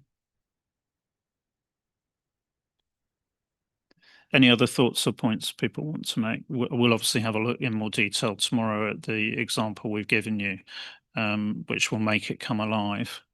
But we wanted to take the opportunity of having John here today and Mariana as well, so you could actually say these are the people that are actually helping put this together.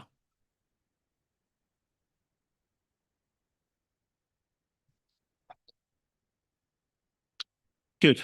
Okay. Well, thank you very much, John and Mariana, for the time, and colleagues, both at Sahe IMF, who endured a 24-hour flight delay to get to Bern, as well as Mark and Lindy in the South African Treasury, for all their time to date. And they've given João a huge pile of comments to work through over the coming weeks, which is why we've got 3 task force meetings scheduled to really work through all of the detail and make sure it's absolutely rock solid by the time we get to December. Thank you. Thank you. Thank you. Okay, Dave, do you want to?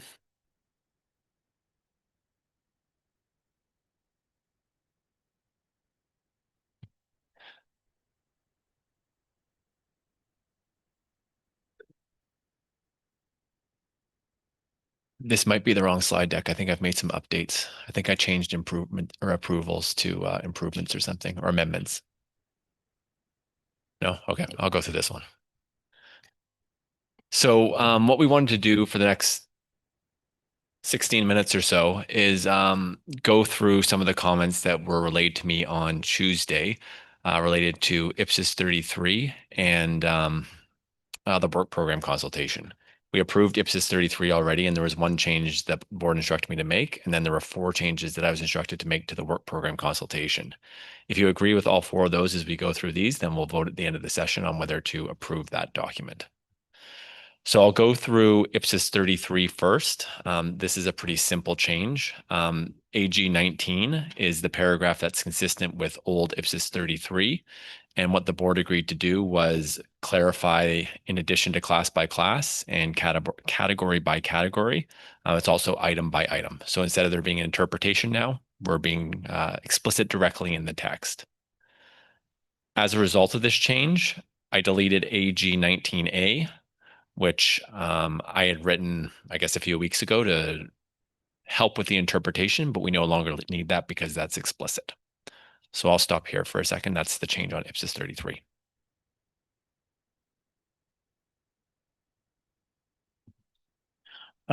Any comments or disagreement with the text there? Oh, sorry, I can see it. Sorry, go back to the previous slide. And you'll see in the bottom right of each of my slides, I've put the page number and the paragraph reference if anyone wants to open their documents.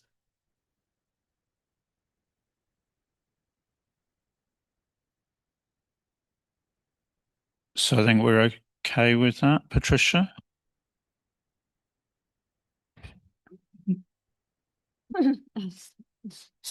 Sorry. In terms of recognition and measurement, I think it's okay, because in the end of the day, the permission is to recognize item by item. But I think this paragraph is in the section about the disclosure, no? To disclose about the compliance. And the compliance will be based on class by class and category by category.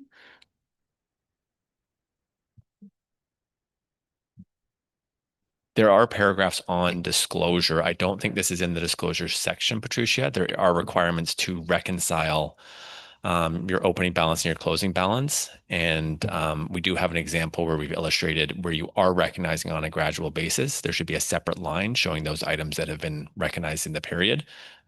But I'm fairly certain this is sitting in the recognition and measurement section. David, Ross? Yeah, just to point out, it is in the section on really on recognition and measurement, because it's to do with the exemptions that affect fair presentation.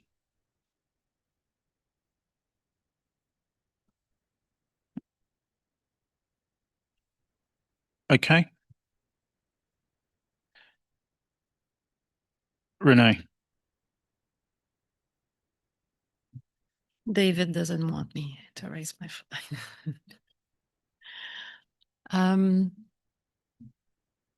So the way I had understood this in June made me comfortable that the original wording was fine, because here what we are required to do is to establish the accounting policy for the class. And before, so step one, I want to recognize an item. I cannot recognize my item in a class until I set the accounting policy for the class. Therefore, step one is if I want to recognize my very first building, I will first assess what is the accounting policy, so useful life of the asset in that class, and type of amortization method. And then once this is set up for the entire class, and it's frozen, right? That you can't go back on that decision. Then I thought AG 19A or B, like the next one, that the new one, this is where you recognize the item in the class, and then you go item by item. So that's why personally I was comfortable with the original. So it seems here we're saying a first-time adopter may change its accounting policy in respect to recognition. So the way I read the beginning of the sentence, it's about setting the accounting policy. It's not about the recognition. It's the policy in respect of recognition and measurement, but it's not recognition and measurement. So by changing it, it seems now we're saying that the first-time adopter can set its accounting policy at either the class, category, or item level, which in my mind is not would not be appropriate. You want the accounting policy, step one, to be set at the class level. Then step two, now I'm ready to recognize my first item. And I thought that was dealt with the next new paragraph that was added. AG, is it 19A, Dave? Correct. Right. So to me, I saw AG 19 as step one, establish accounting policy, and you do this for the entire class. And in step two, you start including the items. Ross? I think it's the way it's written, isn't it? I don't think it precludes what Renee is talking about. No, that was kind of getting my point. I don't think your interpretation's wrong, but I don't think that necessarily is the challenge we're fixing here. I don't think organizations are struggling with coming up with what the accounting policy is going to be. I think it's actually collecting the information on the assets and valuing them. So I don't perceive any issue with the accounting policy from this change. So I think that's probably the easiest part of their transition, is determining which option in IPSAS they want to apply by class, but it's then actually doing their inventory of the assets, putting them in the classes and recognizing them. So I agree. I think the source of the confusion from the beginning is that by only having this one paragraph, people people deducted that in addition to setting the accounting policy at the class level, I could only recognize the entire class when I was ready to have all my items ready to be recognized in the class. So what we're doing, the clarification we're bringing here is to say, no, you have a two-step approach. So you first determine your accounting policy, and they don't have any issue with that. Then we just remind them that this is step one, but then we allow them to recognize item by item. We allow them to recognize the recognition in the next paragraph. Because if right now, I'm not sure you want to allow them to set an accounting policy on an item by item basis. That's what this is doing. It's saying you're going to set your accounting policy at either the class or the item basis. That seems to be going against some of our basic principles. Some of the comments we had earlier this week by other members, or we have to be careful not to create issues with the basic principles, for instance, in 45. Dave.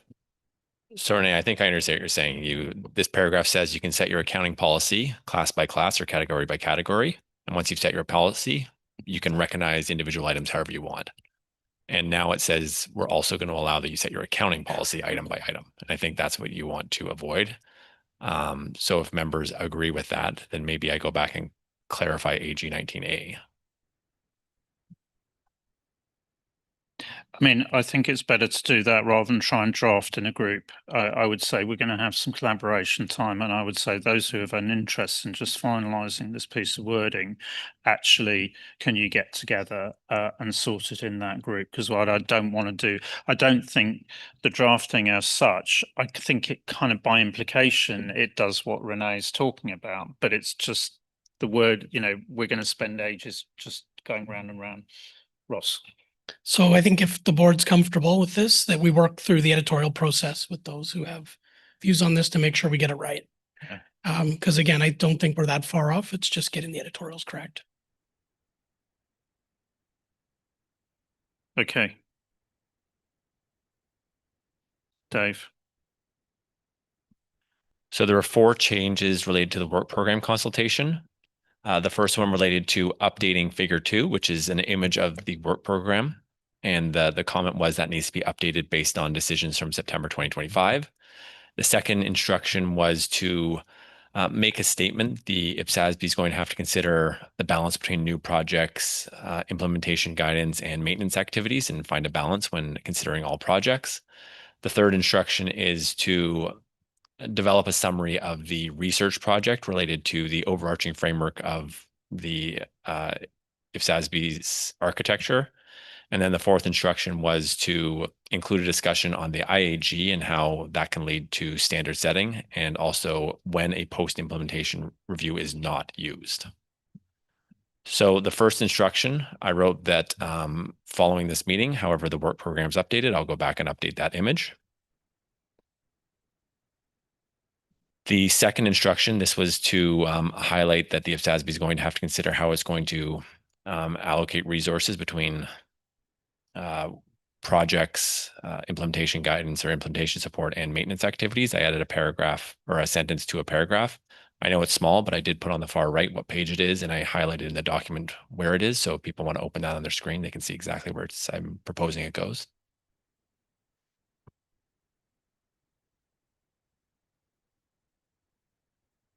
Are you looking for input? Yeah, sorry.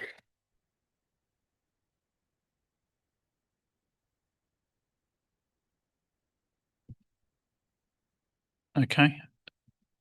So the next instruction, this was to draft a summary of the overarching framework project. I'll remind board members that we are going to draft a detail of what this project will be. That will go in the potential projects supporting document.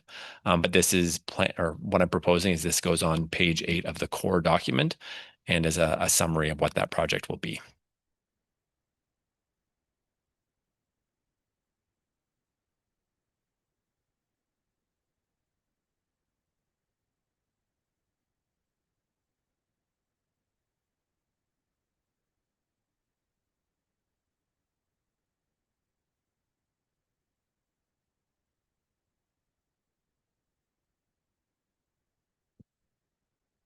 Mike. Thank you, Ian. Not a comment on the edit text, but just a last-minute editorial one. As I was talking to staff about it, that's on the shown on the chart on the right-hand side. It is a way that the smaller boxes are part of the larger boxes, meaning that general purpose financial statements are part of general purpose financial reports, and they are part of the entire reporting landscape. So I kindly suggest to delete other out of the gray box in order to ensure consistency. So I know it's difficult to see, but in that gray box, the white writing, I think, says other reporting. And are you proposing just saying reporting or reporting landscape? Okay. Thanks, Mike.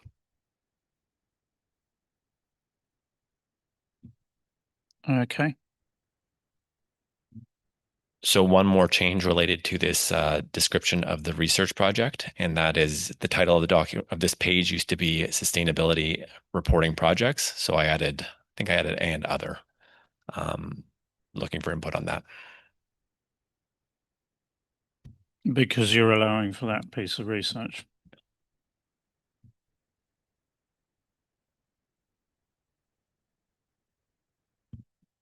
Okay with that?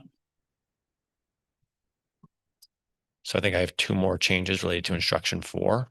So the first piece of instruction 4 was to highlight when a PIR is not used, and the ask was to highlight that it's not used when a project is less than 5 years old. That was actually already in the document. And then also PIRs aren't used for ongoing projects. So I added that to the tail of the sentence.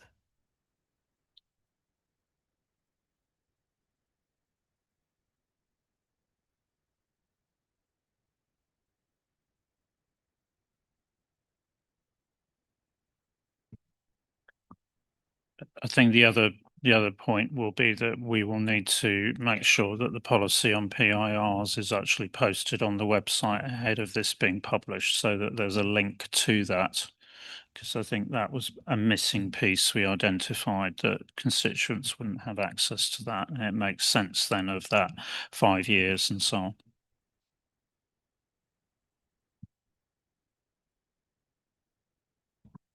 And then the last change relates to adding guidance on the IPSASB application group and how work from the IAG can result in project work. So I propose doing if you remember that box with Ross's face on it, I can't design as well as that, but that's what I was proposing.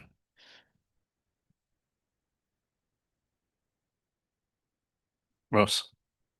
Just one point for us to look at in the editorial, Dave, is I think the naming convention for IAG, I think it's IPSASB application group. So as an editorial, I keep making the same mistake, so I spotted it. The other IAG is the International Airlines Group. That's probably where the confusion is coming from.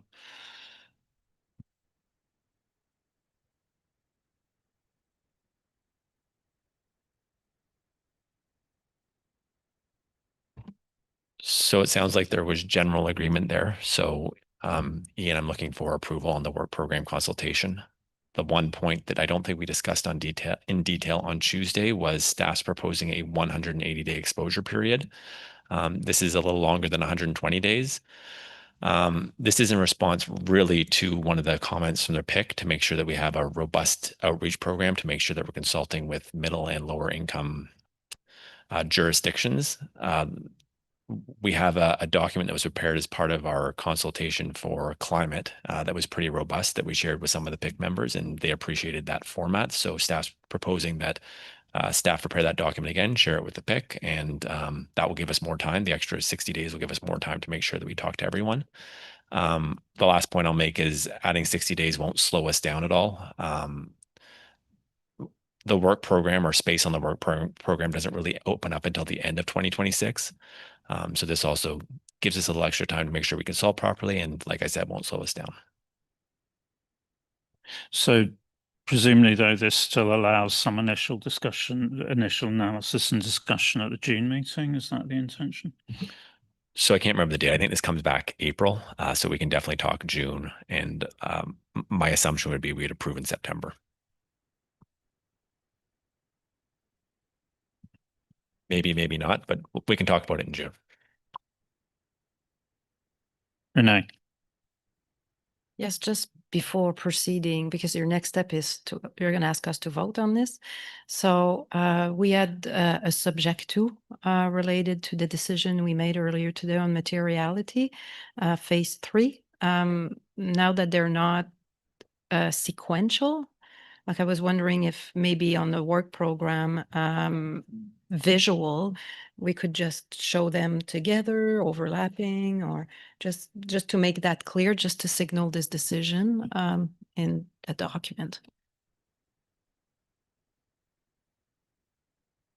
Ross. So I don't believe we need to do anything on the work program at the moment. And I don't think we should put them together because they are 2 streams of work that work together. So we need to reflect the implementation educational material for sustainability as 1 stream, and making materiality judgments phase 2 is already on the work program. So we will make sure that's updated. But I think the subject 2 is more related to the sequencing because of a point in the paper that we've clarified today. So I think there's a slight adjustment, but that's it. But Right, it was to adjust it as a result of the decision. So now that they're overlapping, and it's to show that. Yeah, there'll be 2 separate items on the Right, right. Yeah. Okay, thanks. Claudia. I want to adding something to this point. As far as I remember, the materiality phase 2 and 3 have both this blue color, which indicates it's a board project. And as we figured out, now I would call it a staff Q&A, or we didn't know what it means. So maybe it should have a different color than from the board projects. In the improvements projects, we have a different, so maybe it's need a 3rd color. I'm not sure, but we have to think about what is the signal that it's not really a standard setting project. Okay, I mean, I think that you're right on that, Claudia, and staff will take that away and fix that.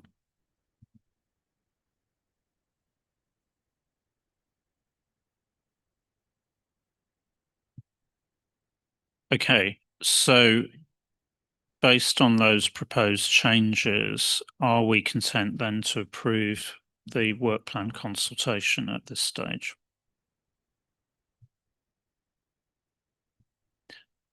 Okay, so Ross.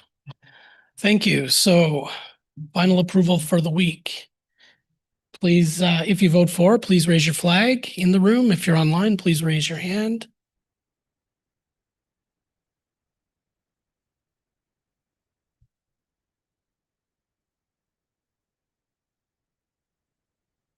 So we've got 16 in the room, 1 online for 17, and we have 1 absent. So unanimous approval for all who's here.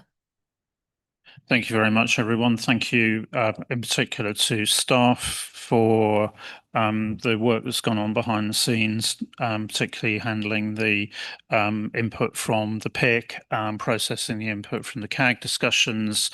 Also, I think thank you to the participants in the Standard Status Forum, because I think we got a lot of very good timely input, and that will be reflected then in the editorials that staff are going to do to some of the project descriptions, as well as obviously in the insertion of the research project in terms of reporting frameworks. So I think that process actually worked very well, and it does show that we have responded to what we're hearing already, let alone before we actually get out into consultation. So thank you very much to those that presented, even although they're not all here. Obviously, I can see Michelle, and Elisner, but thank you very much, everyone, for that. So I think with that, we finish for. Can I make one announcement? Yeah. Okay. So one quick announcement for everyone, and some of you might know this already, but it's September 11th, and every September 11th, we're usually away for board meetings. So we have a staff member that always celebrates his birthday on the road. So I just wanted to say happy birthday to Edwin. And if you see him out on the streets tonight, enjoying himself, then that's what he's doing. So happy birthday, Evelyn.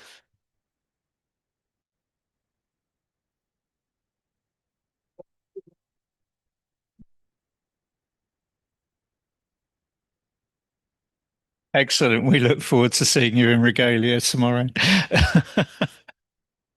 Okay, so that's it in terms of the formal business for today. Obviously, staff need input on the final drafting on IPSAS 33, and there are various other groups that have been agreed. So obviously, if we can have your input for those, that would be great. I think we're on a break now for till 20 past, if I'm right, 25 past, and then I'll leave staff to coordinate with those members who are going to participate. So thank you very much, everyone, and see you back tomorrow. And I think we obviously need to reflect on the timings for tomorrow, but I think we're aiming to finish by lunchtime tomorrow. Is that right? Probably. Chat. Yeah. Okay. We'll update you on what we see the time frame being tomorrow. Obviously, we were tracking well on time, but got through a presentation of financial statements a lot earlier. So, yeah, we need to reschedule for tomorrow morning at this stage. Okay. Thanks, everyone.